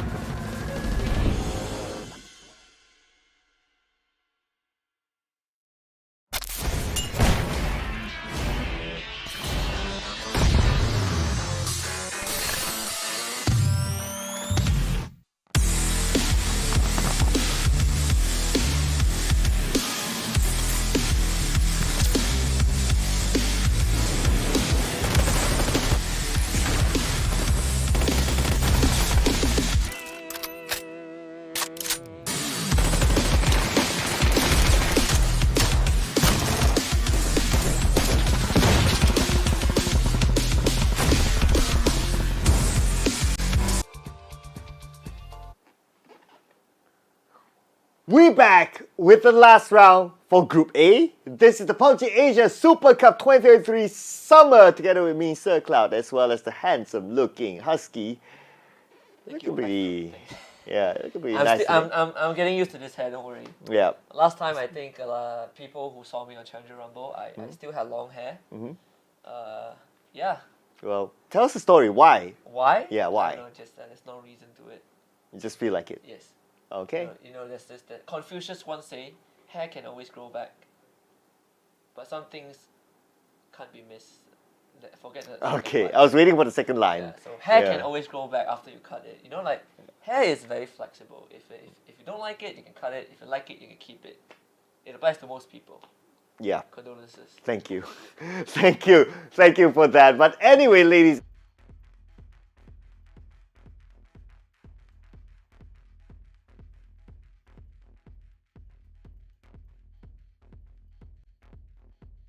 Tomorrow is all up to fate. Again, I think this is the best part, right? I mean, the players are still in good spirits, in high spirits, even though that they're not in the best position. Personally, that's, I think, very important. Have a positive mindset because it's not over yet.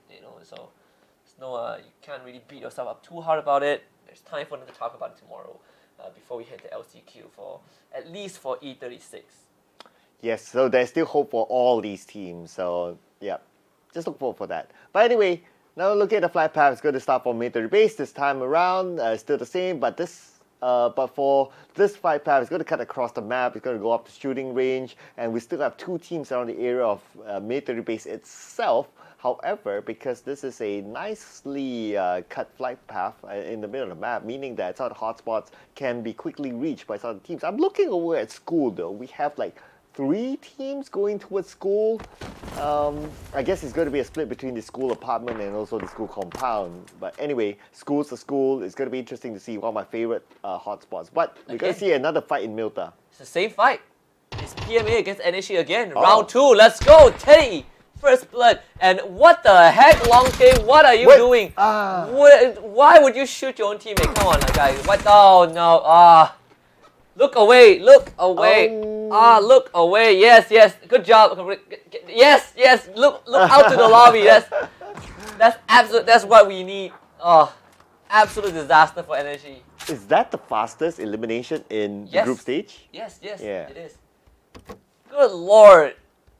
We have yet to see the circle and they got eliminated. Yeah. That's how fast it is. Good lord, he shot his own teammate. Oh man. This is why I say friendly fire is a very... I love friendly fire in battle royales. I think it makes it more interesting. True. It wouldn't make sense if grenades can hurt you but bullets can't. Yeah, you might as well, right? You might as well. Yeah, you might as well. Just go all the way, right? You don't do things halfway. Yes. That's what Confucius say. Yes, I'm pretty sure. Confucius never say thank you in his entire life. Oh, really? Yeah, because he doesn't know English. Good one. I like that. Good one. You caught me there. Yeah. That's one of my best jokes. That's one point to Husky. Thank you. Yeah. Wow, Okay, this one is really gonna slow down for a while because NHE with NHE out, that means that PMA they're gonna have control of the entire compound, so no worries at all.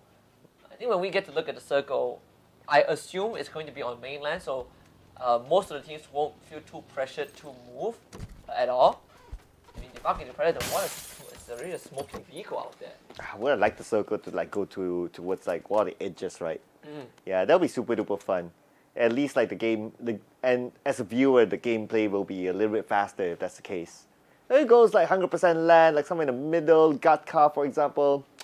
We're gonna have a good amount of chill time. I mean, I have a better idea. All We're right. gonna decrease the time for each circle to close it. Ooh, by half. Probably by 20%. I think half is a bit too Okay.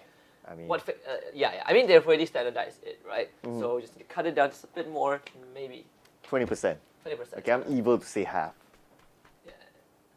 Yeah, I suppose so. I suppose, but for the map that is so huge, half would be too much. So you gotta give them time to rotate. Okay, fair enough. Yeah. So plan E36 in front of them. Goobert. He's not gonna take a shot just yet. It's good discipline. So Goobert is not gooing for it? No. Yeah. It's going back to his team. Okay. Yeah, it's just doing some scouting work, I must say. I think he doesn't want to expose his position that much, but okay. Okay, he's still very patient. Is he? Ooh, this Is guy. he? No. No. Because I think he knows that he's alone, right? So he doesn't want to expose himself because the members of E36 can still follow up. The patience of this man. They trade. They make their own rotation. Big area for them to take control of. This is really uncontested. Goober finally opens fire. Go to the mini 14. Can't get any of the shots in. Can't do so, but they're running. I mean, they're driving straight into Exoclan. Oh, so wait, what? M and Chimpy will clean it up. And the scouting completely paid off for Exoclan. They find two. Okay, not gonna lie, there's still some hope for Exoclan to qualify directly into the grand finals. You think? No. I'm just trying to be optimistic here, right? Sure. I mean, I'm gonna take a look at the numbers. While we try to figure out what's the situation. But by the end of, I think Exoclan are now currently in 10th place. Oh, okay. So they really need a huge big one, but then again, they're not playing tomorrow. They're not playing tomorrow. Yeah, that's bad news. AAP is 2 points behind them. Oh well. That says a lot. Okay. Genius Esports is already ahead of them. Yeah. And AAP has the entire day tomorrow to play. That's it. Yeah. I guess they're just warming up their fingers right now, just, to be prepared for the LCQ. They have a day off tomorrow anyway. Yeah, they do. Oh, Purple Mood, seeing TE, passing through. Hey, UV. Really gets you can. A bit hard with the barrel when you don't really have a scope to work with, so iron sight, not the best, not the most convenient. Pet Dread somehow gets caught by Kane. UV, and then missing out the opportunity onto the expendables, but they do have a member who was pretty injured. E36, however, now suffering only 18 points. But for E36, they'll definitely be looking forward to the LCQ then. I mean, they have a lot to work on, considering that they have played like what a total of 9 rounds and only 18 points. Ouchies! It's an average of 2 points per round. It is. Up to Swallow. Oh, they're gonna get some assistance from the plane. It's right in front of you. It's a hot zone. Uh-oh, UV waiting for them. Goni, if you dig a hole right in front of Goni, he's gonna go straight into the grave because they're dropping right into UV territory. So Goni going to his grave. Okay. That's a long shot. All right, I try. That's a bit of a stretch. Okay, I try. But anyway, Unicorn Venom just injecting the venom onto 310 now. They know exactly where they are. They have some advantage because they have a good spread. So 310, not sure how looted up they are at this point. Jacob's gonna get shot right in the skull by Tanvu. UV to move just a little bit. I mean, they still have PLM. That is kind of on the far end, right? The closest team to them is A310.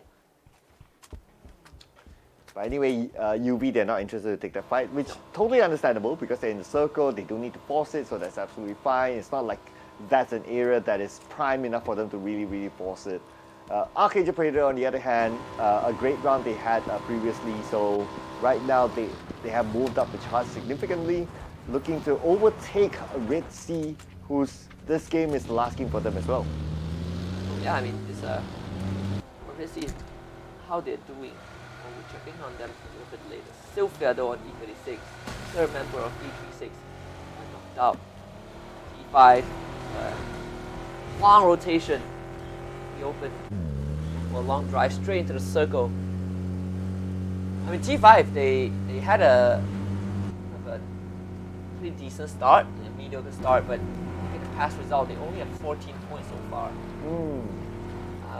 14 points out of 4 rounds. 4 rounds, yeah. Not the best. I mean, they ran out of gas pretty quickly. And we already see in our sights. Pova rotating away from the Pova. Star-Lord, he's trapped up against the entire team of GEX. This is where I'm sure he hopes that he gets the rest of the Guardians of the Galaxy to come back him up, but I guess they're in a different galaxy right now. They're busy, you know, performing in the cinema. Oh yeah, and he's left out. He is left out. He always, I mean, a lot of fans wish that he is left out. Thanks to what he did during the Infinity Wars. Yeah, I mean, thanks to what he did, we got like what, 10,000 more movies. Oh yeah.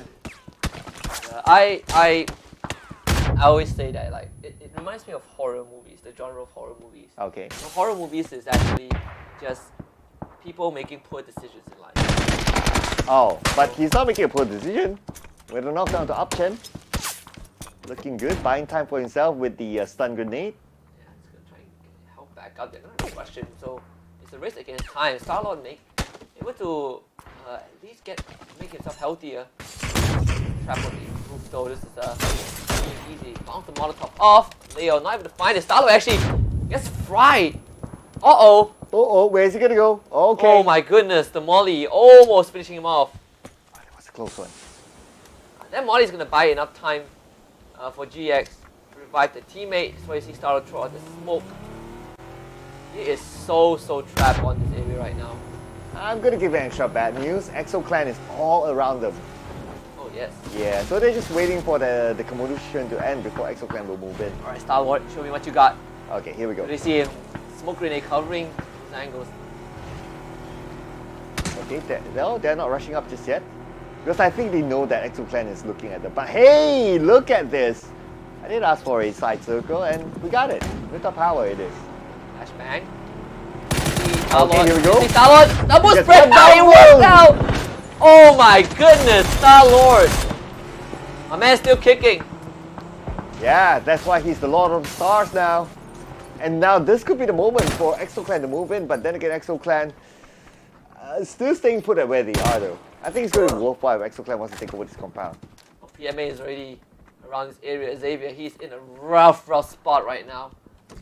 I mean, GX trying to find a way to get rid of Star-Lord, but Xavier is on the other building, so there's nothing that he can do. Archangel Predator of all teams. Wait, what? Wiped out by TE. And meanwhile, Red Sea, Pablo is down. I mean, TE, I believe, was the one that got the shot. He also heavily crippled. Dog Juice wants to help out his teammate. You see, set up the smokes. Delvin on the ground. Only Dog Juice left standing. Red Sea putting a lot of pressure onto TE. You will also have Made in Thailand around this corner. Yeah, Made in Thailand, they're kind of busy as well. Red Sea kind of stopped them at their tracks, and right now they're kind of aware of their surroundings, that it's not only TE they need to deal with, but Red Sea as well. So looks like they're not going to take that fight just yet. But Global Esports, Accent, what happened to them? Xavier was the last man alive, right? So Oh yeah, true. hard for him to do anything. Thanks to Star-Lord. He's still alive. Look at this guy, he's still standing. Goober will try to look for him. He has the gunshot now, kind of knows where Star-Lord is going to be in tossing that one. And right on the roof, not really the right area, but Star-Lord. Okay. Oh, Star-Lord, he's Okay. been clutching out a lot of times. Goober, okay, decides to make a detour. Gonna go, frag grenade. Out, Okay. Star-Lord. Right. Sees it! Oh! Again! Oh my god, Star-Lord! My man, not only a movie star, but also a star in PUBG. No, he's better than the actual Star-Lord at this point. Man. The actual Star-Lord doesn't... Never mind. Yeah. I haven't watched the third one. I haven't as well, so no spoilers, guys. But anyway, now this is something that he can't shoot down, which is the blue. Can you imagine if he takes down Chimpy? I mean, Star-Lord has done more than enough. Oh, see Chimpy, okay, Deagle. Okay, here we go. Headshot with Star-Lord. Oh, My God, Whoa! Star-Lord! Holy cow, this man is out of this world. Molly's the entrance. Dude, the amount of first aid kits he has, the amount of medicine he's pumping into his veins right now is unreal. Alright, Empt, you're up next. Okay. This is like the gauntlet run, you know, like 1v1. It's 1v1v1. This is boss rush. Right, Star-Lord. He's gonna do the same thing again. Yep. Straight up M with the frag. Wait, he found M with the frag? What he did? What? How? Holy mama! Whoa! This guy has 6. Dude, this guy he got 5 kills all alone. Star-Lord is Absolutely. I bet even though they are gonna play LCQ anyways, they are having a good laugh right now in their voice chat. That is incredible. You know what? No matter what happens, this is the play of the day.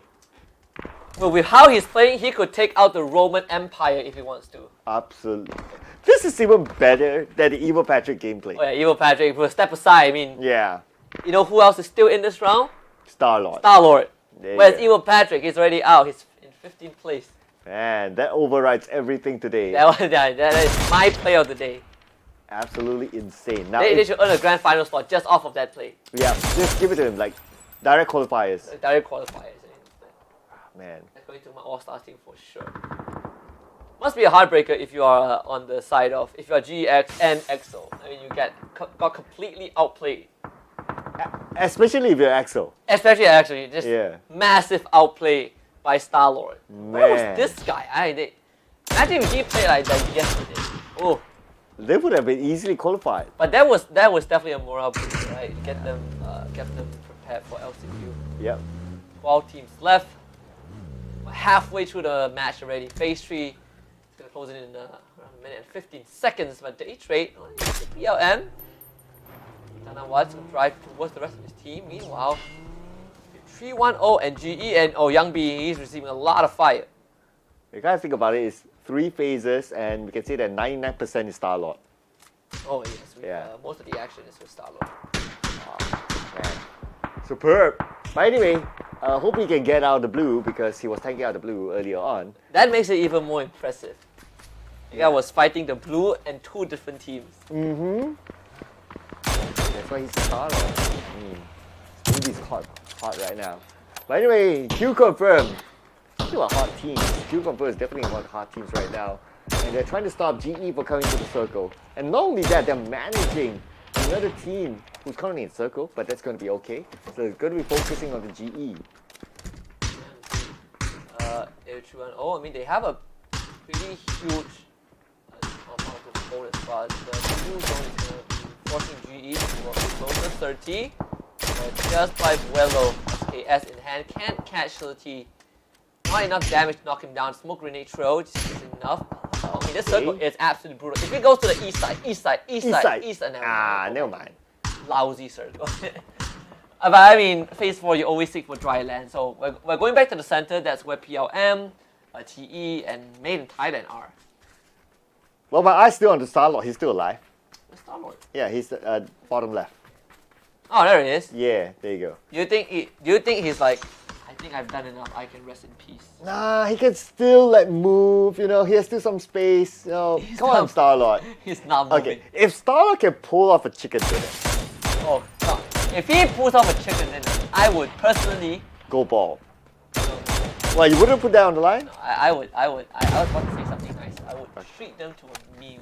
I would find a way to treat them to a meal. You somehow. Send Somehow. cash over or something. Yeah, Star-Lord gets the extra. Star-Lord gets the A5 Wagyu. A5 grade Wagyu. You said it on stream, my man. Yes. If he gets a chicken dinner. Okay, I'll treat him to the A5. it's on the line now. It's on the line. Let me check the price. Hold on. I have to check the price first. Okay. While you do that, GE is still having trouble getting into the circle. They've been gate capped by QC, so it's going to be the next big challenge. But on the other side of the map, we have UV. Have a nice compound in Milta Power, so they're pretty okay for now. Yes, they do have T5 around them, but T5 is not going to be a big impact for them. It's going to be okay for now. They're just going to give warning shots to each other. And you have checked the price? I have checked the price, so Yeah. I'm checking what is it Okay. per kg, right? So, all right. I'm gonna do some maths right now. We have time? Yes, we do. For Yes. now, all right. So A5 Wagyu. I mean, obviously, it's the highest quality, right, of Wagyu beef. On average, you are expected to pay around 2,250 yen. That's $20 US per 100 grams. So $20 US per 100 grams means that it's $200 US per kg. It's woo, 900 ringgit per kg. A lot of money there. Right. Yeah. I guess I'm treating him to 100 grams. Okay. If he gets the chicken dinner. If he gets Anyway, coming back to Q confirm, the team who got 4 chicken dinners by now. Yeah. If they get 5, okay, never mind. Okay. The chances reduce a bit. But if they get 5 chicken dinners, that means that they have a 50% chicken dinner rate out of 5, which is insane. about it. Just as you mentioned it, they lost one player, so you know the chances kind of went down. But it's okay, they confirmed their slot onto the grand finals for sure. And now Q confirmed, we have Zapuli. Yeah, there you go. Need pressure from all corners. It's not an easy round for QC, so no 5 chicken dinners for them. Utah steals that kill away. Oh, Risty is not going to be happy with that. There you go. Speaking about not being happy right now, GE not being happy, pressure by the blue, and at the same time, they still have Leons to deal with. Leon's going to be the Lone Ranger for QC. Let's see where the circle goes. I think it will go down south. And nope, he still has part of the high ground, and QC's in it. Made in Thailand, right? They are still kind of the center, and they have a very good spot to work with. Leon is not doing too bad at all. GE behind him, your area 2-1-0, your TE in front. It's hard for him to cut right through, and Leon might just beat his end. You even have Red Sea shooting at him. You got Leon, look at the radar. He is dancing around his bullets. He's almost Keanu Reeves in the but not enough. Yeah, looks like today's the movie theme, huh? It is. It is. But GE somehow managed to survive again to the circle. Hold on, where's Star-Lord? He's Star-Lord still alive. Still alive. He's not Star-Lord, he's John Wick. Oh man, this guy. Star-Lord, the real Star-Lord could never do that. But Yeah. John Wick can. John, we can do it. Just don't do it, dog. Just don't take away his dog. Oh boy, Dean shot down. Almost shot down. Yeah, he's gone. Oh wow. Barrage by grenades. That is absolutely great. J-Can also running forward. Where all these grenades coming from? He have Wait, what? so much grenades. God. Man, they're so lucky to be able to loot up that many grenades. This Star-Lord is dead. Oh, finally, thanks to Flash. So there goes. That's Yep. a Kane, I think. 8310. You gotta thank Flash for saving your pocket. Thank you very much. I'll save it for myself. Yeah, we have dinner after this. But anyway, so it's going to be a circle that's going to be kind of open as well. A little bit of high ground on the left side, but last we saw, I think the team with the high ground was GE. I think MITH also, right? They have a spot work with just on the other side of the freeway. It is high ground, but obviously you look at the vegetation. The forest has been devastated. All the trees have died. Yeah. So we have lesser greenery, but brushing around. But Thunder actually finding Escrozit. No finisher yet, of course. Have teammates to help him out. Spray Kasawat coming right through. Delwyn also trying to follow with the spray. They're actually just gonna rush this. TE, you're in big trouble. Okay, not really rushing it just yet. They're still on the lower ground, but then again, the Expendables, they know exactly where their opponents are at.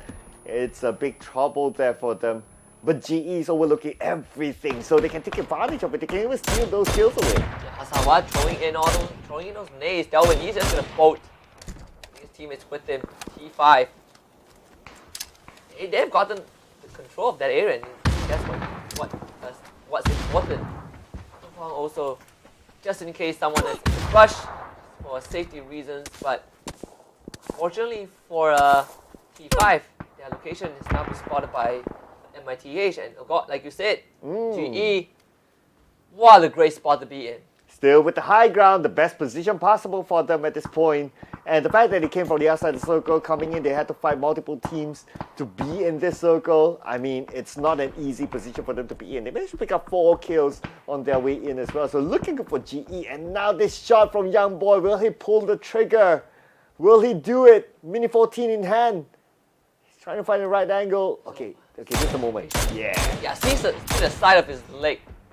And some chip damage, but it's pretty much it. Even overall, GE has such a good hold in the circle. See Delwyn, he is on the ground, but T5 keeping him occupied. Yeah, T5 and TE is they're kind of busy with each other at this point, but not looking good for TE as one of them got knocked down. It's going to be Patapong. Utah is the one to take him down.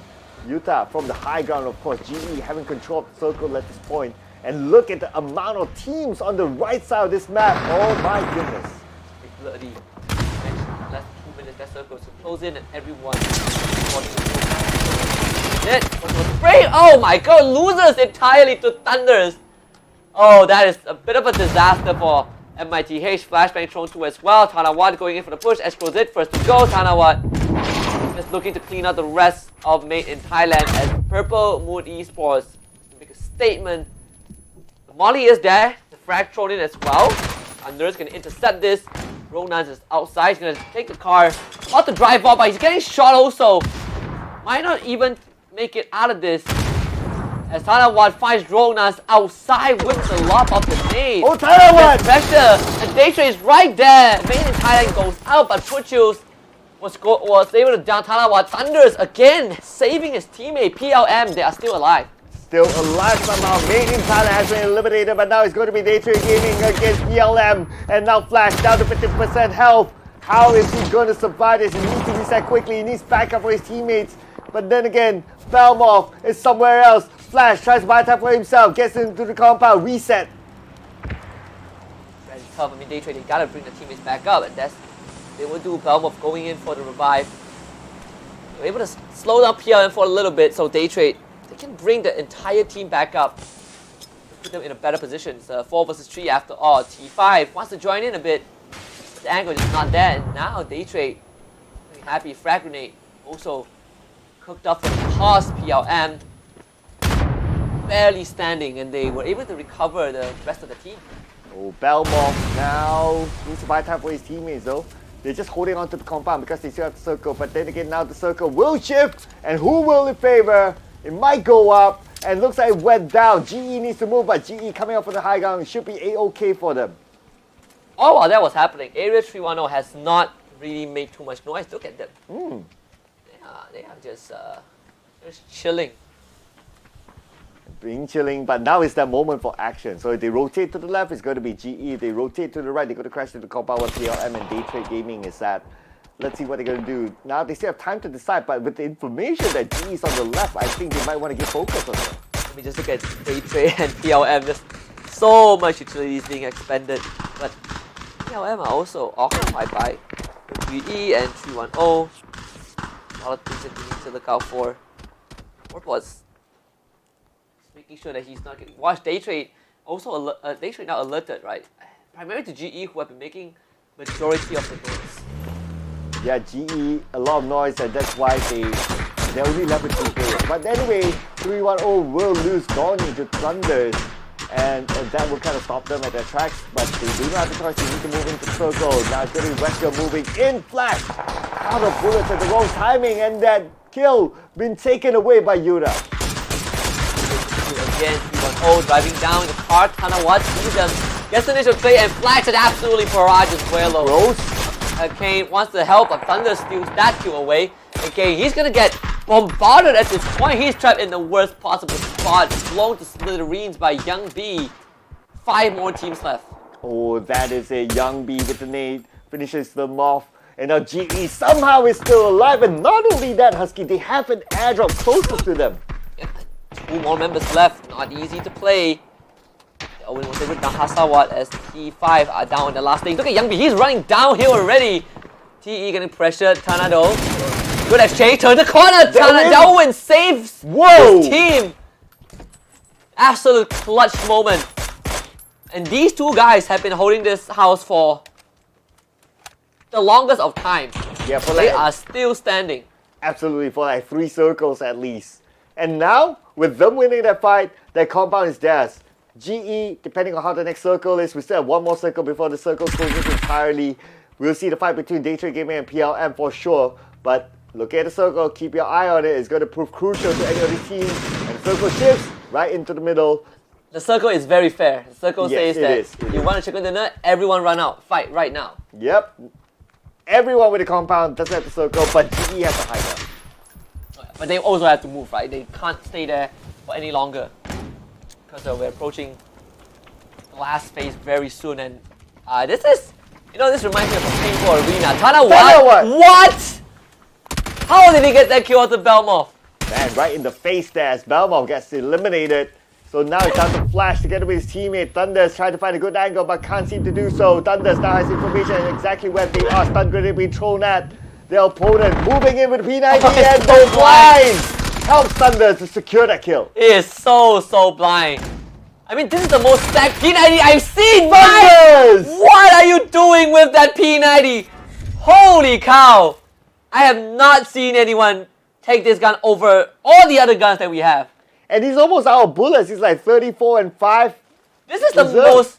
I've never seen a P90 with so much attachment. I mean, Thunders is on to something. This guy is on another level.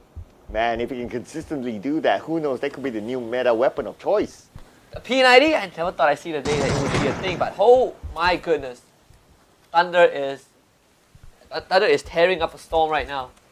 Well, absolutely thunderous there from Thunder. But anyway, they're still on the outside of the circle, so they need to move. But speaking about movement, GE move into the middle of the circle, so they're trying to control as much of the perimeter as possible because they know that no one else is behind them. They just need to focus on the teams in front of them, and they're going to start off with Yogi taking a knockdown to bubbles. Yeah, and it's going to be harder to save him out in the open. Again, this final circle is very deadly. GE, they are already straight down the middle. Looking to clear out PLM first. Expendables also have 2 players left. Warboats trying to get the safety. So now, Yuda actually... What? Why? Yuda! Huh? How? Wait, why would you shoot a teammate in the back of the head? What is this? Well, We'll talk about that in a bit. Thunders. Last man left. No more P90. It's AUG, baby. Thunders. 19 health. Almost does it at the end. But the Expendable steals it. The holy cow. If I have to pick a team, PML have had a massive round. if I had to pick a player, it's going to be Starlord still. Yeah. The Starlord, the Thunder is debatable. Okay. I'll pick Youngby because he shot his teammate at the back of the head. I don't know what's up with that, but oh my god. I mean, what an ending we have to this final round. What an amazing ending. And this is the Expendables gaming house that you mentioned, right? Oh yes. Oh, yeah. I believe I this can is see the the now. third chicken dinner. Third chicken dinner, yep. Is that third? Yeah. And they will wrap out their group, which is Group A. So I can pretty much say that it's confirmed that QC and the Expendables will move on to the next round, considering how many points they have collected. Absolutely. Honestly, I just want to see all the team kills we had. We started the game with a team kill. I still am in disbelief how NHE did that, but we started the round with a team kill. We ended the round with a team kill. I mean, what a way to wrap up match 5. Yeah, what a way to wrap up the day even, and what a way to wrap up Group A. We have a lot of wrap-ups today, ladies and gentlemen. EXO Clan, unfortunately, not one of them who will see the light of... I don't think they'll have enough points to see the light of the Grand Final, so they need to play the last chance qualifiers. But this is an interesting circle. I like this circle. It's tucked on the right side at Milta Power. And it's really challenging for all these teams. What's the Starlord moment? Oh yeah, and also the Starlord. We got the highlight. Yeah, here we go again. I mean, if you're EXO Clan, you are gonna be so sad that this even happened. I didn't see the frag kill, so why did you draw the frag? Okay, now we're never gonna see that. It will remain a mystery. I believe we throw. Oh yeah, that frag. The frag onto the stairwell, right? Yeah, we need to watch back the entire live stream to enjoy the moment again. It's such a clippable moment. I'm not gonna lie. I never thought I'd see the day the P90 stacked out in attachment. He put everything he had into the P90 and it worked out. Oh Lord, Thunder. But yeah, I mean this is a round where it is truly enjoyable. So much action towards the end. I mean these teams, really unlock that hidden potential, the clutch genes. But the Expendables, I think, biggest MVP, right? 2 guys surviving for majority of the round and ended up getting the chicken dinner. Yep, and yeah, gotta give it to them as well. And they came from the lower ground. They went up against GE, who had the high ground advantage as well. So it was their credit to take. So I mean, Delwyn also, Delwyn, right? He's saved Dog Juice like 2 times, but this is the P90, the most decked out P90 I have ever seen in my entire life. Oh man! And there's this moment. Oh my god, Youngby, what? Yep, there you go. Yeah, it was a low ground versus a high ground, and they still managed to get the chicken dinner. But of course, it was 2v1. That's their advantage. But anyway, kudos to them. It's still a sharp shot to end up the round. And now, Group A is done. Yes, Group A is done. Oof, I need a break from this. I need to take a breather. That's insane. Round number 5. Yeah, that was the best round so far. That was the best round out of Yeah. 2 days of group stage. Man, That now, is- would that change your mind to love Irango now? I don't think it's the map problem. I think Okay. I'm trying, guys. I'm trying. It's okay, it's okay. Keep going, keep going. Yep. So, I mean, Group A, they are done for the rest of the group stage. Now their fate lies entirely in the hands of Group B and C. It's going to be happening Yes. tomorrow. But still, we want to see the standings, right, where these teams end up in the overall leaderboard by the end of day number 2. That's, we're tabulating the scores right now. But any standout moments, any noteworthy moment? Star-Lord. That's it. I'm done for the day. Yep. Star. Okay. But besides Star-Lord, of Besides course. Star-Lord, Besides Star-Lord, okay. I think that's like the golden boy up there. Right, that's the golden buzzer. That's the golden buzzer, right? But I also give it to Evil Patrick. Like during the first game, like his Right. run saved his team. He was the last man going up against like what, 3 others, 3 years. something like that. Yeah, 2 or 3 at least. But not as fancy as Star-Lord, of course. Not as fancy as Star. Star is on another level. Either way, I think it's safe to say some teams are not going to make it. At least from Group A. Yeah. Some it's good to see that E36 they are still in good spirits. Even up to the very end. Red Sea Esports, definitely a lot more discussion going on behind the scenes. But unfortunately, it's just not able to pull through. There's so many close moments that they could have made something out of it, but circumstances doesn't allow it. They just got outplayed by other teams. But it's safe to say, if we look at the consistent ones, QC, Q Confirm, and the Expendables, these 2 teams, you gotta watch out for them when we head towards the grand finals. Yeah, I mean the Expendables.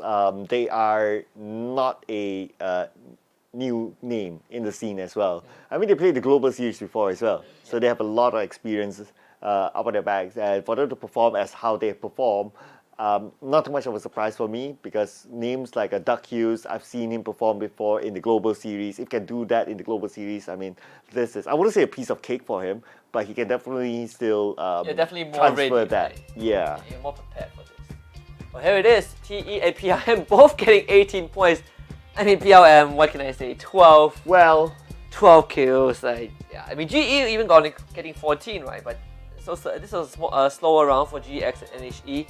Especially for NHE, who actually didn't get to play the game at all because they decided to take themselves out.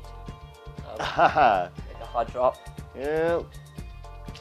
And E36, 8 kills, 3 placement points. But then again, And now 7 of them came from Star-Lord. Oh yeah, true. Yeah, it's 7 out of 7. 8 kills were from Star-Lord. It should be like E-Star-Lord or something. Star-Lord. Yeah. Well, Put his face up there. I guess that is why that is why when they call it Enter Force 36. I don't know where I'm going with it. I'm still waiting for the punchline. Okay. But anyway, again, there are some teams who really need to work out something. Okay, even for Archangel Predator, you gotta think about it, right? They only had that one round that they were looking like Archangel Predator. I mean, the rest of it is like kind of up and Kind down. of like up and down, right? Yeah. I think they only had like that one good round. And everything else kind of feels mediocre. But then again, it's kind of day 1, right? If you look at Archangel Predator, by the end of round 4, they have 28 points, and on the overall standing, they are in the 12th spot. Excuse me. They're tied with Red Sea Esports. But that's definitely going to change when we tabulate the score for this, and we get a better idea of where Archangel Predator are at. And they will have 5 more rounds tomorrow to try and bring themselves into the grand finals. Yeah, for Exo Clan, a team that won the previous series, well, I guess it's more of them like being preparing themselves for the LCQ. Being a staple name like that, yes, you are they have a good track record, at least in recent times, but then again, the LCQ will be where everyone will be desperate to get out of the LCQ. I want to, I won't be here tomorrow to witness the end of the group stage, but if there are 8 teams that you think are going to make it to the grand finals, Wow. I mean, I think I would like to include like some names from Group B, right? Right. Like Cerberus Esports, one of it, and I'd like to include like maybe, let's see, E-Arena, probably one of it. Yeah, but from Group A, I think some of them are quite clear. Daytrade Gaming, the Expendables, Q Confirm. I think it's some of my hot picks from Group A. Group C, definitely Archangel Predator. It's only like 5 games for them, so they got 5 more games to go, and I'm pretty sure they can catch up, considering that they are the skill level that we've seen before. Main in Thailand as well.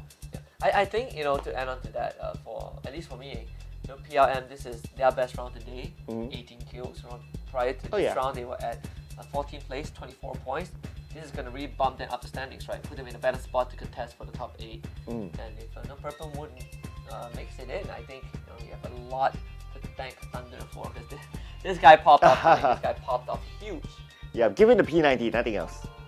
Yes, given the P90, absolutely. I mean, we even have GX, right? They are going to be, they have 26 points. They will still have 26 points because they got none this round.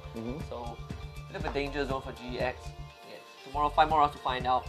The most important thing is what is the benchmark for 8th place, right? Or how big is the gap between 8 and 9? True, because with the new point system, we don't really have like, okay, what is your minimum average? Like based on a couple of other tournaments as well. So there's going to be like a pretty new benchmark being set by the teams. I think finding the balance between how many points you should get per round to stay consistent if you're not kind of like getting chicken dinners and all that, I would say 12 points, 12 to 14 is kind of like the most average. It's like kind of like what's going to keep you really consistent, and even 12 is a lot to ask for, right? Because that means you need 6 points, you need 2nd place and 6 kills. That is a lot. We're going to take a look at the overall standings. This is what we have been waiting for, to see where these teams are at by the end of day number 2. Group A are already done with the group stage. They take a break tomorrow. Their fate lies in the hands of Group B and C. TE leading the chart, actually winning out by 1 point. Wow, okay. Overkill confirmed. In 2nd place, Daytrade in 3rd. These 3 teams will not be playing anymore. PMA in 4th place. Very solid, but there's a chance that they get overtaken. We'll see how tomorrow pans, but PMA also not going to be playing tomorrow. UV in 5th place, 58. GE in 6th from Group C. PLM 7th, and NGE in 8th place. So NGE is the only team from Group B that is still in the top 8. And Cerberus, ExoClan, also ExoClan, Ritzy Esports, E36, these 3, even PMA, I think. Oh, actually, only those 3 teams. They will have to get ready for last year's qualifiers because they have no more rounds. And whoever who's from Group A, who's currently on the last chance qualifier stage, meaning that the 9 and above, they're confirmed to be on the last chance qualifier stage. There's nothing that can change their fate as of now, or even as of tomorrow. So teams like, let's see here, who's there? ExoClan's there. Yeah, Ritzy is there. Ritzy's there. And E36. E36. So that's confirmed that it's going to be LCQ for them. Yeah. I mean, right now, 8th and 9th place is just a 1 point difference, right? So yeah. And they are still playing anyways tomorrow. So the race is still on for them. But if you are PMA, if you are UV, that's where you're a bit worried. Yeah. There's a chance that you lose your spot, right? Because you have 16 teams gunning for your position. I mean, TE, QC, and Daytrade, these 3 teams, absolute solid. You look at the gap between Daytrade and PMA. And you look at the gap between Daytrade and QC. Yeah, true enough. That's like what, almost that's like a 23-point gap. And anyway, I don't expect to see the top 3 here going out of the bottom top 8 by tomorrow. Yeah, I mean, what a fantastic way to end the 2nd day of the group stage. In Group A and C, that's Group A delivered as always, right? I mean, the 3 consistent teams from day 1 that we talked about at the start of the show, while they are still top 3, I mean, at the end of it, that's how consistent and formidable they are. I think I'm really looking forward to seeing them in the grand finals, but that concludes the 2nd day of the group stage. Group A against Group C has ended. Group A will not be playing tomorrow. Tomorrow is Group B and Group C, and they will control the fate of some of the teams from Group A. With that being said, we're going to sign off for the night. It's been a fantastic day. My name is Husky. This is Sir Cloud with us, and on behalf of everyone behind the scenes, tune back tomorrow for the last day of the group stage between Group B and Group C and find out which 8 teams make it to the grand finals. Until then, we wish you guys a good night. Chili sauce. Thank you.